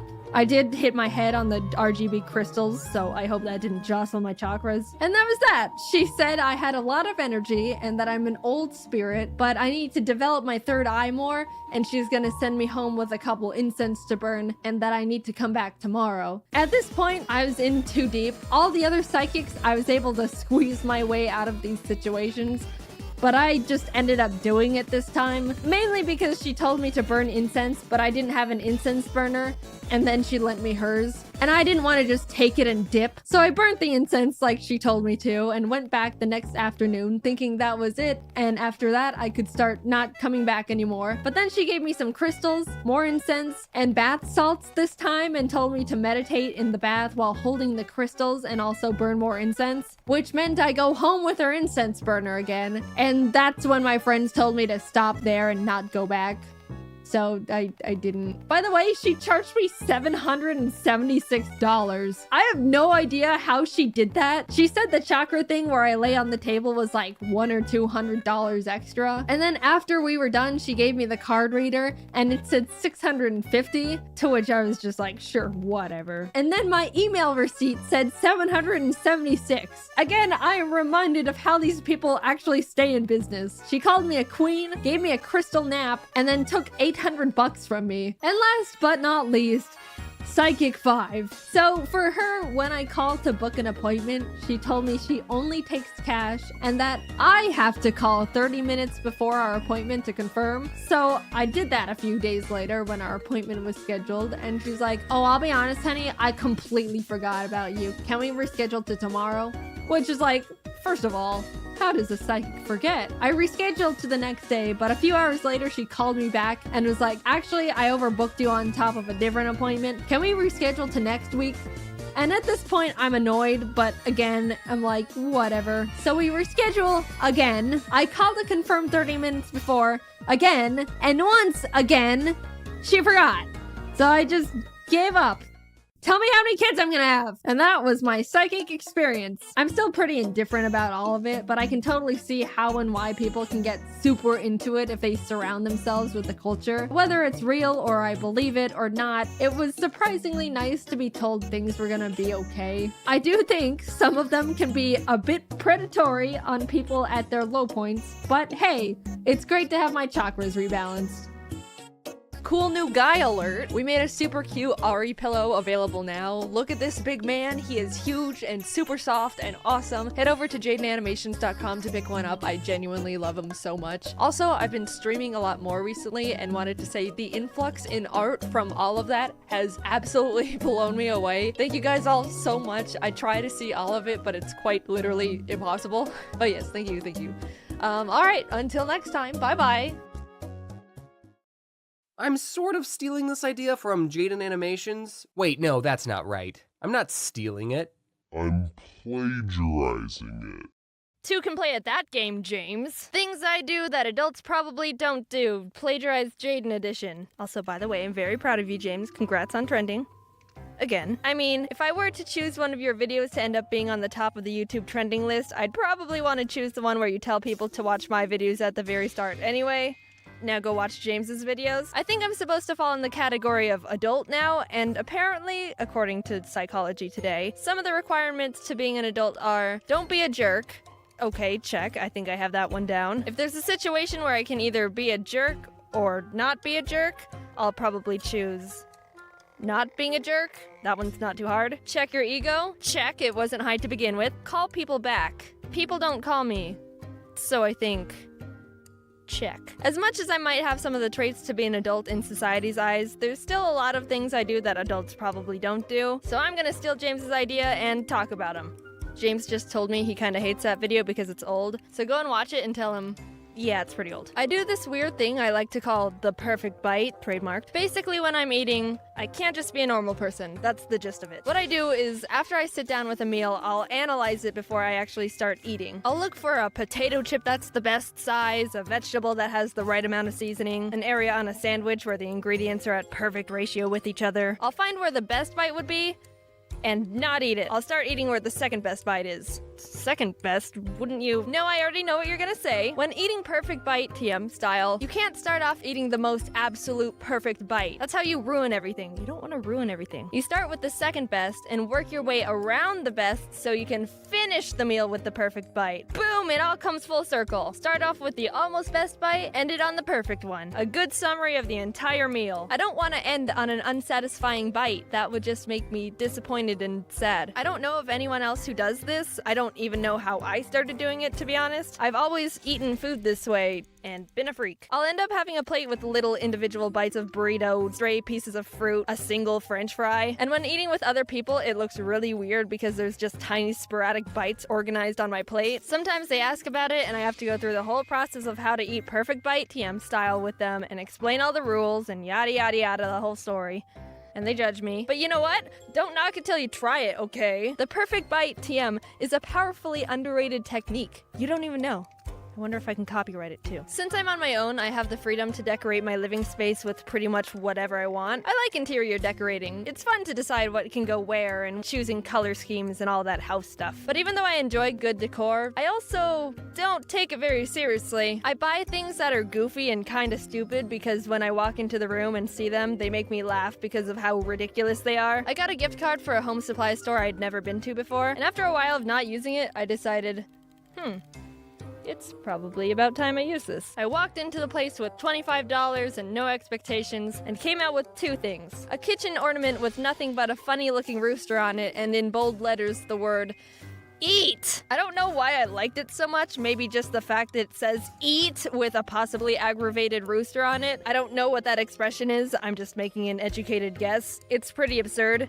And I like it. Putting it in the kitchen makes it seem like it's a rule. And, I mean, you gotta obey the rooster here. When you're in the kitchen, you should probably eat. If kitchens were to have one rule, that'd probably be it. And the second thing I bought was a big case of plastic mini dinosaurs. I saw them and was like, yep, these belong in my house. Here's pictures of them. One time, my friend came over, walked into my office, and went, "What's this?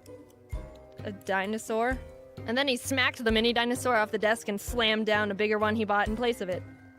That was a fun time. I also bought this stuffed toucan, and he makes me very happy. I was in Target looking for a lamp and saw him down the aisle, and I, physically stopped. My instinctual reaction was just, oh my god, I didn't realize how much I needed this toucan right now. Get in my life. So whenever I walk into my room and see him, I get happy. I don't think adults are supposed to buy plastic dinosaurs, slightly aggravated roosters, or dopey-looking toucans as interior decorations, though. I start getting really stressed and anxious when a conversation with someone ends and no one has anything else to say, because there's a possibility where there'll be a few seconds of silence and staring at each other so the conversation has ended.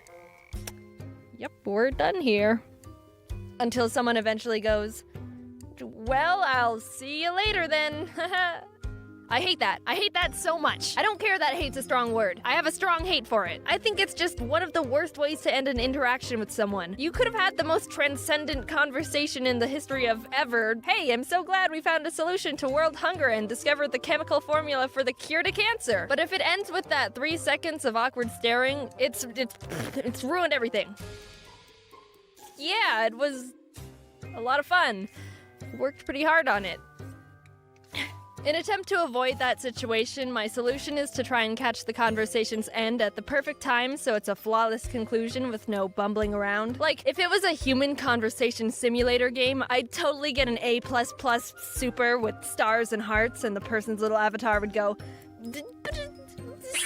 that's what I would do if I was normal, but since I'm exceedingly bad at anything related to social competence, what typically happens is I start leaving in the middle of them still talking. I mean, I don't mean to do it. I realize the conversation is ending, and I try to over-prepare by beginning to step away so they can finish their statement, and it's an easy transition to the conclusion. But I'm really bad at gauging when the right time to start retracting from the conversation is, and I misjudge how much left they have to say. So it ends up going something like it was the biggest, fattest squirrel I've ever seen.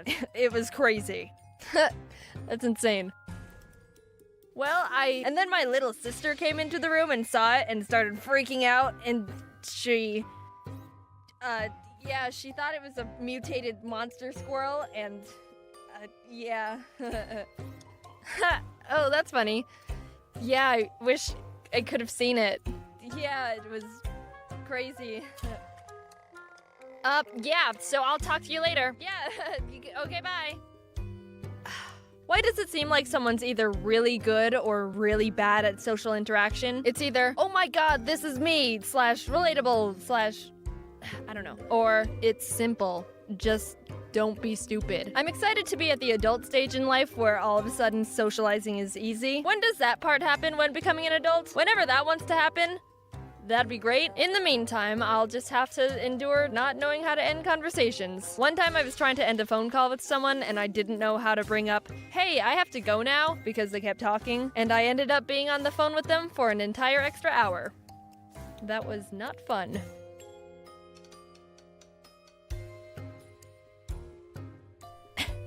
Anyway, so I don't know if you could tell, but this video I actually tried something different. Ever since I started making videos, I've always just done everything myself, and I've been adamant to stick with that. I want a certain feeling from my videos. Sometimes I feel like everyone's always trying to get to the top business or fame or whatever wise, and I kinda just want to stay homemade. Well, to a certain extent. I still want to make smart decisions for my future and career. If I start employing people or becoming a business or working with big companies, I worry I'll lose that everyday average person just making videos and being normal feeling that I want to have. But for the last year, it's been kind of rough. I don't have a set upload schedule, but I do have a mental goal to post an animation every 2 weeks, and when I set goals, I have to hit them or else I'm extremely hard on myself.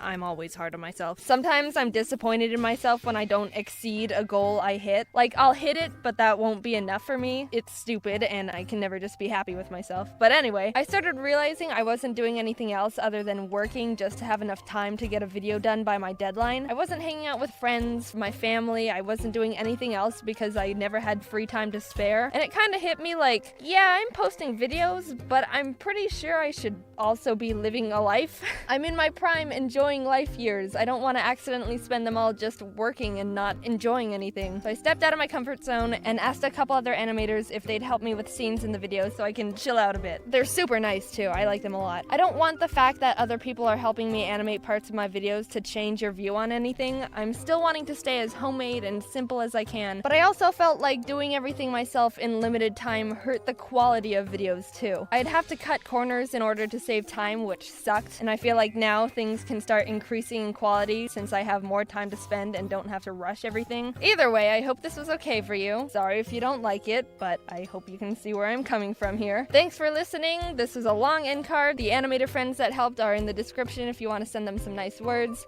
And wear your sunscreen because summer isn't quite over yet and skin protection is important. Hello everyone, I'm Jaiden, and you already knew that. I'm here with Jazza again. Hi guys! It's so good to see you again. So we've got this cool drawing program called, what is it, Drawpile? Yeah. And we spent like an hour trying to figure it out. We're gonna draw, we made this.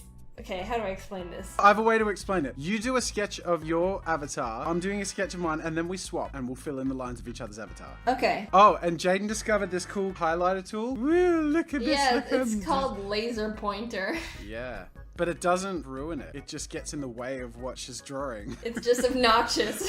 Yeah, exactly. I can draw like a little mustache. Hey, so you outline my character and I'll outline yours. See here how we've filled in each other's sketches. Our activity today is we're both gonna sketch really simple shapes in combinations that may or may not make sense, and then we'll swap over and do the actual refined drawing. Yeah. Maybe we could decide specific things. Like maybe the first thing we could do is say, okay, well, we're gonna make a Pokemon. So we both like make a bunch of shapes and then we swap over and turn it into a Pokemon. That way we can appeal to pop culture. Get more views. Yes, exactly. Okay, we just like decided what we're doing right now on the video. Yeah, I feel like your Pokemon needs a big circle as a foundation here. I'm gonna start off with a diamond. Do you have a favorite shape? My favorite shape is triangle. Really? Yeah. Favorite shape? Oh, that's Favorite shape? I don't have a favorite shape. Here you go. I've given you a big triangle. Thank you. Appreciate that. Heart is a shape, right? Yeah, that counts, I guess. I'm done. All right, let's Wait, do this. I'm adding a circle here. Now I'm done. I needed that circle. We're turning it into a Pokemon? Is that Yes. Okay. Do you watch like the newer Pokemon things? I know there's like a new anime because of the new generation that came out, but I haven't watched it. But I've heard the animation is like, yeah, nice. Apparently they're making a new one for the Nintendo Switch, and there was an interview with the developers, and they're just like, just don't have high expectations. Really? Yeah. So everyone's like conflicted, because on the one hand they're like, thanks for being honest, but on the other hand, come on. You know it's gonna be good when even the producers are like, we're sorry. Yeah, before anyone has seen anything. I think I'm going like buffalo. Mine doesn't look like a Pokemon, it just looks like a Aw, person. it's like, it made me think of a futuristic cheerleader. I don't know how to draw rocks. I'm not good at environmental drawings. That's a rock, okay, everyone? Of all the rocks I've seen, Jaiden. That's one of the worst. He's gonna have 6 legs because that's what you gave me. Oh, he looks so cool. Mine's sort of dumb. No, he looks happy. He looks like you know Porygon 2, that series. Yeah, I guess I was going for pretend that it was all intentional. Pokemon has like a certain style to it. It's like cartoon, but also... Yeah, I think it's sort of like this style. I was like, whoa, where'd that come from? And I was like, oh, it's Jezza. You came into my territory. What type is your Pokemon? I think I'm going rock because he's got like this rock. Oh, sorry, I burped. This rock thing, and maybe I'll give him more. Mine's a psychic Pokemon with the power of love, yeah? Aw, so kawaii. Well, that's why he has big fists, because he punches people in the face and they feel love. He punches them in the heart. Yes, exactly. How does his tail want to go? No. Maybe we'll move on to new things. Yeah. I feel like they've seen enough of these Pokemon. Yeah. You're just like, get my little kawaii thing. I feel like this was a good warm-up. Your turn. People. Let's have like 2 shapes and we have to turn them into figures interacting with each other. Oh, okay. And we can cross this line in the middle. Stars are shapes. I'm trying to think. Crescent moon. Oh, this is a shape Yeah, test. no, you better ease up with your shapes there, because I'm not entirely sure. I started getting into what's a shape that hasn't been done yet, and then I'm like, oh, good luck. Oops, sorry. I wonder what the weirdest shapes are, like that are legitimate shapes. Like this. Yeah. That's got a name. Like what are the? It's like It 20 does, freaking headed. I'm drawing a lady just because I always draw like these action dudes. I need to stretch myself. Bring in the ladies. So I see you gave me room for a sleeve here, but should I go a different way? I see what you set up for me, and I can totally be like, nope. That's not a leg, it's an electric guitar. It's a tooth. Okay. Oh my god. Oh wow, okay. Your dude's about to get eaten. Is it my dude or is it still your dude? Am I just like making your guy in peril? Yes. Sorry, dude. Now I need to change his expression. I was like, help! Plot twist, this guy's a goldfish. Do they have noses? I feel like they don't have noses. Maybe they do. No, they don't. See, this is a dual interpretive dance. You actually drew someone holding her up in the crescendo of the dance. You know that scene from Dirty Dancing when she's being lifted up and it's all like romantic or whatever? It's totally like that. The movie Dirty Dancing sounds like a dirty movie, but really it's like white people stepping side to side and talking. Like in the high school, like the hands are like on the hips instead of the shoulders. Yeah. Leave room for Jesus. I actually used to say that. I grew up in a religious family. You'd go to like church camps and stuff and they would say things like leave room for Jesus in your dancing. Jesus wants to dance with y'all too. In fact, this is Jesus. Aw. We left room for Jesus. Oh, Jesus, he's got this huge punching thing. He's punching the snake because it's secretly the devil. It's secretly... Yeah. What's Lucifer? Man, I gave Jesus some luscious lips. I'm gonna Jesus, turn what lip these gloss down. do you use? And then who's the person over here? It looks a bit like David Bowie. David Bowie's holding up Jesus, who's wearing high heels and also saving this goldfish from Lucifer's snake. I feel like we're doing really well in this video. We've appealed to Pokemon lovers, definitely appealed to religious people. Who can we exploit now? Next one? Old people. Old What do people. old people love? Knitting and naps, right? I'm a relatable old person. Sup, fellow seniors? We tend to put old people in a box, like they're not as cool, like we young hip people. Let's draw some really cool and attractive old people that older audience members can look up to and have a crush on, or... The relatable, cool grandpas and grandmas. Am I doing this? I'm doing this. Sorry to everyone. What are Nothing, you never mind, doing? I changed my mind. What are you doing? Nothing, it's just shapes. I don't know what you see. Oh my God. Nothing. Don't put that in the video. It's your video, you're editing this. Yeah, Jaiden, don't put that in. Crescent moon! Everyone's favorite shape. So yours is a lady, mine's a man, and we'll swap over and draw each other's. And they're about to go to the dance. These are the cool old people, and they're about to go to... We're very dancey today. Alright, I can work with that. He's got something in his hand. I don't know what yet. I guess that's for him to... Oh, he bought her flowers! Oh, that's so nice! Purple flowers. Everyone likes purple flowers. I had a friend who, when she was younger, her grandma said that all purple flowers are toxic and poisonous, so she was terrified of purple flowers for a long time. It's so easy to completely and permanently damage someone's psyche. Oh, don't touch those flowers, they'll kill you. 20 years later, they're like, I've never touched a purple flower since that day. I have a son, and I love coming up with ways to psychologically damage him. It's like a game with like a high score. Who can damage their child the most? She's got a box of chocolates. That's a futuristic way of boxing chocolates.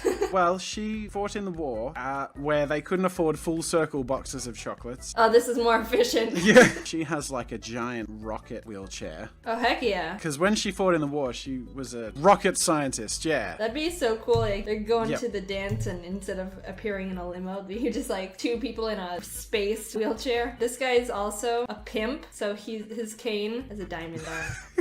Of course. I feel like he needs some fur. Oh, you're know? right. Yeah. Every pimp has his fur. Please have like just blood. It's like a fresh it's like too animal. fresh. I feel like we're isolating animal lovers now. We're not appealing to everyone. When you win some, you lose some. They look like a pretty fitting couple. Heck yeah. Hecka good. Really, yeah. Hecka good. Hecka good. What's her name? I keep thinking of names of Disney characters. I've literally gone through Elsa, Elphaba, and Meredith. Meredith. Like, they're all Disney princesses. Meridelphaba. Tabitha. A match made in heaven. Tabitha and Meredith Ulthaba. I'm just gonna cut to me, like, walking this guy over. He's walking over. Mwah. Give her a kiss. That was good. I feel like there's more potential to be unlocked. We'll do a couple more on my channel. Yeah. See what we can come up with. If we haven't appealed to you yet in this video, just wait. Because we have more audiences to exploit. I like this program. When you can get it working, it's actually kind of fun. Yeah, it took like an hour to set up, and that probably is also us not knowing anything about anything. I feel like it'd be like really crazy if you have 10 friends and it's a huge group. Maybe we should do like a mega collab one time and just get like 5 people in there. That's a terrible idea. 10 YouTubers all on the same. Yeah. That'd be chaos. That's more audiences to exploit. Oh my goodness, so much potential. Thank you for watching this video. You should go over and watch Jazz's video where we do more of these. And who knows what crazy things happened over there. Oh boy. It's gonna be wild. Do you know who else is cool? Who else is cool? Tabitha. Tabitha gets all the girls, and he's after Meridella Ariel. Okay. Thanks for watching, guys. Bye. Bye. Yay. Round of applause. My mom put me in a lot of extracurricular activities when I was growing up, like I've mentioned before. And one I haven't talked about yet was the summer camp called Camp Operetta. When I was the ripe age of 8, my mom decided I wasn't enough of a versatile super child yet, and it was time for me to dip my toes into the showbiz puddle that is musical theater. I did piano and stuff, but I've never been interested in the performing arts. So when my mom asked me if I wanted to do this Camp Operetta thing during the summer, I was like, okay. Wait, what is this? Look, I just agreed with anything my parents told me as a kid. I didn't know I could actually have an opinion. I'm assuming that most of you don't know what Camp Operetta is because I googled it and got no results. To be fair, it was a one-off indie camp one of the local elementary schools just did. So, basically Camp Operetta was for young artsy theater kids and would start off by sitting in a group and reading a picture book. Then everyone works together to rewrite it into a musical play to perform in front of the parents at the end of the camp. And then what should the tiger say? Make him say the F word. Then we all get assigned roles for the play, write the music, and make the costumes and set. It was actually really fun, and I looked forward to it a lot. Also, when I say write music, I mean the teachers tell us how to play nursery songs on xylophones and those colored plastic tubes. We weren't dropping fire in 4th grade. The first year I did Camp Operetta, the book we were supposed to theaterize was... I can't remember. I just know it was about a bunch of animals in the jungle, and I wanted to land the role of cheetah because I thought cheetahs were cool. and obviously I'm the best cheetah out of all you losers. She wasn't the main character, but I've never been a main character kind of guy. I'm the I can't cope with #1 spots because the expectation, spotlight, and stress is enough to break me kind of guy. So that's why I'm always happy to sit at like #2 in most things. It proves, hey, I'm talented and hardworking enough to land an important and high up role, without complete judgment and pressure of being at the top with everyone waiting for you to mess something up. Bit of a depressing life hack for you guys. Spoiler alert, I nailed the audition and reeled myself in the role of cheetah. The catch was there were too many kids in the camp for the amount of characters in the play, so what the teachers decided we'd do was assign 2 people per character, and then halfway through the play, switch out casts. The girl who landed Cheetah 2 was this one girl who I don't remember the name of, but I thought she was super cool because she only had 1 arm. It's a good thing the teachers didn't care that the 2 kids who shared a role didn't have to look similar, because they'd either have to dye her hair dark brown and make her look Asian somehow, or chop one of my arms off. We made masks out of paper plates, painted a jungle scenery on big sheets of paper for the background. I think the costumes were made of paper too. Look, they didn't have much money. I remember one day I decided I wanted to bring my favorite stuffed animal to camp with me and show him off to the other kids. It was this stuffed mouse I got at a bookstore I named Raoul, spelled R-A-O-O-L-E, because that was 8-year-old me trying my best. I brought out Raoul during lunch/break time, and we all started playing with him. We stood in a big circle and tossed him hot potato style to each other, and after a few minutes of this, I went to go use the bathroom real quick. Raoul's always been really special to me because he was the first purchase I made completely on my own without my parents' permission. At the end of the school year, if you read enough books and took a little test to prove you read it, you'd get to go on a field trip to a bookstore. And I, being the bookworm I am, barely scraped in by reading the bare minimum amount of books to make it. In a desperate attempt to make the cut in time, I even requested a bunch of random book tests. In some miracle, I'd guess enough answers right to pass and get points for. It was pathetic, and it worked. Hell yeah, suckers! I totally earned this trip. Woo! The purpose of the trip was for kids to get excited about reading and buy some books they'd read over summer break. So I walked around the bookstore, looked at the books that people were talking about, skimmed the new releases, and then bought a mouse because I don't like reading. And I was really excited about it because it was my first 100% own personal choice. I didn't have to go, "Mommy, can I get this?" I made my own decision. With their money. Since that field trip, I took Raoul everywhere, and he's always been my favorite stuffed animal and super special to me. Hey, we ripped his foot off. So in the literal 2 minutes I was gone taking a pee, the kids got so rambunctious that they ripped Raoul's foot off, and all the frickin' beans were spilling all out the gash hole. What the frick, you barbarians! I immediately put Raoul back in my bag, upside down so no more beans spilled out. But I wasn't really that upset about it. For some sixth sense reason, while I was in the bathroom, I actually thought to myself, they're gonna rip him open somehow. And they did. I was cool, and we were all able to joke about it. The beans that spilled out looked like little eggs, so we were like, oh, he's laying eggs, oh. After camp, my mom was able to stitch him back up too, so he's all good. Look, here he is, doing good. Anyway, we kept working on the play, finished getting the show set up, practiced our lines, and after a couple weeks, we were ready to perform in front of the parents. And I think it went really well. I honestly don't remember anything about it, but my parents are sending videotape footage they took of it, so here's some of that.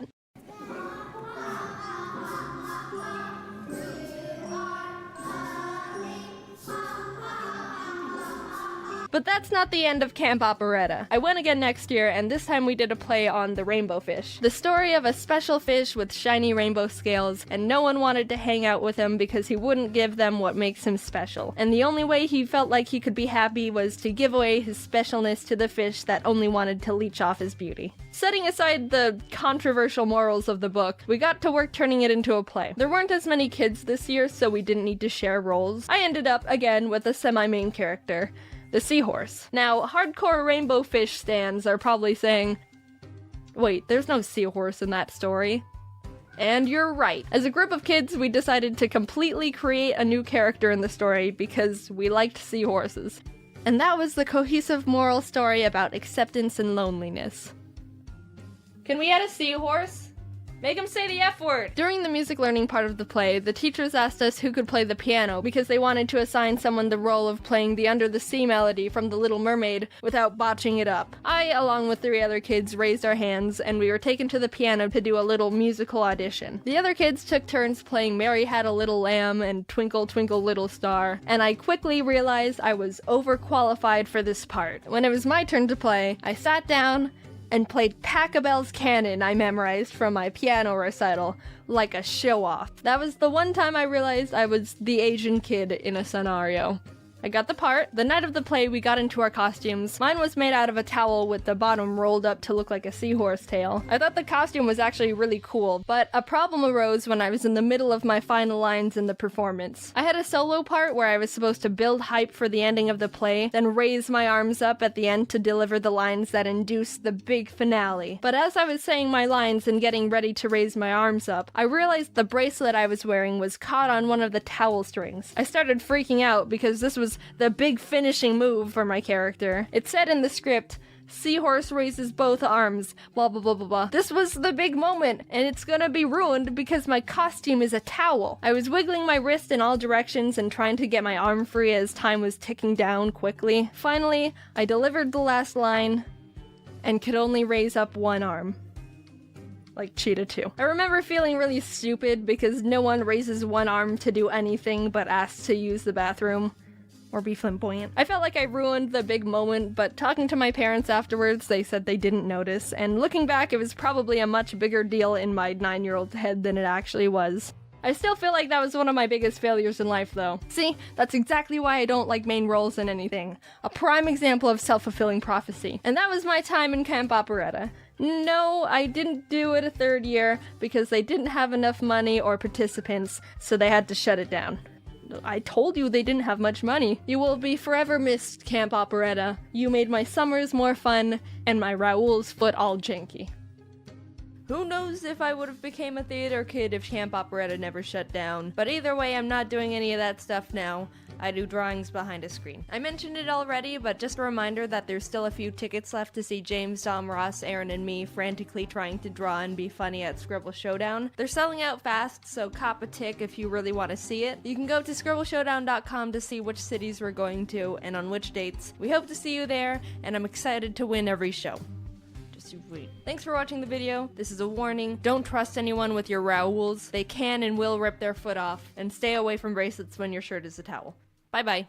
We all know those people, the few dim bulbs of the group. Now, they don't necessarily have to be called stupid, but their actions just make you go, ugh.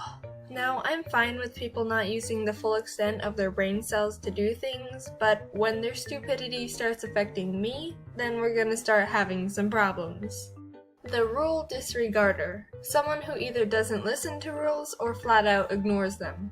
I had a class with this one person. I'm just gonna keep his identity a secret. I don't know what was wrong with him. He did lots of questionable things that made the class just shake their head. One time he asked the teacher if he could use a pen to fill out a bubble test. And if you don't understand how bubble tests work, normally you get a bubble sheet, fill out a multiple choice test corresponding to the letters on the test, and the teacher gives the filled out forms to this machine and it grades the test a lot faster than the teacher can. But the machine only works when you fill it out with a number 2 pencil. Maybe the guy didn't know how they worked, so I guess it wasn't a bad question. But a few weeks later, when we had another test, it turns out the same guy used, a pen to fill out his test. Really, guy? Really? And as the teacher was yelling at him for being so ignorant, it was noticed that he didn't even put his name on the test either. The advice ignore. When you give advice to someone, they ignore it, and they end up in this huge problematic situation that you predicted perfectly and they could have avoided if they just took your advice from the beginning.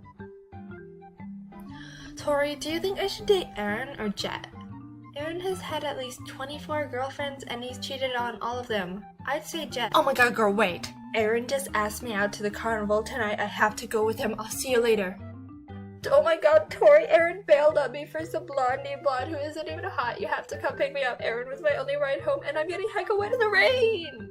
The non-future planner. Someone who doesn't think of the consequences of their stupid actions before they make them. Once when I was in 4th grade, I was in the school bathroom, and as I was walking down the little corridor to go into the stall, some girl randomly started yelling, "I'm gonna kick the door open!" And all of a sudden I heard this loud poof as one of the stall doors flew open at my face. Now luckily, I was a master of karate arts when I was little, so my reflexes were lightning fast, and I was actually able to block the door with my arm instead of my face. And I'm not gonna lie, I was pretty proud of myself because I've never done anything that amazing before. But, I mean, come on. If it wasn't me standing there and instead some, I don't know, poor little kindergartner who couldn't block the door if they tried, there could have been some major issues. I even had a pretty bad bruise on my arm from where I blocked it. Be ignorant. When someone doesn't pay attention to their surroundings, when they could be a hazard to something or themselves. Jeff, where do you want these knives? Oh, hey, Jeff, didn't see you there. Dawn wanted them over by the cabinet over there. Hey, Dawn! Jeff said you wanted these over there. What? No, they're the knives you wanted. Yeah. You sure? Okay, catch. No? Okay, I'll sprint them over to you. The important detail overlooker. Someone who is told important details and immediately forgets them. Okay, so for the party tomorrow, you said you can bake the cookies? Yep. Do you want a specific kind? Nope. I can eat everything but peanuts, so everything else you want is fine. Hey, glad you could make it. What did you bring? Peanut butter cookies. You want one? They're still warm. Hello?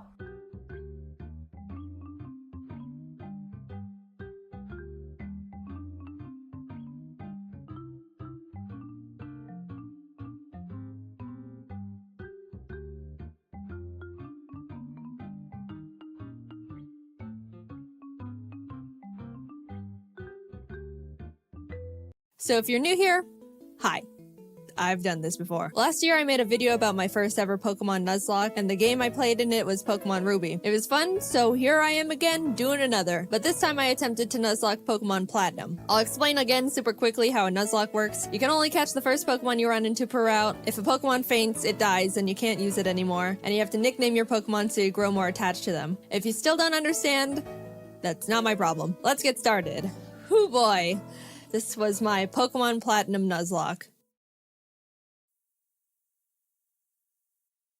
Pokemon! So my friend and neighbor Barry is practically dragging me all over the place with his hyperactive squirrel brain, frantically trying to get a Pokemon as soon as possible from this Professor Rowan he saw on TV. He drags me out to Route 201 and is about to leap into the tall grass when, hold it! You guys know going into the tall grass is practically a death wish, right? What you're doing is basically suicide. Borderline insanity. What absolute moronic lunatics you are. Have you no respect for your lives? Do you have any Pokemon? No. Do you want some? And like that, I have a Turtwig. I named him Turt and immediately used him to bash in Barry's Chimchar. I was making my way through the routes, but right as I was about to nab the Shinx I found on 202.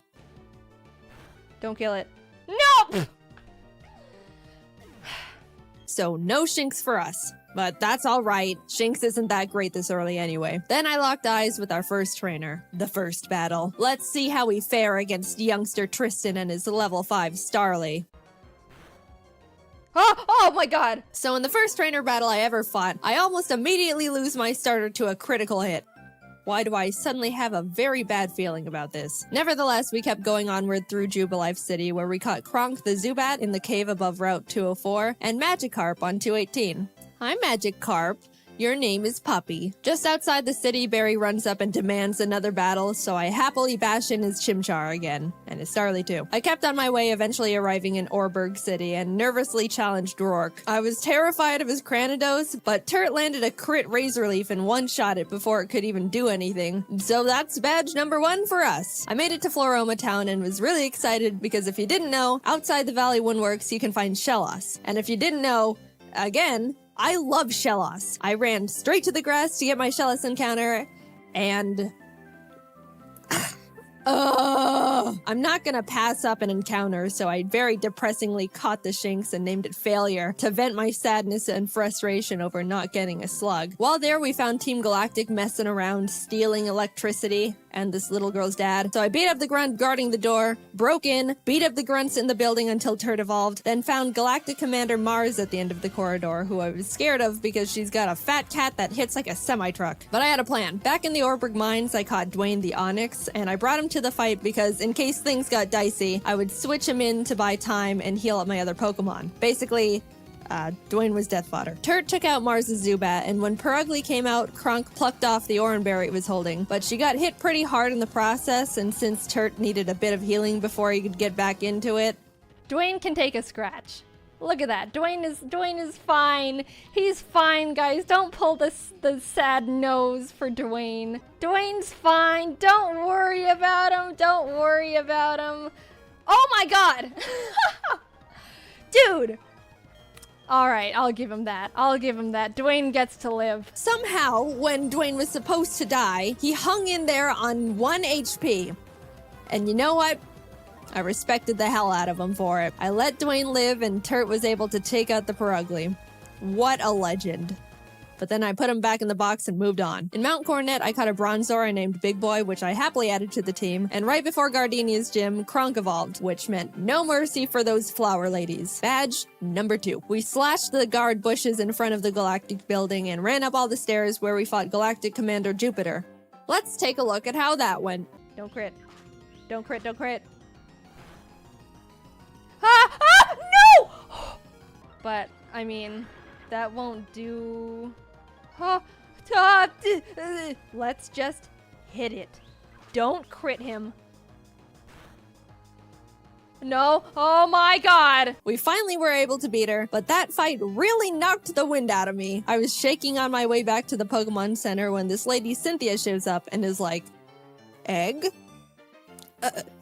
Yeah. Anyway, even meeting Cynthia wasn't enough to calm my nerves, so to keep my mind off the absolute tragedy we narrowly avoided, I decided to start training up Big Boy on Cycling Road. And then he died. I've practiced this game and...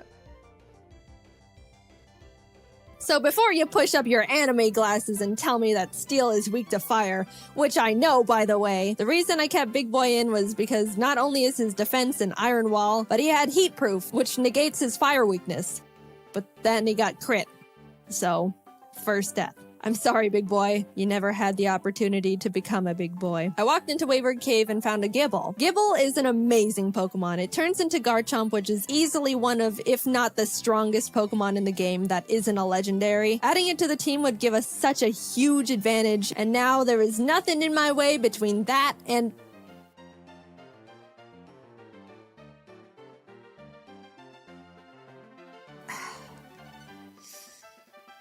And we're moving on. We arrived in Hearthome City where I caught DeVito the Ralts, Kronk and Puppy evolved, we had a clean win against Fantina, and some lady gave us an Eevee I named Milk. Things were starting to look better now. I was leveling up DeVito against trainers, and when fighting this lovey-dovey couple... let's go into Puppy. Get rid of the Buizel. Oh no! You're kidding. You're kidding. And that's why I hate love.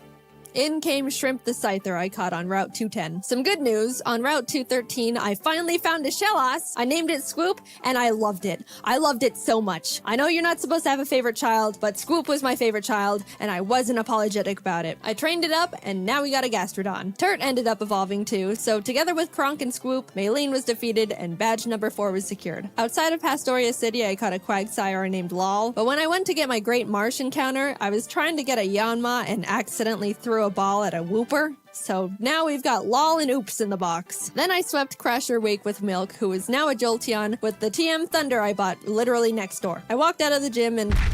Team Galactic set off a bomb. I ran down the grunt who detonated it and took him out because he is weak. Cynthia appears again and tells me to bring a charm to her grandma. So I'm like, yes ma'am. We found her in Celestial Town along with Cyrus, the leader of Team Galactic, who starts some evil Shakespeare speech about how everything is imperfect, so he's gotta blow up the world or something. I don't know, I wasn't really paying attention. And then he wanted to fight. Puppy took out his Sneasel and I sent out Milk to take care of his Golbat, but Milk decided he wanted to be lazy and not only miss all his thunders, but also punch himself in the face. Milk!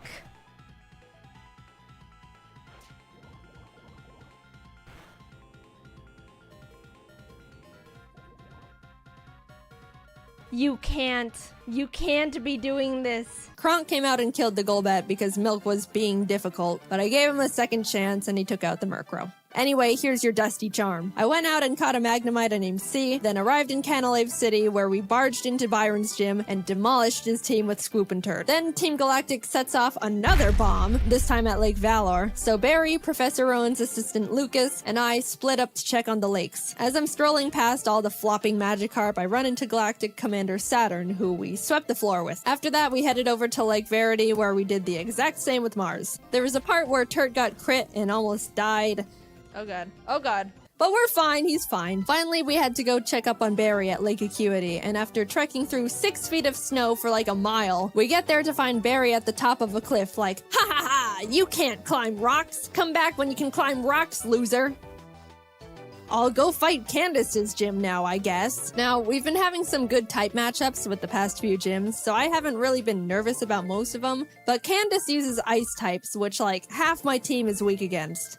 Which, you know, nervousness rising. Not only was I at a massive type disadvantage, but the main threats on our team were her Abomasnow because it hits like a truck and sets up hail, and her Frostlass because it'll use the hail from the Abomasnow to heighten its evasiveness with Snowcloak, spam double teams, and then just sweep my team. I walked in, took a deep breath, which didn't make me feel better at all, and started the battle. Shrimp took out her Sneasel and Swoop took out her Piloswine, almost dying in the process, and then she finally brought out the big bad Abomasnow. Since it's grass ice type, I taught Puppy Fire Blast. Yeah, I didn't know we could... Anyway, I wasn't sure it could one-shot because Puppy's not a special attacker, and lo and behold, it didn't. It didn't miss. Please kill it. Please. It's quad. It's quad. What? Eventually, Puppy took it out, but that was absolutely terrifying. Last but not least, Frostlass. I wanted to have Swoop Rain Dance to get rid of the hail so Frostlass's Snowcloak isn't activated, but since Swoop was sitting at a not-so-chill 20 HP, that wasn't gonna work out super great. However, since I didn't want Kronk to be in this fight at all, right before the fight, I swapped her with Failure the Shinx. Yep.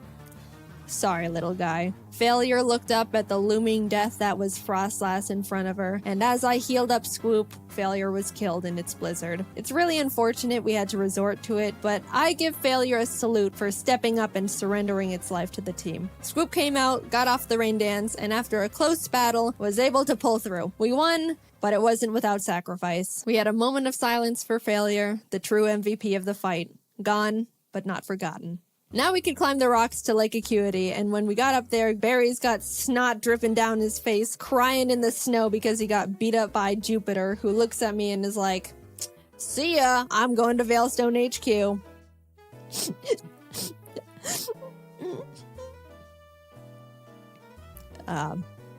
I'm gonna go to Veilstone. We start running through the base trying to find Cyrus, but when fighting this scientist...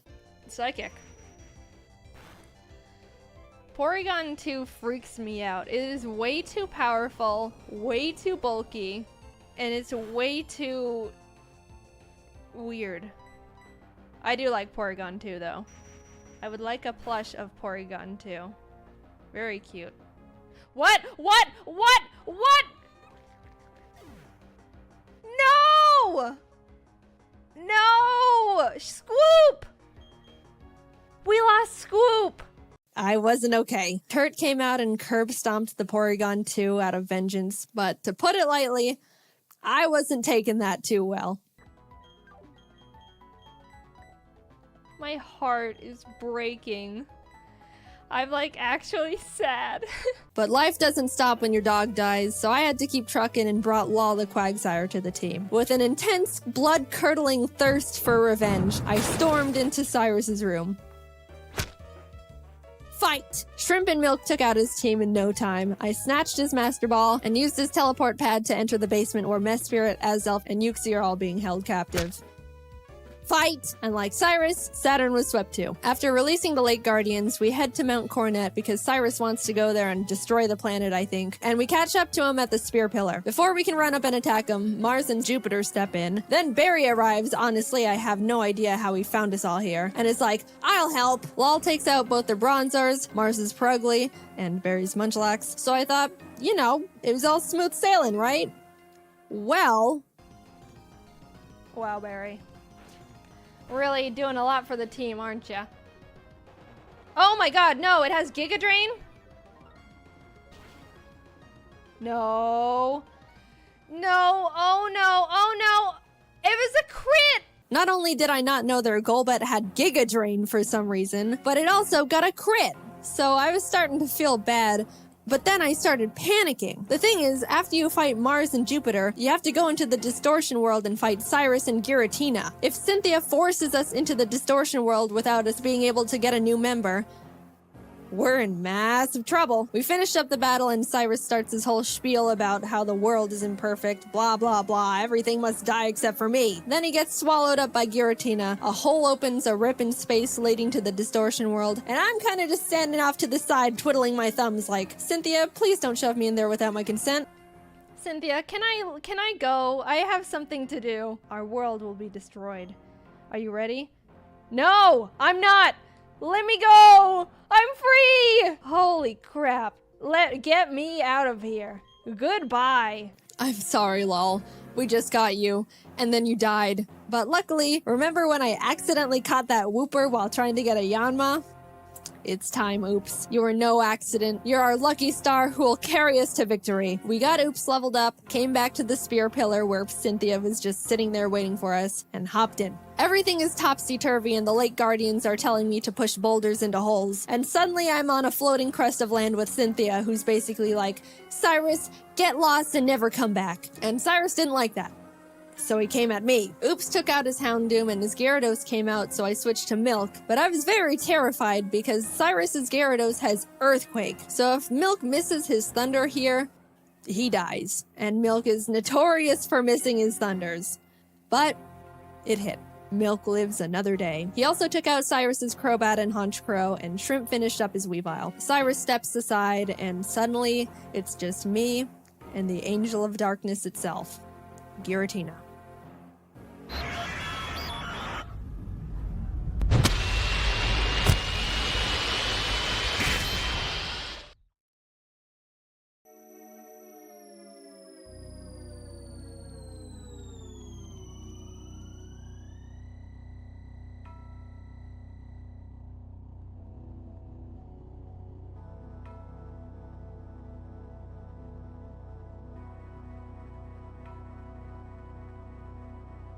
I threw the Master Ball, and like that, it was over. I saved the world. Now to get back to my gym badges. I arrived at Sunyshore City and started making my way through Volkner's gym. I know he's the 8th gym leader and he's supposed to be tough, and apparently he's depressed because everyone who challenges him isn't good enough and he's bored. But I wasn't concerned. We have Oops, and none of his Pokemon can do anything about it. It's not like they have Giga Drain or anything, right? They didn't, I checked. Oops was just Earthquake and everything, and at the end, I'll admit, I got a bit scared. Okay, don't crit.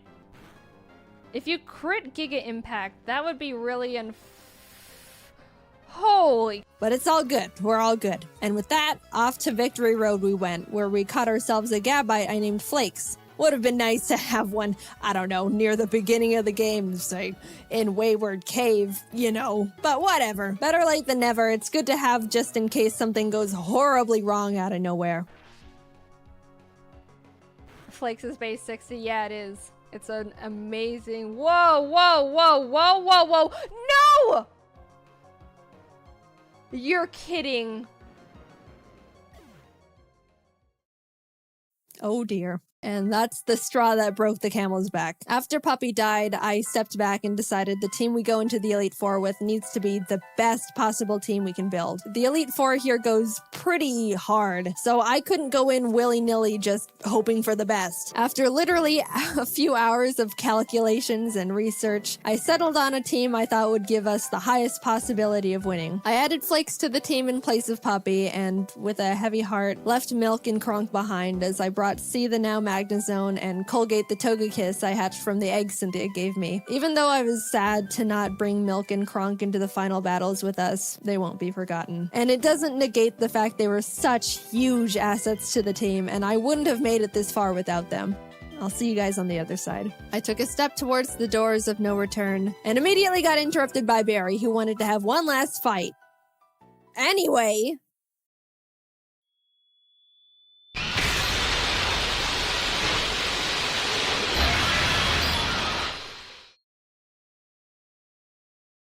Welcome. This is the Elite Four. The battle starts and C takes out Aaron Xeon Mega and Vespiquen, Oops takes out his Rapion, and Colgate takes out his Scissor and Heracross. Next up is Bertha. Bertha loves ground types, but Turt and Oops had a smooth time smashing through her team. I felt a horrible shiver when her Rhyperior came out, but things went well. On to Flint.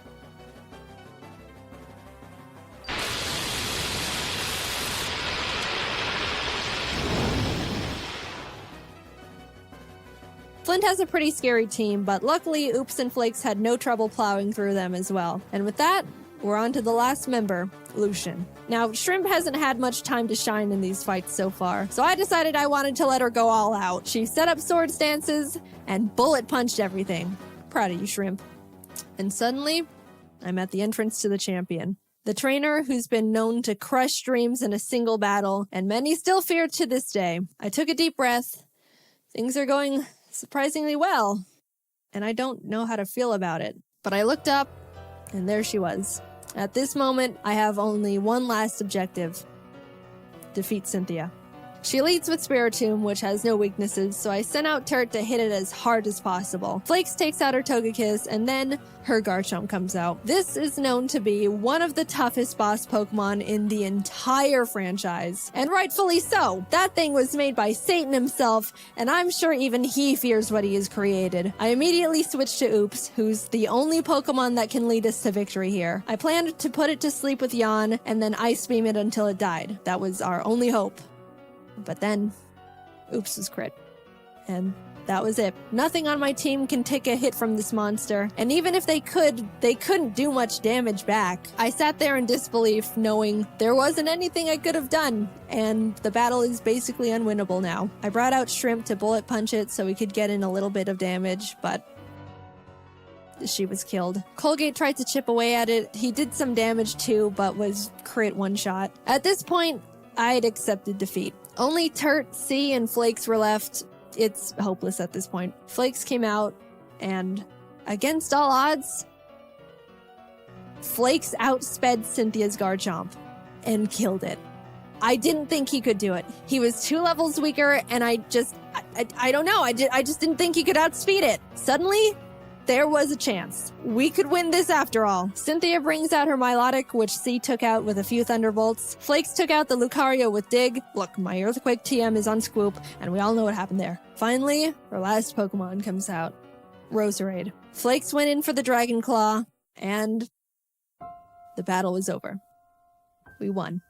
As Cynthia's congratulating me, a sudden feeling of overwhelming guilt washes over my entire body, so intense it almost knocks me down.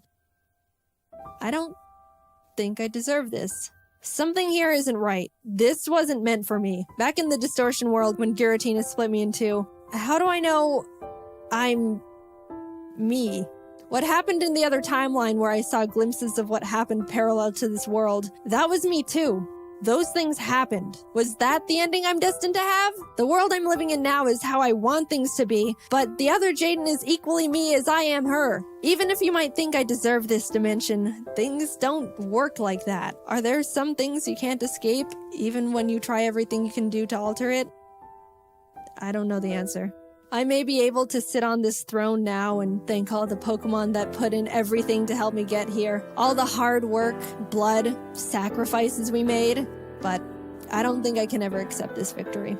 I don't know what ending was meant for me, and I don't think I ever will.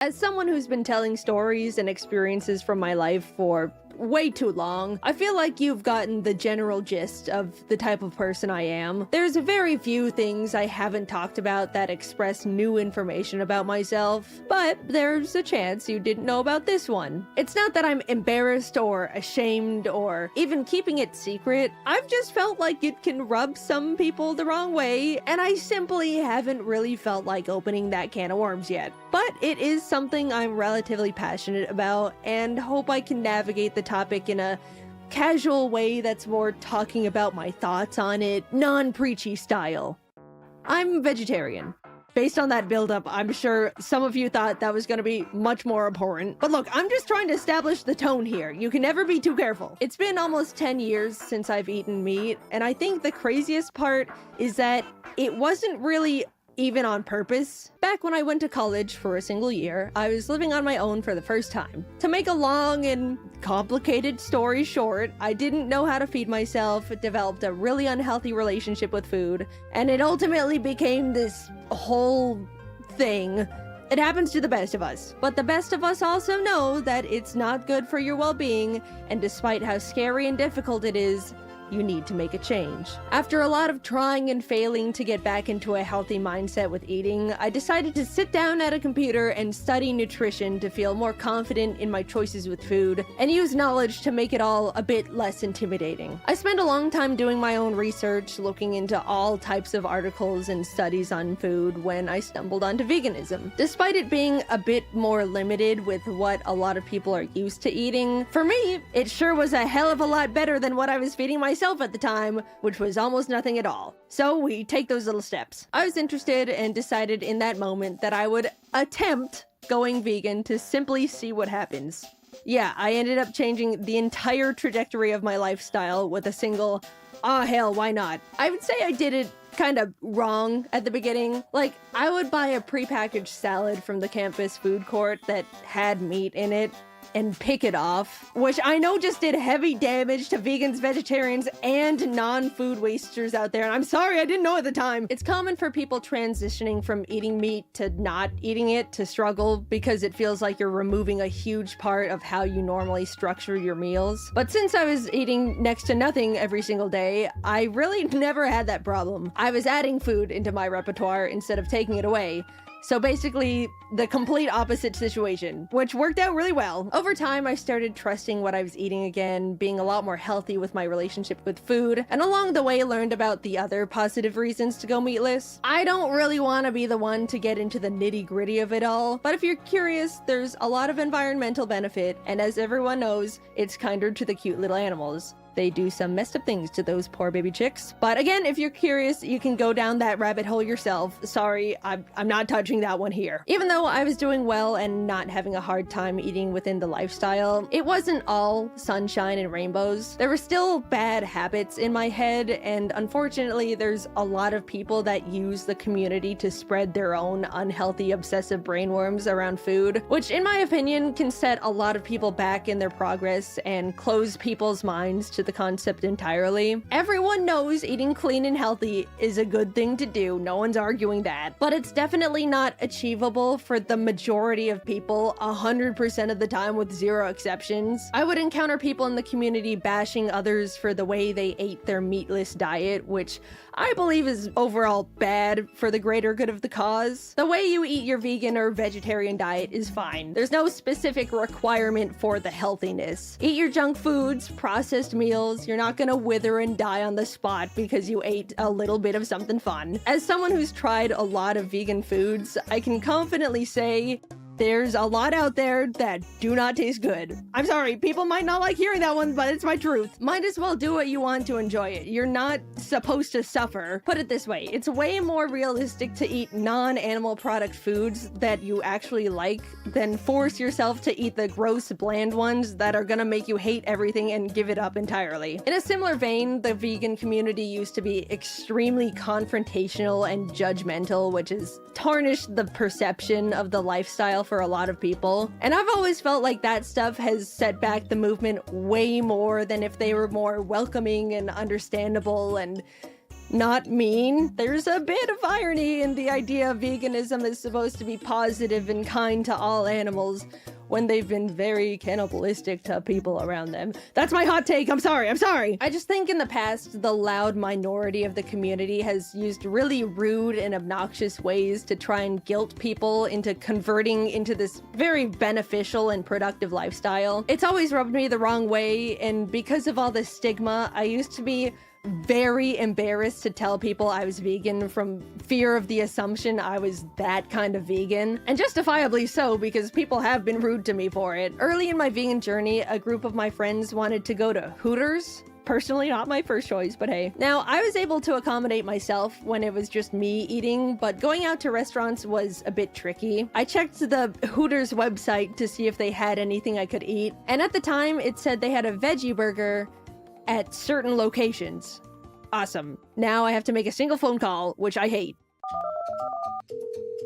Hi, thank you for calling HOURS. How can I help you? Hi, I was wondering if you guys, had the veggie burger?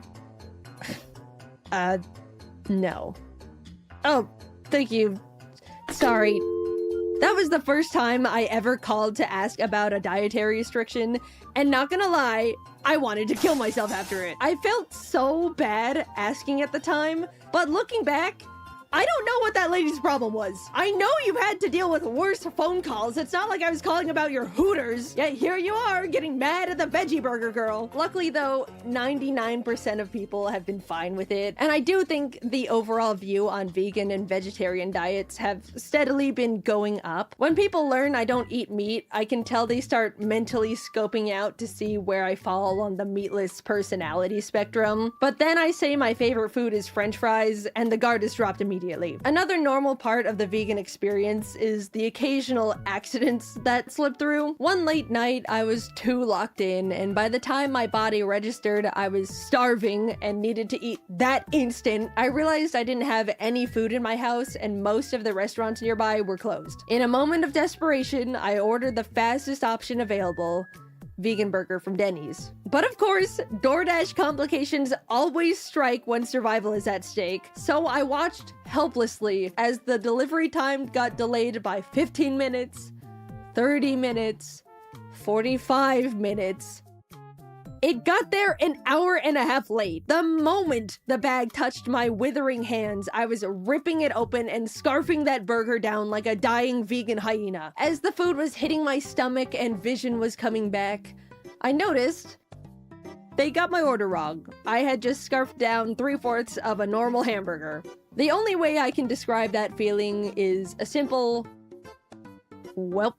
And yes, my stomach was cramping all night. I learned a valuable lesson that day. Never lock in that hard. Once, Jacob and I were in Texas sitting down at a Mexican restaurant. I was prepared to struggle with options because, you know, Texas. But saw they actually had veggie tacos on the menu. Wow. Maybe the world has progressed with providing meatless options more than I thought. Even Texas is... Alright, so turns out veggie tacos in Texas can translate to the only thing on the menu that has vegetables. I partially blame myself for that one. Texas was the one that tricked me, but I did have the context clues. Another time, I was at a karaoke party with a big group of friends, and there was a various assortment of food platters. The lights were low and flashing different colors, so it was hard to see which foods were what. A friend and I hovered over one of the platters, and I pointed to one section asking if it was fried pickles. They grabbed one, went, "Yeah, I think so," and popped it in their mouth. As a pickle lover, I was like, hell yeah.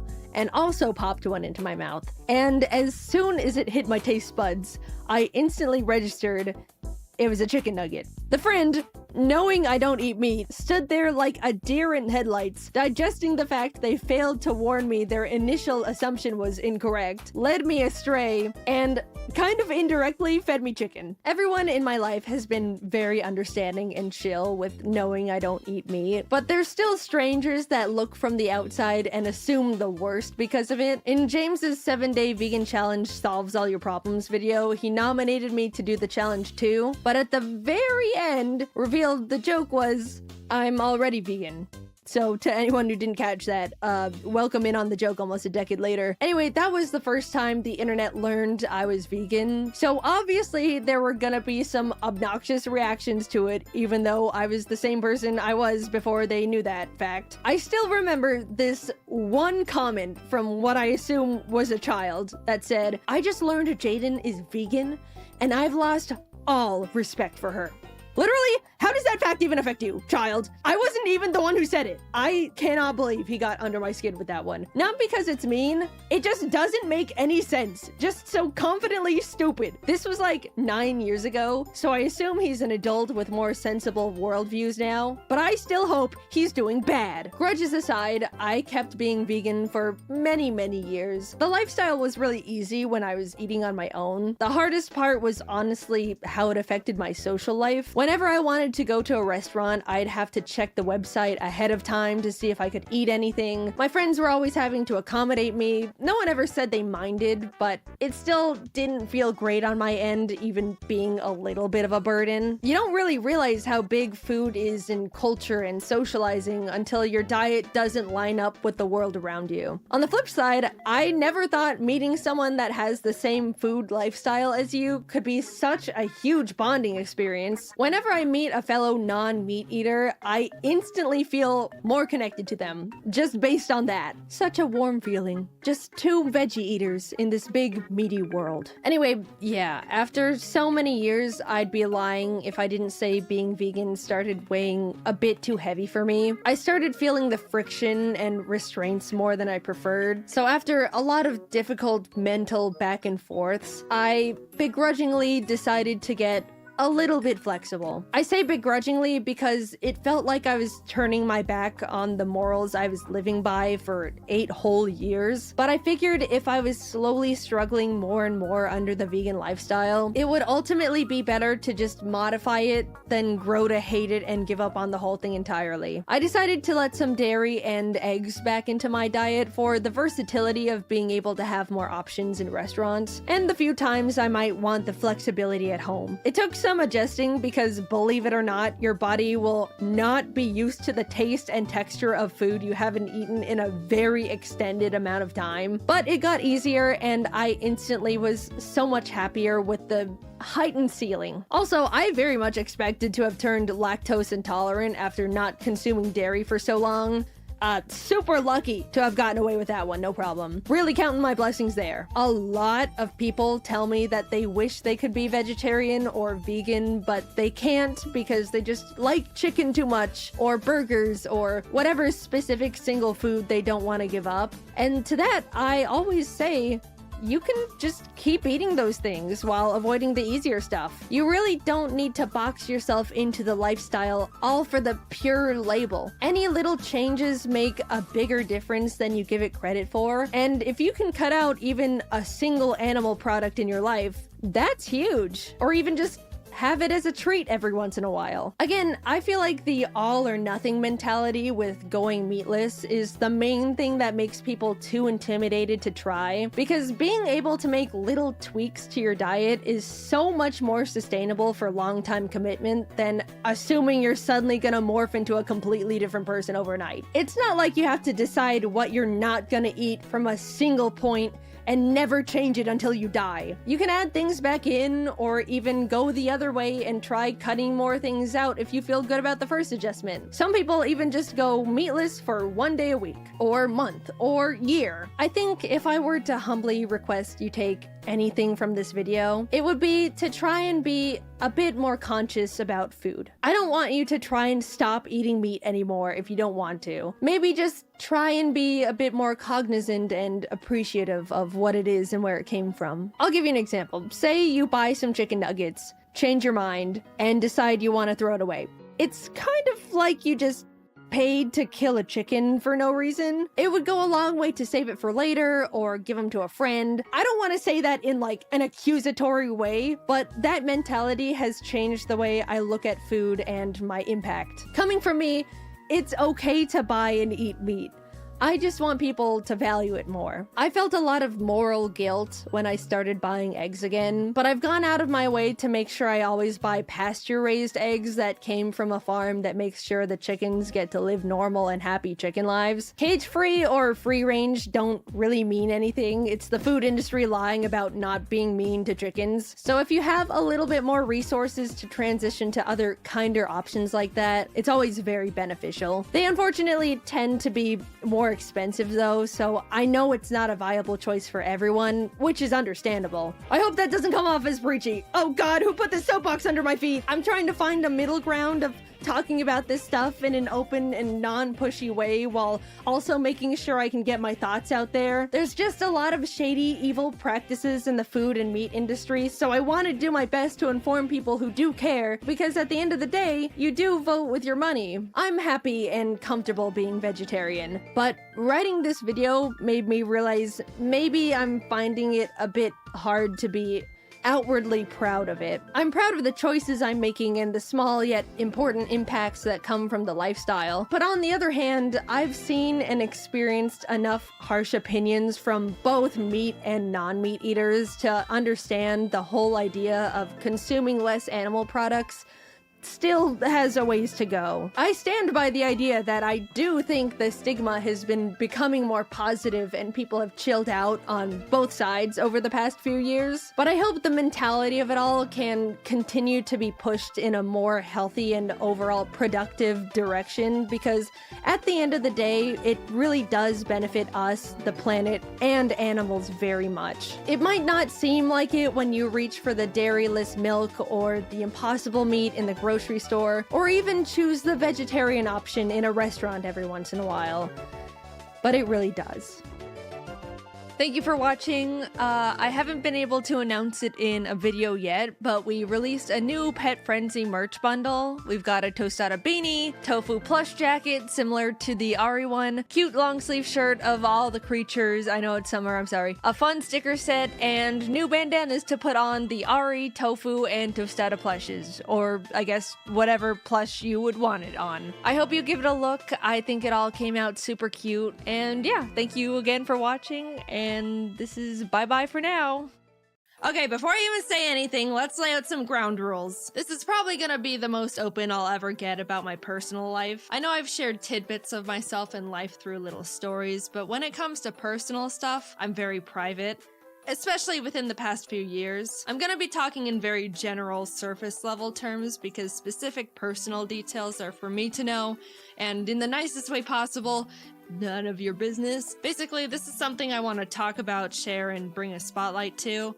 But at the same time, you get the Cliff Notes version. So no trying to assume or guess anything beyond what I'm sharing within this video. At the end of the day, we're all just strangers refusing to listen to the stranger danger rule. Alright, formalities aside, let's get into it. I've come to realize that I'm aro-ace, which stands for aromantic asexual. And I know what you're thinking. That's not gay. What the hell is that? And you know what? That is completely fair, because I didn't know what that was either. Aromantic and asexual are two different things, and I'm gonna break them down to you separately, starting with aromantic, because no one really knows what that one is. And also, it's my personal favorite. Someone who's aromantic is defined as a person who feels very little to no romantic attraction to anyone at all. So like, they might not develop crushes on people, or feel the need to be in a romantic relationship with anyone. Very general terms, but hopefully you kinda get the gist. If not, here's a little story example from me. Growing up, I never developed crushes on anyone. I remember when I was in 5th grade, kids were talking about their crushes left and right, and it was starting to feel like something I had to experience too, just because I thought that's just what happens. Don't make fun of 9-year-old me. I was a sheep. Anyway, I decided I needed to have a crush because that's just what happens to people. And I very robotically chose this random kid in the class who we can call Pikachu. That's not his name. He didn't mean anything to me and I didn't do anything about this crush. Like, I didn't tell anyone or anything. It was just a headcanon thing for me to feel up to speed and like I was hitting my normal human emotions quota. But it's funny because on Valentine's Day, you know how in elementary school everyone would bring cheesy Walmart Valentine's cards for everyone in the class and then you'd have a box full of candy and hollow emotions from everyone? Well, my school did that. When I went through my box, I pulled out Pikachu's Valentine and thought to myself, someone who has a crush on someone would keep this. I think. So I put Pikachu's copy-paste Batman Valentine in my drawer and promptly forgot about it because it meant nothing to me, but hey, that's just what I thought I was supposed to do. Man, I'm so good at this. Then like a year or so later when my mom was going through my room, she pulled out the card and was like, why do you have this? And I was like, honestly, I have no idea. Years passed, I entered junior high and thought to myself, all right, this is the time where people start developing crushes and then do something about it. Like get into relationships or something. So I was like preparing to be interested in people. On the first day of school, I scoped out the room to see if there was anyone that I thought looked like someone I could develop a crush on. And this was when classes started being divided up into periods, so there were like 6 batches of people I sifted through. But no one caught my eye, and I thought, man, unlucky. Went through the whole school year, next year rolled around, classes changed, I did the same potentials crush scoping again, and the same thing happened. I wasn't drawn to anyone at all. Man, unlucky again! Every year I thought something would change, especially going into high school when people started actually hitting puberty and were getting conventionally attractive. But my entire school life, grades kindergarten to senior year, which I'm pretty sure is like 13 years, I wasn't interested in a single person throughout any of it. And what's funny was I was thinking, man, what's the deal? Why is no one attractive? And I went to a big high school. There were like 3,500 students there. Surely I am not the outlier in this formula. Why are none of you attractive? By the time I was going to college, I really felt like I had to find someone. It felt like I was falling behind the curve, or if I was gonna find someone, it was gonna have to happen now. I made a lot of new friends, and that's when I thought I developed my first genuine crush. Long story short, in hindsight, no, it wasn't a crush and I was just wrong. I just met someone who I thought was cool and funny and had a really strong desire to be close to them. But looking back, knowing what I do now, it wasn't in a romantic way. I realized I can get very excited and tunnel vision on people I think are really cool or interesting and kind of obsess over getting to know them or just want to spend a lot of time with them. But whenever I got into those tunnel vision moments, if I sat down and asked myself if I actually wanted to be in a relationship with them and hold hands or cuddle or kiss, the answer was not really, but if they wanted to, I could go along with it. Which I do not think is right. In my very old flirting video, which I refuse to rewatch, I think at one point in it I said something along the lines of, if you're interested in someone but they just want to be friends, I don't understand why some people can't deal with that. And that was primarily because I didn't realize there was an emotional difference between a crush or falling in love and just being really good friends with someone.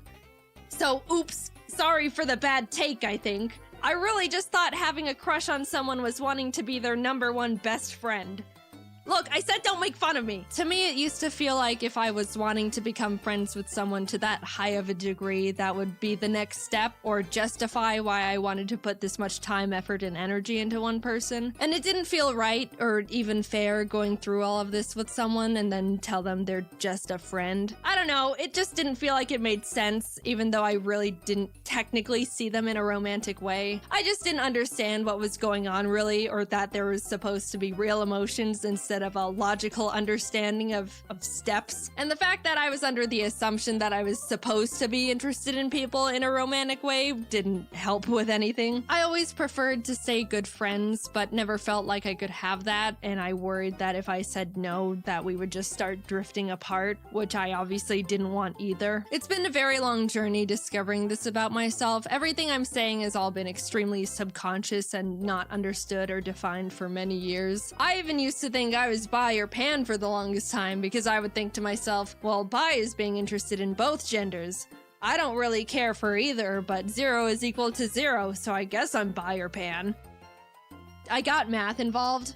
If I knew what aromanticism was when I was growing up, things would have been a lot less complicated for me a lot sooner. I think it's mainly because people don't really talk about it or even know what it is or that it's real. Romance and love is the #1 most talked about topic on the planet. Everything I've been taught or learned through society is that love and romance is everywhere.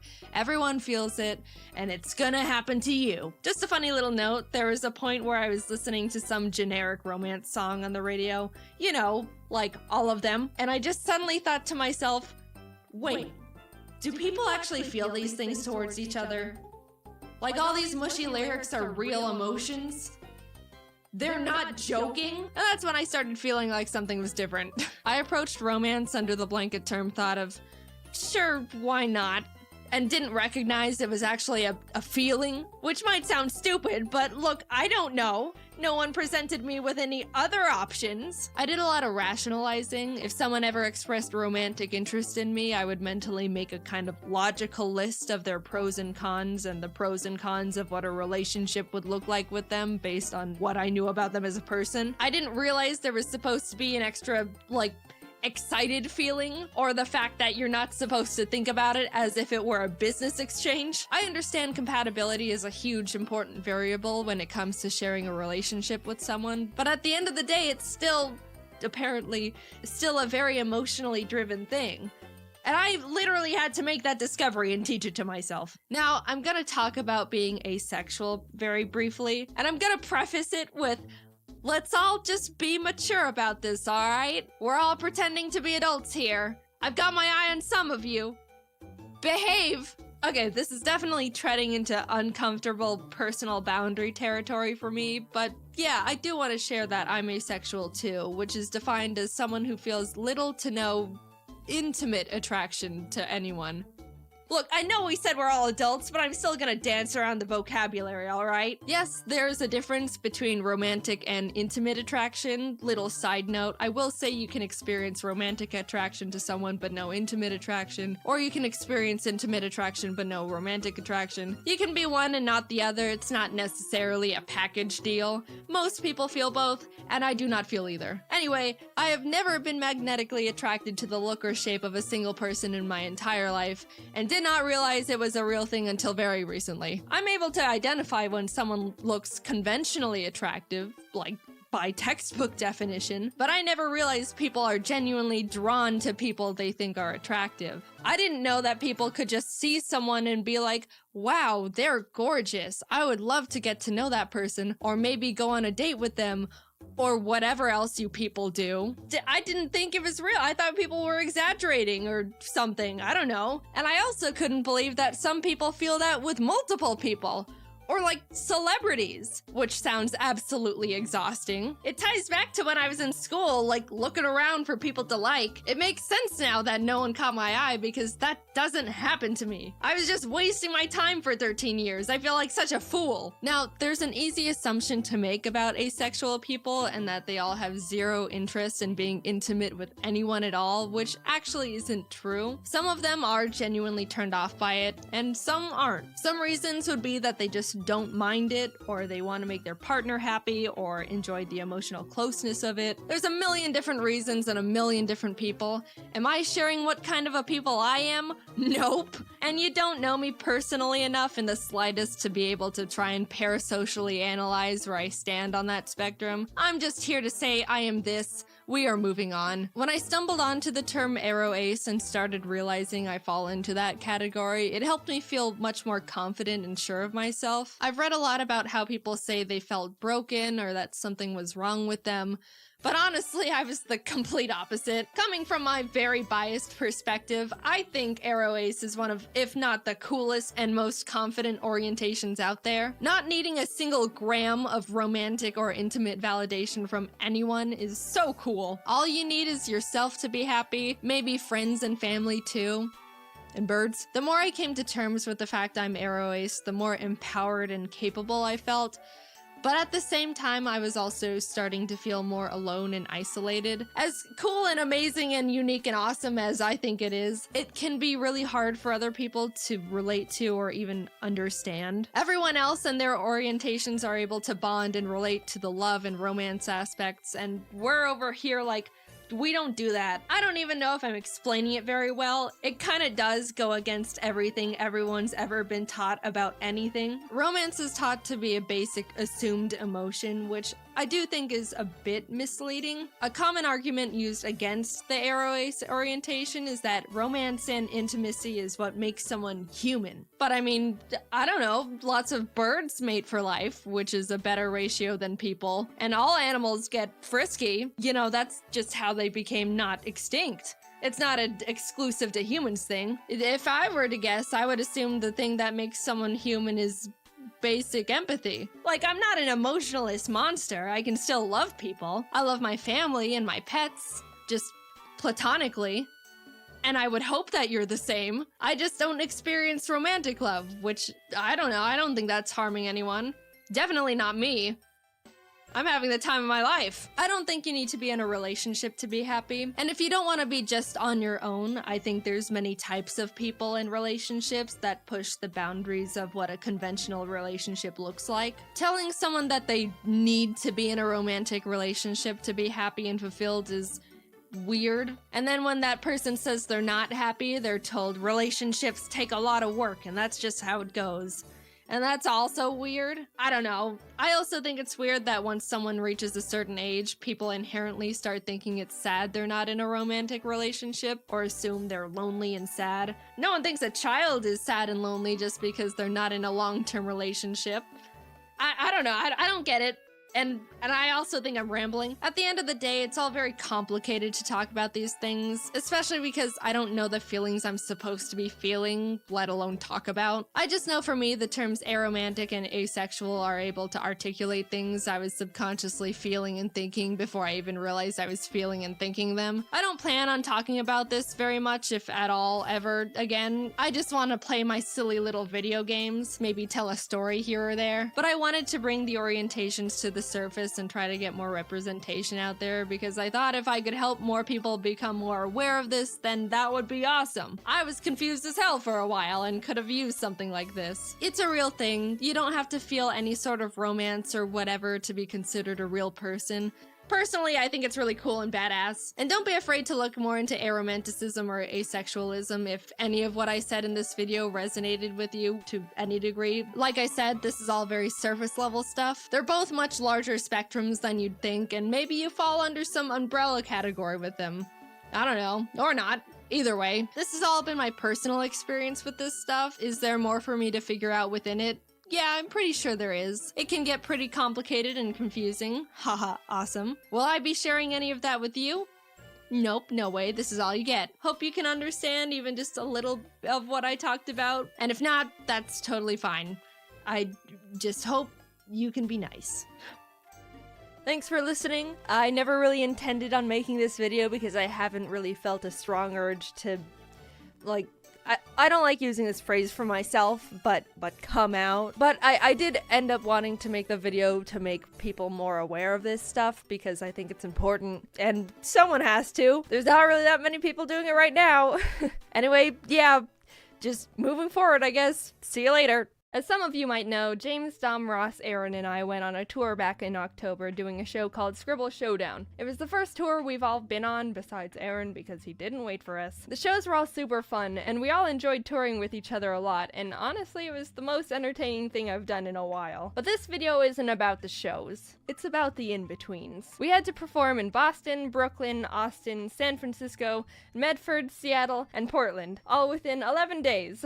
So you know that those off times are gonna get a little hectic while we're just trying to survive and not leave our souls behind. The first leg of the tour, we took flights to our destinations. Boston and Brooklyn had no out-of-the-ordinary stuff going on besides the fact Ross, Dom, and I were super addicted to Pokemon Go and were spinning Pokestops left and right together on that grind. Don't worry, it only took 2 days for peer pressure to crack James down enough to download it and get addicted with us. We arrived in Austin on the 3rd, and this was our first completely free day. Ross and Aaron really wanted to get some some Texan barbecue, so we all went to dinner at this little barbecue chain they heard was really good. Everyone got their food and we're in heaven. Except for me, because vegan check. But honestly, it did look really good, and I was glad they were enjoying it. Afterwards, Aaron and James wanted to go to a card shop for Magic the Gathering cards since a new pack was coming out. So we headed over there, and one of the employees' names was Jojo, and he was a dog, and I miss him. The next day, we got into the van to head to the venue, and Ross just goes, "So, did anyone else have a rough night last night?" Turns out, Ross, Dom, and Aaron all got food poisoning from the barbecue. James and I were safe because I didn't eat any, and I don't know, I guess James is weird. The next free day we had was in San Francisco. We were a good 5 days into traveling, and some of us were running out of clean clothes to wear, so instead of finding a laundromat, we headed over to a Target nearby to just buy new ones. After shopping a bit, we noticed there was a huge arcade right next door, so of course, we went in. Aaron and Dom played some DDR, but what caught Ross and James's eyes was this big elaborate VR setup where the players are strapped into these adult baby walker looking things. I mean, anyone with eyes could tell this thing was jank as hell, but that just made it more essential to play. Ross asked the guy at the stand if they could play, which the guy said they needed arcade cards to scan, so they went and did that, and when they came back, the guy was finishing up working at the bumper car booth, looked over at us, and just walked out of the arcade and left. Rude. We got another person over and Ross and James got set up, and I think this video explains the whole thing.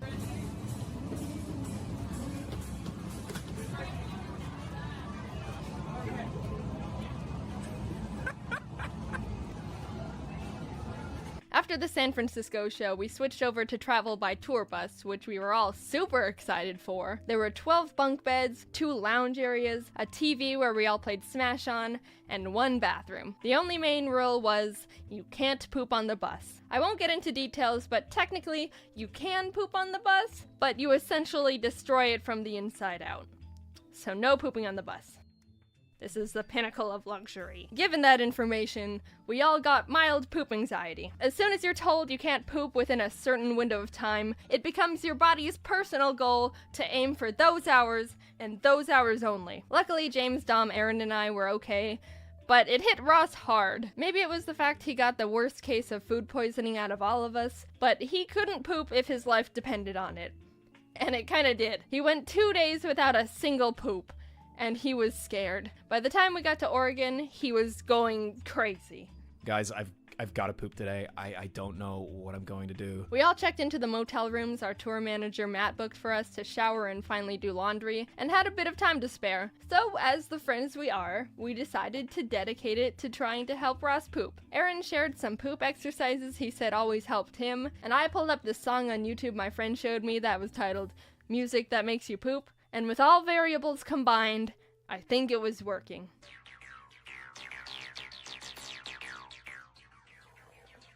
Ross is really trying to poop right now. You can't poop on the bus, dude. You gotta get it out before you get on the bus, because they think the septic tank can't handle the poop. It can only do urine, so you gotta poop before the bus takes off. Because if the bus takes off, you gotta wait for the next stop. So I don't want to wake up in the middle of the night and have to shit in the bag and throw it out the window. I don't want to be that guy. I don't want to litter. I want to be the big boy. I want to take a big shit. After that whole ordeal, Ross, Dom, James, and I went out to catch some Pokemon. Aaron stayed in the bus to build some magic decks, but the area we were parked in was a bit sketchy. The laundry room sink in the motel had a marijuana in it. So Ross found a knife and we held it while catching a bunch of shroomish. It was well worth it because James, Ross, and I all found shiny Pokemon at the exact same time. By the time we got back, James and Aaron were really hungry. Ross, Dom, and I got Taco Bell, but we also all had that this morning, so James wanted to try and find something else to have, which was a mission failed. So he and Aaron went out to get Taco Bell, but by the time they walked over to it, only the drive-thru was open. They tried to just walk up to the window, but to no avail. They didn't have enough characteristics to pass as a car, so they had to turn to the only option they had. Call an Uber to go through the drive-thru in. It worked. So basically all of us had Taco Bell for breakfast, lunch, and dinner. We were living like kings over here. In Seattle, we got to the theater, and Matt reserved another room for us to shower in at the hotel next to the venue. I wanted to wash my face, and Ross wanted to freshen up, so as we were walking out to go to the room, Matt grabbed us and said, "Look, when you walk in, Don't talk to the concierge or anything. Don't even look at anyone. Just go straight to the elevator and head up to the room. So we're like, okay. We walked in and did exactly what Matt said. Didn't talk to anyone, didn't even breathe in anyone's direction. No oxygen was stolen. Just went over to the elevator, pressed the button, and then out of nowhere, the manager pops out of a mystery door right next to us that we didn't even know was a door and goes, "What room are you going to?" Dude, he was like an NPC in a video game that teleports in front of you to prevent you from going out of bounds. Ross and I were stunned and just went, 601? And the manager goes, "You're not the person who booked that room. I've known every guest in their respective rooms in this hotel since 1975. You're not allowed in there. No visitor policy." What kind of hotel has a no visitor policy? It's a hotel.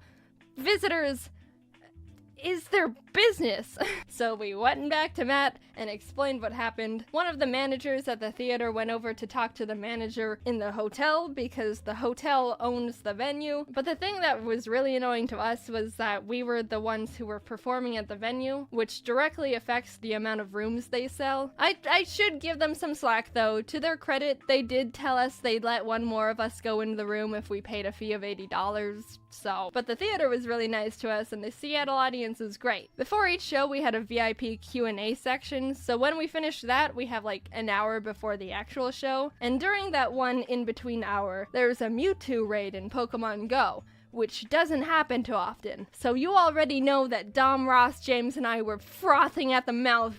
Oh my god, we gotta get that Mewtwo! After the Q&A, we all got up calmly, walked off stage, and when we were out of sight, literally bolted out the back door of the venue and ran down the street to a Mewtwo raid. By the time we finished it, there was a crowd of like 30 people also catching Mewtwo. Not people who watched our videos, just normal people who all just wanted a taste of the Neutron style. We all caught a Mewtwo and actually had time to get another before the show starts. So there was a march of 30 people just playing Pokemon Go, working together to get Mewtwo's, and it was the most beautiful thing I've ever been a part of. Also, James caught a shiny 3-star totally all by himself. Ross definitely didn't need to help him, and made us all jealous. The tour was so fun. I couldn't have chosen a better group of friends to travel and do a show with. The team that helped us was amazing, and the shows were so fun to perform. Every city had an amazing audience, especially the ones where I won, and it was a really surreal experience. I really want to thank you for helping me get to this point, and I still can't believe I get to do this crazy, awesome stuff for a living. So now you might be saying, "Man, that sounded like a great tour. I'm sad I missed it." Well, this end card is the one for you because we're actually doing 2 more Scribble Showdown tours. In July, we're going to Phoenix, San Antonio, Kansas City, Minneapolis, Chicago, Cincinnati, and Toronto, Canada. Then in October, we're hitting Los Angeles, Orlando, Atlanta, Nashville, Washington, Brooklyn, and London in the UK. So if you're in the area, why not stop by and see the show? Get tickets at scribbleshowdown.com, and we hope to see you there. Also, I'm recording this on my phone because I don't have my microphone right now. Ha! You want to hear what the best intro is for this video? What? I'm using Clip Studio Paint to draw, and James is using Paint Tool Sai. I don't want to see any comments. Okay. So hello, everyone, again. Hey, we're back. James is here from The Odd Ones Out, if you didn't know him. I'm The Odd Ones Out. And I'm Jaiden. Obviously. This is stupid. This time we're gonna be doing Pokemon drawings, but we're gonna do Pokemon fusions. Ooh. Yeah. So, James, you haven't drawn any Pokemon fusions before. You're right, I am severely out-practiced. I have dabbled a bit, but it's been a long time, so I don't know how this is gonna go. What we did was we each chose one Pokemon for each round, and we have to fuse our 2 Pokemon for that round. So, my Pokemon that I chose for this round is Weavile. Weavile. Okay, good. So the one I chose is Cubone. So this is gonna be interesting. You have to draw the skull of that Pokemon. I mean, I don't have to. Whatever. Have you been playing Pokemon Moon or Sun? Sun. Yeah, I've played it for about 2 hours, and I have not picked it up since. Does this Pokemon have an evolution? Weavile? Yeah. He is the evolution. Oh, he is? Because I was thinking he should be wearing a skull of its parents, but whatever, I guess. So this is a bit off topic from Pokemon, but have you heard about this guy named Donald Trump? I think I have. In the 90s, he made a board game. So there's Did a he? board game about Donald Trump. Yes. It's like Monopoly, but Donald Trump. So you can like buy the Trump towers. I don't know, but as soon as I saw it, I bought it. I just went on Amazon and I bought it. Yes. And I bought the most expensive shipping. Wow, you're excited about this. I know. I have not started off strong this round, to be honest. The thing on Weavile's head kind of makes him look like a pharaoh. If King Tut had a Pokemon, he'd probably choose Weavile. I'm trying to get it so it's obvious that this is a skeleton, not some weird alien. Speaking of Egypt, this is your video, so you're going to be the one who has to edit this. I wonder if we're gonna accidentally have our videos be the exact same time like we did last time. That was People think totally we planned planned. that. No, it Oh. totally was planned, remember? Yeah, it totally was. I have a bad feeling that my part thing looks a lot worse than your thing. I don't think that art is relative to how good it is. Wise words. It's just the idea behind it. Do you think hands are like one of the hardest things to draw? A lot of people think that. You know what's funny is my characters don't have fingers or nothing, so he's going to be holding an icicle. Yeah. Nice. Because he's an ice guy. I was trying to do his fingers like the Cubone fingers, but they just ended up looking like Lego hands. It looks like he's wearing a scarf, which is fine. He's cold. What would this name be? With the wee bone. Wait, no, that's it. It's not a good change. Change it. Cuvile. This video just got a lot inappropriate. All right, are you done? I'm done. All right. Oh man, we spent 30 minutes doing that? Oh no! Oh wow, yours is wow. Aw, yours is cute. You went the more cute route. Yeah, yours is really good. Crap, Thank it's you. like really well made. I'm going against a professional.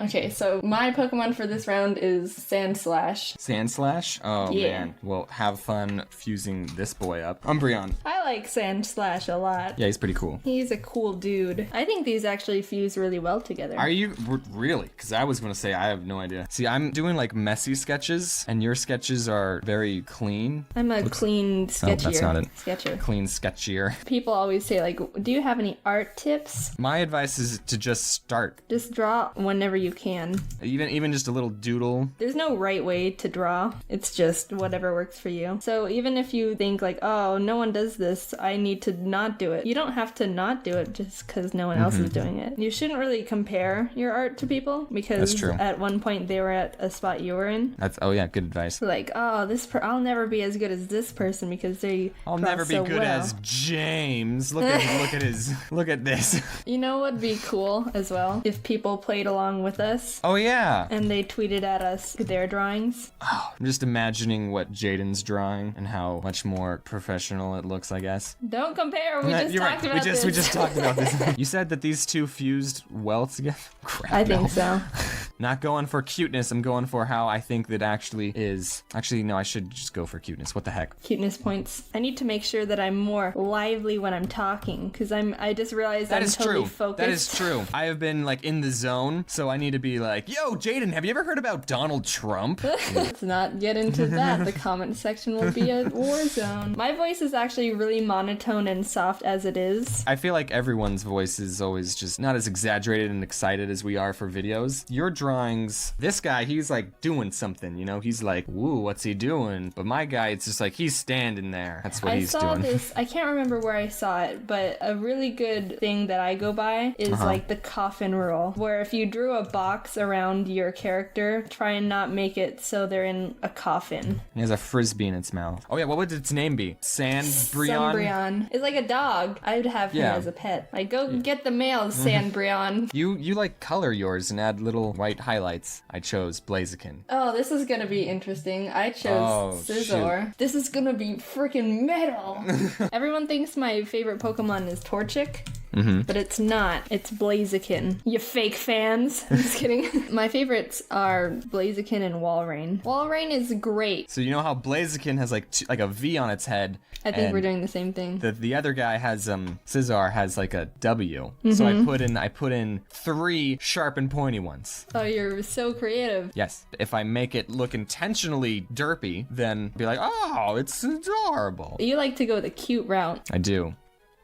He's angry. I want him to, you know, be doing something, like punching something, or you know, like, yeah. Scissors' claws kind of look like another creature because it's got like the dots on the side. Oh, The yeah. guy's like, Meh! Okay, well, now I'm distracted. So then you can like add like legs and then like a tail and I've given up going for the derpy look. What look are you going for now? Right now it's I don't know. Maybe he could have one claw hand and one fire chicken hand.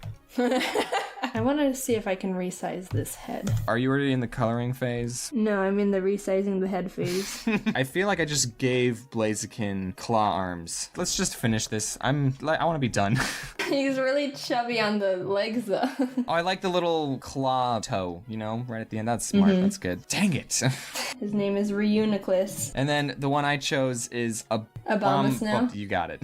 I thought that the jelly characteristic of him would make for an interesting fusion. I don't know how I'm gonna draw his mouth. He kind of looks like a frog right now. Ugh, this looks strange. I don't know how to approach this one. Oh god. Aha! I'm restarting. Well, I have already started. Good. I'm proud. I'm good. I'm so far happy with this.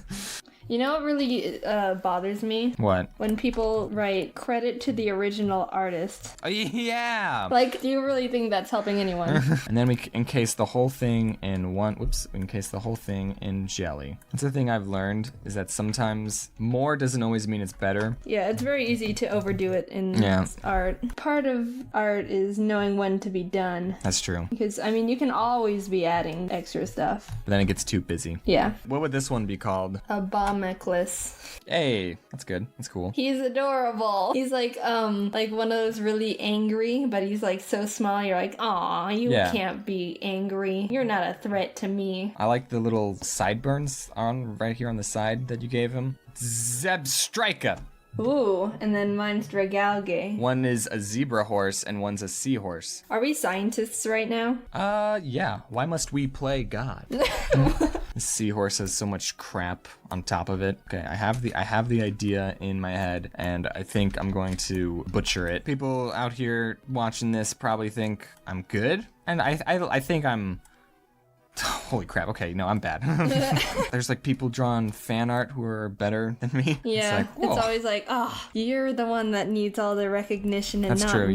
Yeah. The thing about doing YouTube videos is that you don't need to be a good artist. If you're bad, you don't have to brand yourself that you are good. I don't know if you knew this, but like Grade A Underway was a math teacher, and he got fired from that job, and I was going to school to be a math teacher, and I dropped out. That's 2 less math teachers in the world. YouTube has stolen 2 math teachers. Are zebras counted as horses? I think they're like cousins or something. They see each other at Thanksgiving. Were you the type of kid who wanted a pony? No, I wanted dogs. My twin sister like wanted to say, can we get a pony? And then my mom was always like, where would we put it? And we would like, good point. Last time we did this, I thought I went a little too easy on you. This time though, I think I know who I'm going up against. Yes, I am a coloring master. Hey, we both did the little front hooves sort of thing. Yeah, yours is like a minotaur. Yeah. Okay, final round? Final round. I went a bit all out with oh god. I mean, hey, it's final round. Tyrantrum, and I chose Deoxys. Holy, what am I going, how do you do this? You know what, I'm gonna pull out all my cards. He's gonna be derpy. I have given up. This is turning out to be a joke. This poor thing. Who hurt you? This is an abomination, to be honest. This doesn't look like either. I don't know what I think about this round as a final ending round. Yeah, this is how we're ending off. Why am I like erasing parts of it? I'm like, oh no, it doesn't look good. It's like all of it doesn't look good. This is the best legendary dinosaur I've ever seen. They need to hire us right now. It's getting worse by the minute. To be honest, I can't even tell what's what anymore. I don't know about this round. He's so cute. He's like if he had a pre-evolution. If the 2 of them combined had a pre-evolution. I like how we both had the hands. We had the hands as the noodle. Yours is okay. Yours is actually I can tell what's going on. It's like a cluster of just throwing things in there. So what have we learned? We have learned that I don't think we learned anything.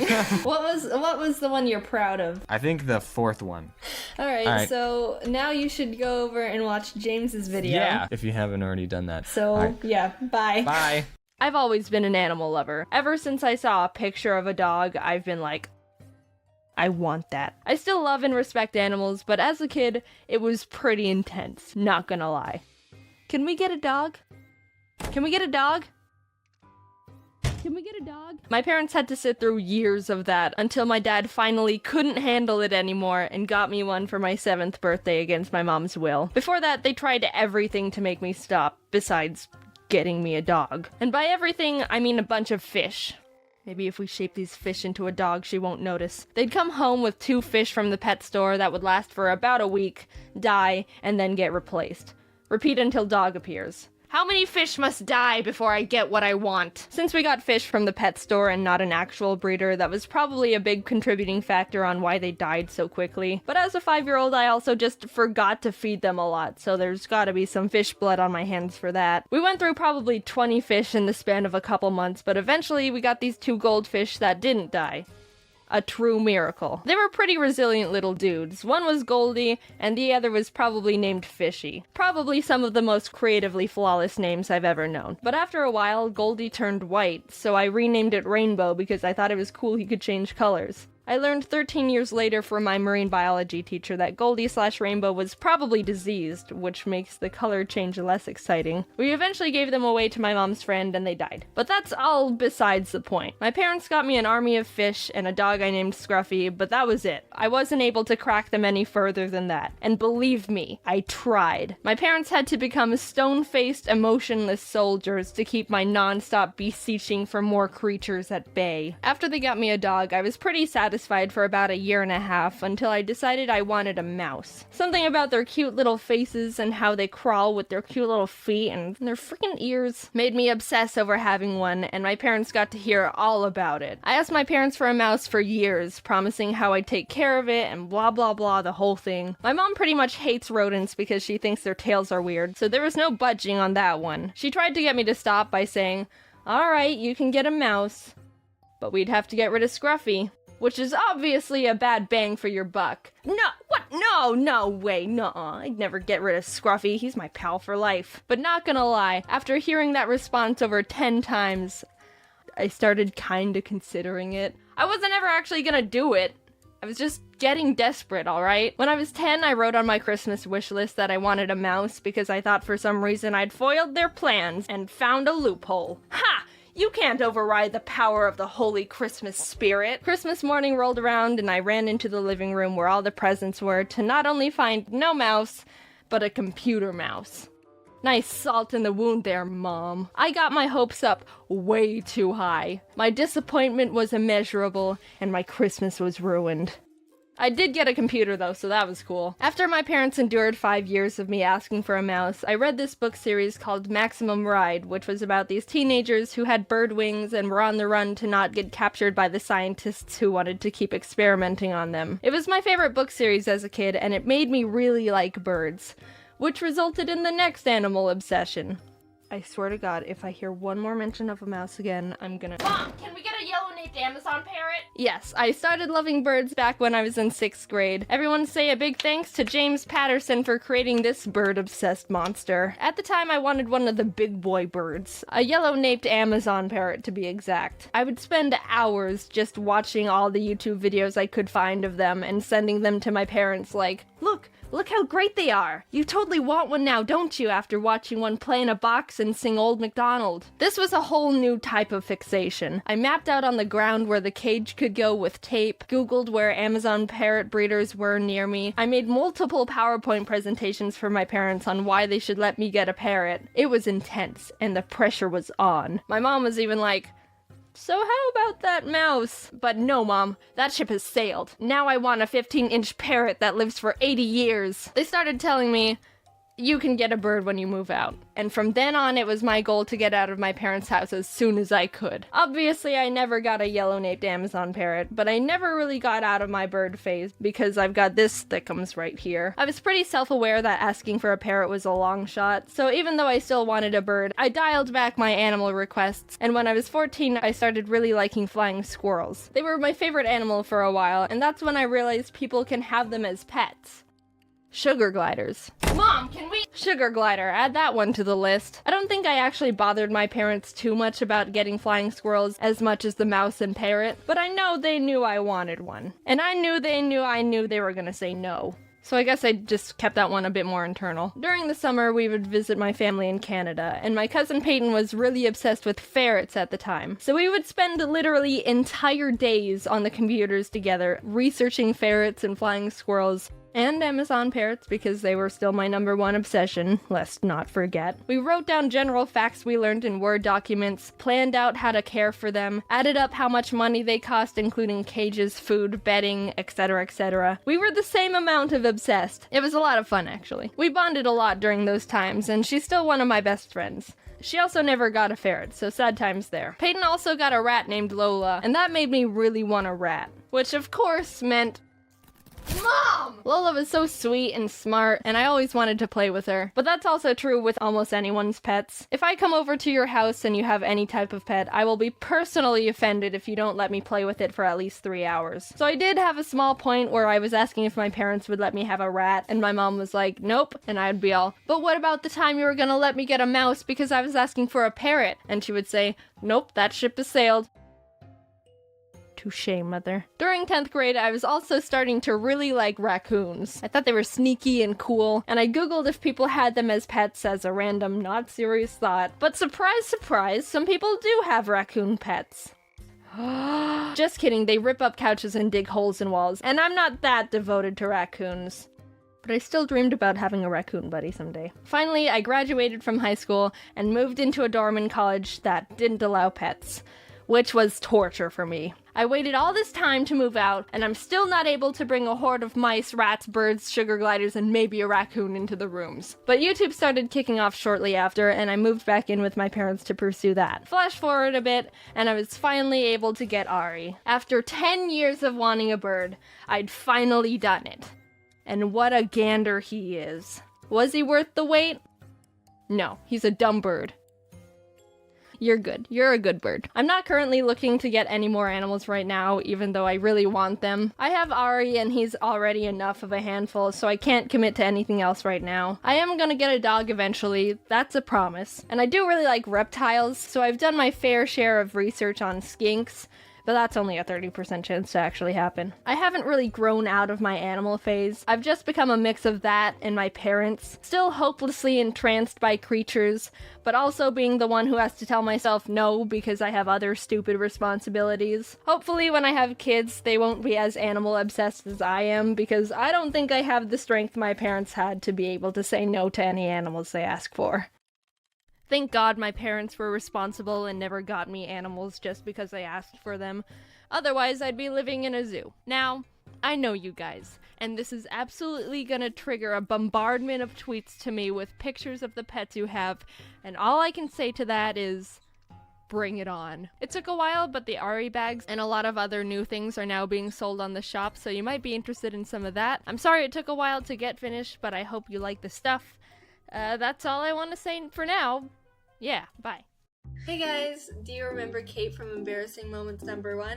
She was with me when I was making a fool of myself. Hello. Well, she works at a popular frozen yogurt place and has some pretty crazy customers with some pretty funny stories. And I wanted to share one of her stories with you all. Everyone say hi to Kate. Hi, Kate. Okay, so it started when an old man and his elderly family and friends walked into the store. Now a little background on yogurt handling. Every night at 8:15, one of the employees has to clean and drain one machine that holds a yogurt flavor. This means that customers can't order that flavor for the rest of the night. My coworker, we'll call him Kevin, was over draining the salted caramel flavor, which just so happens to be the most popular yogurt flavor. Since Kevin was over handling the machine, I was the one who had to take the customers' orders. Hello, what can I get you? Give me some of those salted caramels. Oh, I'm sorry, sir, but we're draining that machine tonight. Is there another flavor you'd like instead? What? You had to go and drain my flavor first, huh? Oh, no, sir. That's the only machine we're draining tonight. But yeah, you took away my flavor first. I looked over at Kevin, who was overhearing the old man's nonsense. We made eye contact, like, what the heck? And he walked over to the old man and started explaining why he had to drain the machine, emphasizing the fact that we only have to clean out one machine a night. But you had to go and drain my flavor first. By this time, we figured that the old man was just crazy, and there wasn't any way we could reason with him, so we stopped trying to explain. Then Kevin started suggesting other flavors he might enjoy other than salted caramel. Is the vanilla any good? I want that. Okay. Then after the old man's group finished their order, they all grabbed the yogurt and walked outside. Did you ring anyone up? They all left pretty quickly. No. Did you? No. Turns out they all left the lovely old man to pick up the entire check by himself. Serves him right. After figuring out all the costs of each order, Kevin says, Okay, so your total is gonna be $27.89. Are you lying to me, Kevin? What? You made it extra expensive, didn't you? No, sir, I wouldn't do that. Is he telling the truth? Because I got a feeling. I don't like that look. No, sir, you can trust Kevin. He's very trustworthy. Kevin started trying to explain even more, but the old man cut him off again. I don't trust ya. Okay. So now, it was just me and the old man. So your total is $27.89. Well, thank you, Kate. While paying, he tried to make a little bit of pleasant conversation with me, as if that whole dramatic situation didn't even occur. And then he gave me a tip. Yeah, just make sure that dimwit co-worker don't get none of that cash, all right? Kate, you earned it. That's just for you. Oh, thanks, sir. Have a nice day. Okay, you too. And then he walked away. So basically what the moral of the story is old men can take their frozen yogurt very seriously. So be careful out there, everyone. Hey guys, welcome back! It's really been too long, and I apologize for not uploading an animation for 2 freaking months. But I hope you guys can forgive me, and I will try to upload more during the summer. Anyway, I have a few important things to say. 1, do you notice this beautiful fan art that I put in the end card? I decided that I want to include your talent, so if you want your fan art featured at the end of an animation, I have a link for that in the description. Also, if you haven't seen my FNAF 3 animation for Cupquake, you can find that in the other animations I've made playlist on my channel. Basically, if you haven't seen me upload something in a really long time, you should check that playlist just in case I made an animation for someone else and it's on their channel. One more thing, I opened up an ask.fm, which is like a little place that you can ask me silly questions. I've only announced this through Twitter so far, and I've already answered so many questions. And it's so much fun. Anyway, thank you guys for watching. Don't forget to follow me on Twitter for little updates and silly things I might say at Jaiden Animation, because I can't fit the freaking S of Jaiden Animations in the Twitter tag, which really bothers me, but whatever. Also, if you're into artsy stuff, you can check out my DeviantArt, where I can fit the S, so that one is Jaiden Animations. Anyway, I'll see you guys later. Goodbye! Hey everyone, welcome back to an amazing video with Jaiden Animations. Is that Yeah, I'm going with that one. Thanks for doing that for me. Yeah, we're doing a drawing video. We've got James here. Hey. And then we've also got Adam, who's something else YT. Hello. We're all good friends and stuff, but we haven't had Adam in the video. What we're gonna do is we're gonna draw iconic characters from memory. Oh wait, from memory? That's what we're doing? Dude. Did you look it up? Did you look it up? Well, no. Well, yeah, I looked it up. But now well, no, I haven't looked up right now. Okay, well, just forget it. Forget it right now. Just pretend that you didn't. So everyone has to draw the bagel witch from Adventure Time. Yes! Oh, yes! The bagel. I haven't. Do you know what I we're think I talking about? saw that episode, but I don't remember what she. That's What's the point? She's like my favorite character. She's the best. I want her to come back. I want her in the season finale. I'm like only seeing. You know what? I better. This is good. I'm taking so much creative liberty with this. I don't know. I just realized something. I don't know how to draw. Tough luck. Okay, so a bagel witch, or is it the donut witch? You know what? It doesn't matter. These both It's the work. donut witch. Because I'm Because she's literally. like, you're a bagel. Like, she doesn't like the bagels. I think I'm doing pretty well.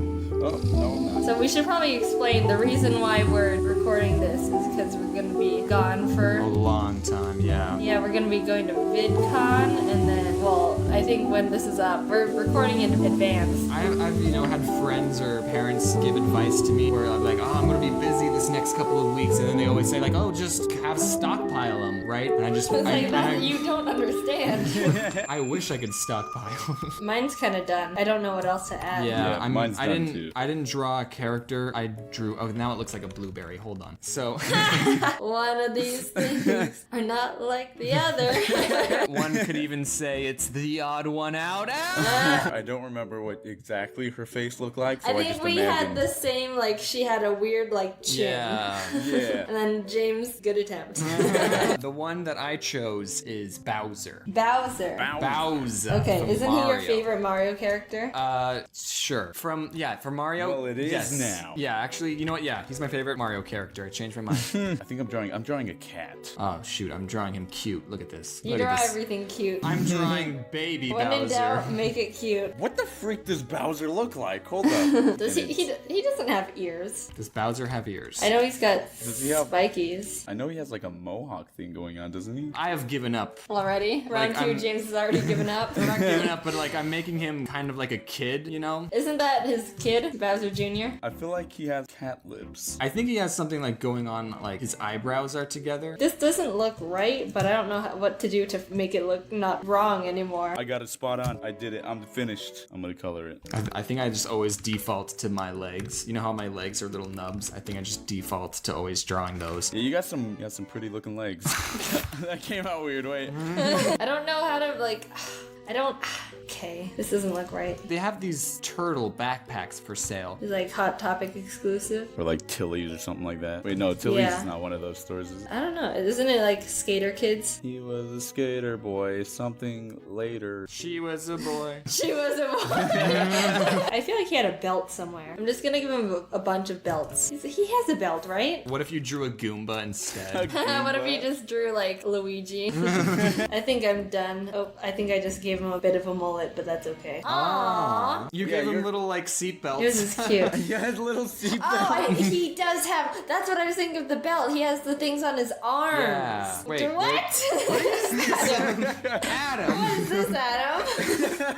It's Bowser. See, the problem was I can't draw. Oh, he has sort of like a nose. I get it. Yeah, I see it. Oh, see, yeah, he does have like a cat mouth, but with a Yeah. weird nose. That's true. You guys might not get this one, but Count Chocula, do you remember Count Chocula? From the cereal? Yeah, like the cereal. I've never heard of that cereal before. You've never heard of that cereal? I'm imagining that he's kind of like Sesame Street. One.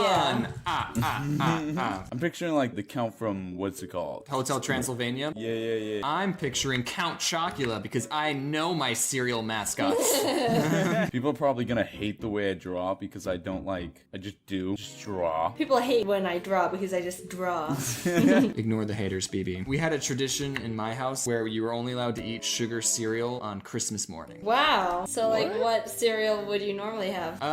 Like Honey Bunches of Oats, Life, Cheerios, not Honey Nut Cheerios, just normal Cheerios. Actually, my mom would get Honey Nut Cheerios and real Cheerios and mix them in. I never liked those cereals as a kid because they were too boring for me. What? Honey Nut Cheerios, they're the same flavor every single time. Wait, like, what kind of oh. cereal are you eating where it's a different flavor every time? Yeah. Well, like, so Lucky Charms, you get the oats flavor and you get the marshmallow flavor. It's an explosion of flavor. It's like 2 flavors, 1 whole extra flavor. I don't know what cereal. I think I just like as a kid I just had waffles. That's what I ate before school every morning. I remember when it comes to waffles, for me, I always woke up late, so I never really had time to like put the Eggo waffles in the toaster oven. I just basically eat it frozen. And Oh, that's so sad.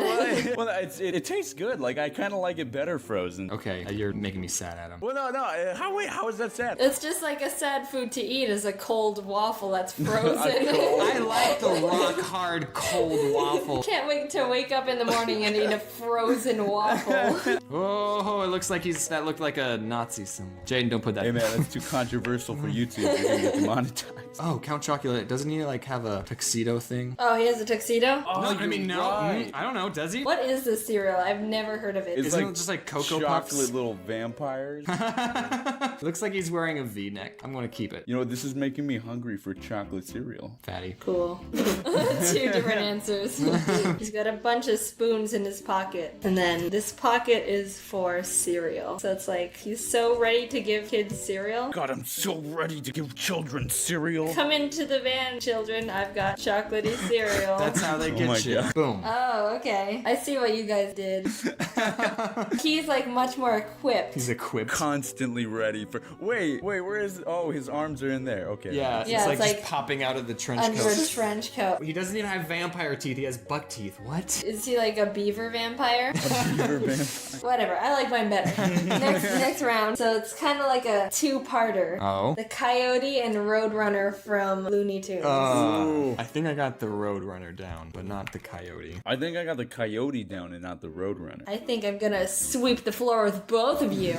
Oh, I made him. He looks like Daffy Duck and Bugs Bunny combined together, and that's not what I'm going for. I don't know how his head goes. Oh no, this is really ugly.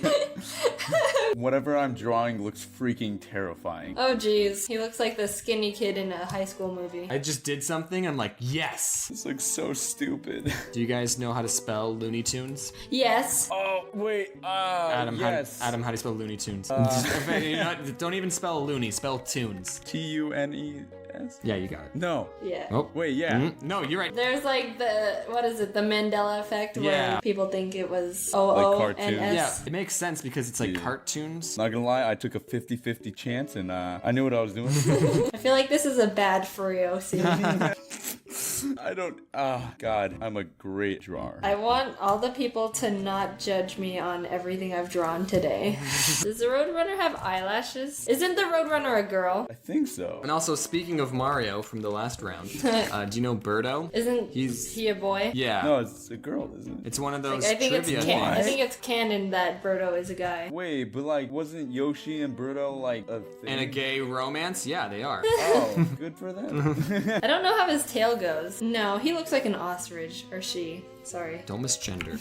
Don't Roadrunners eat insects, not seeds? That whole cartoon is flawed. Telling me it's not real? I feel like if people saw mine, they would Strike you for copyright. That's how good it is. Boom, I'm done. Oh, yeah, Is you that- drew is that- an action shot. Oh, Yeah, that- whoa, okay, no, yours that one's is better. a lot better. I'm a get. Oh, buddy boy! He's got arms! James, yours looks like a knockoff, like a wolf chasing a really fast duck. Adam, did you forget to draw the nose on Did I? the I coyote? did. I like how he's got elf shoes. Are you ready? The alligator from Sonic. I don't know this one either. You don't know that one? I didn't know the chocolate guy, and now I don't know the croc guy. This is perfect. Alligators don't even go fast. I know Knuckles is like built on upper body, so I'm just gonna like go off that. And he's gonna have really good calves. So what do you think this character is like, Jaden? Like cool skater dude. Ooh. I think his name's like Doug. Doug. This is iconic characters, not minor iconic characters. He's iconic to me. I think I got him spot on, to be honest. What if I give him Crocs for shoes? There we go. Was this guy a good guy or a bad guy? I feel like he's mischievous and like kind of sly sometimes, but he's like on the right side. Well, since I know the character, he's dumb. It's funny because I was just talking to this character. He says you're dumb too. Wait, James, did you give him chains? Yeah, look, He's that's so his gangster. actual picture. Do you not see the actual picture? Oh, you're right. He does have chains. Haha. I think actually the body I drew is not far off from his body. This guy looks cool. Man, I didn't realize that he doesn't look anything like my character that I drew. Is this Next the one. last This is one? the last one, yeah. Caillou. Caillou. Okay. Just a kid who's 4. Each day I learn some more. I had it and then I lost it. I watched this show as a kid, but I never watched it like as a kid where I would remember what he looks like. I am almost done. I think, you know what? I do know what he looks like. The only thing I remember about Caillou is watching one episode where he went to the grocery store with his mom and he was in the grocery cart. That's the only random memory that I have of Caillou. I remember there was this one episode. He was like really pissed off because his dad wanted him to take a bath, but he was just being a little brat. And I was like, who does this kid think he is? I'm just like, my parents tell me I gotta take a bath. I just do it. Yeah, I thought Caillou was a brat even as a little kid. All right, I'm done. Are you guys done? Wait, I'm not done. One more second. Never mind. I'm still working super hard on mine. Okay, I'm done. Okay, me too. Okay. What? No, James! Oh, come on. Look at those beautiful boys. So, What'd we learn? we learned that, I don't think we learned anything. Friendship, we always We tried our best, okay? So, yeah, this video is done. You should go watch James and Adam's video. Yeah. And yeah, so thanks for watching. Bye. Okay, bye.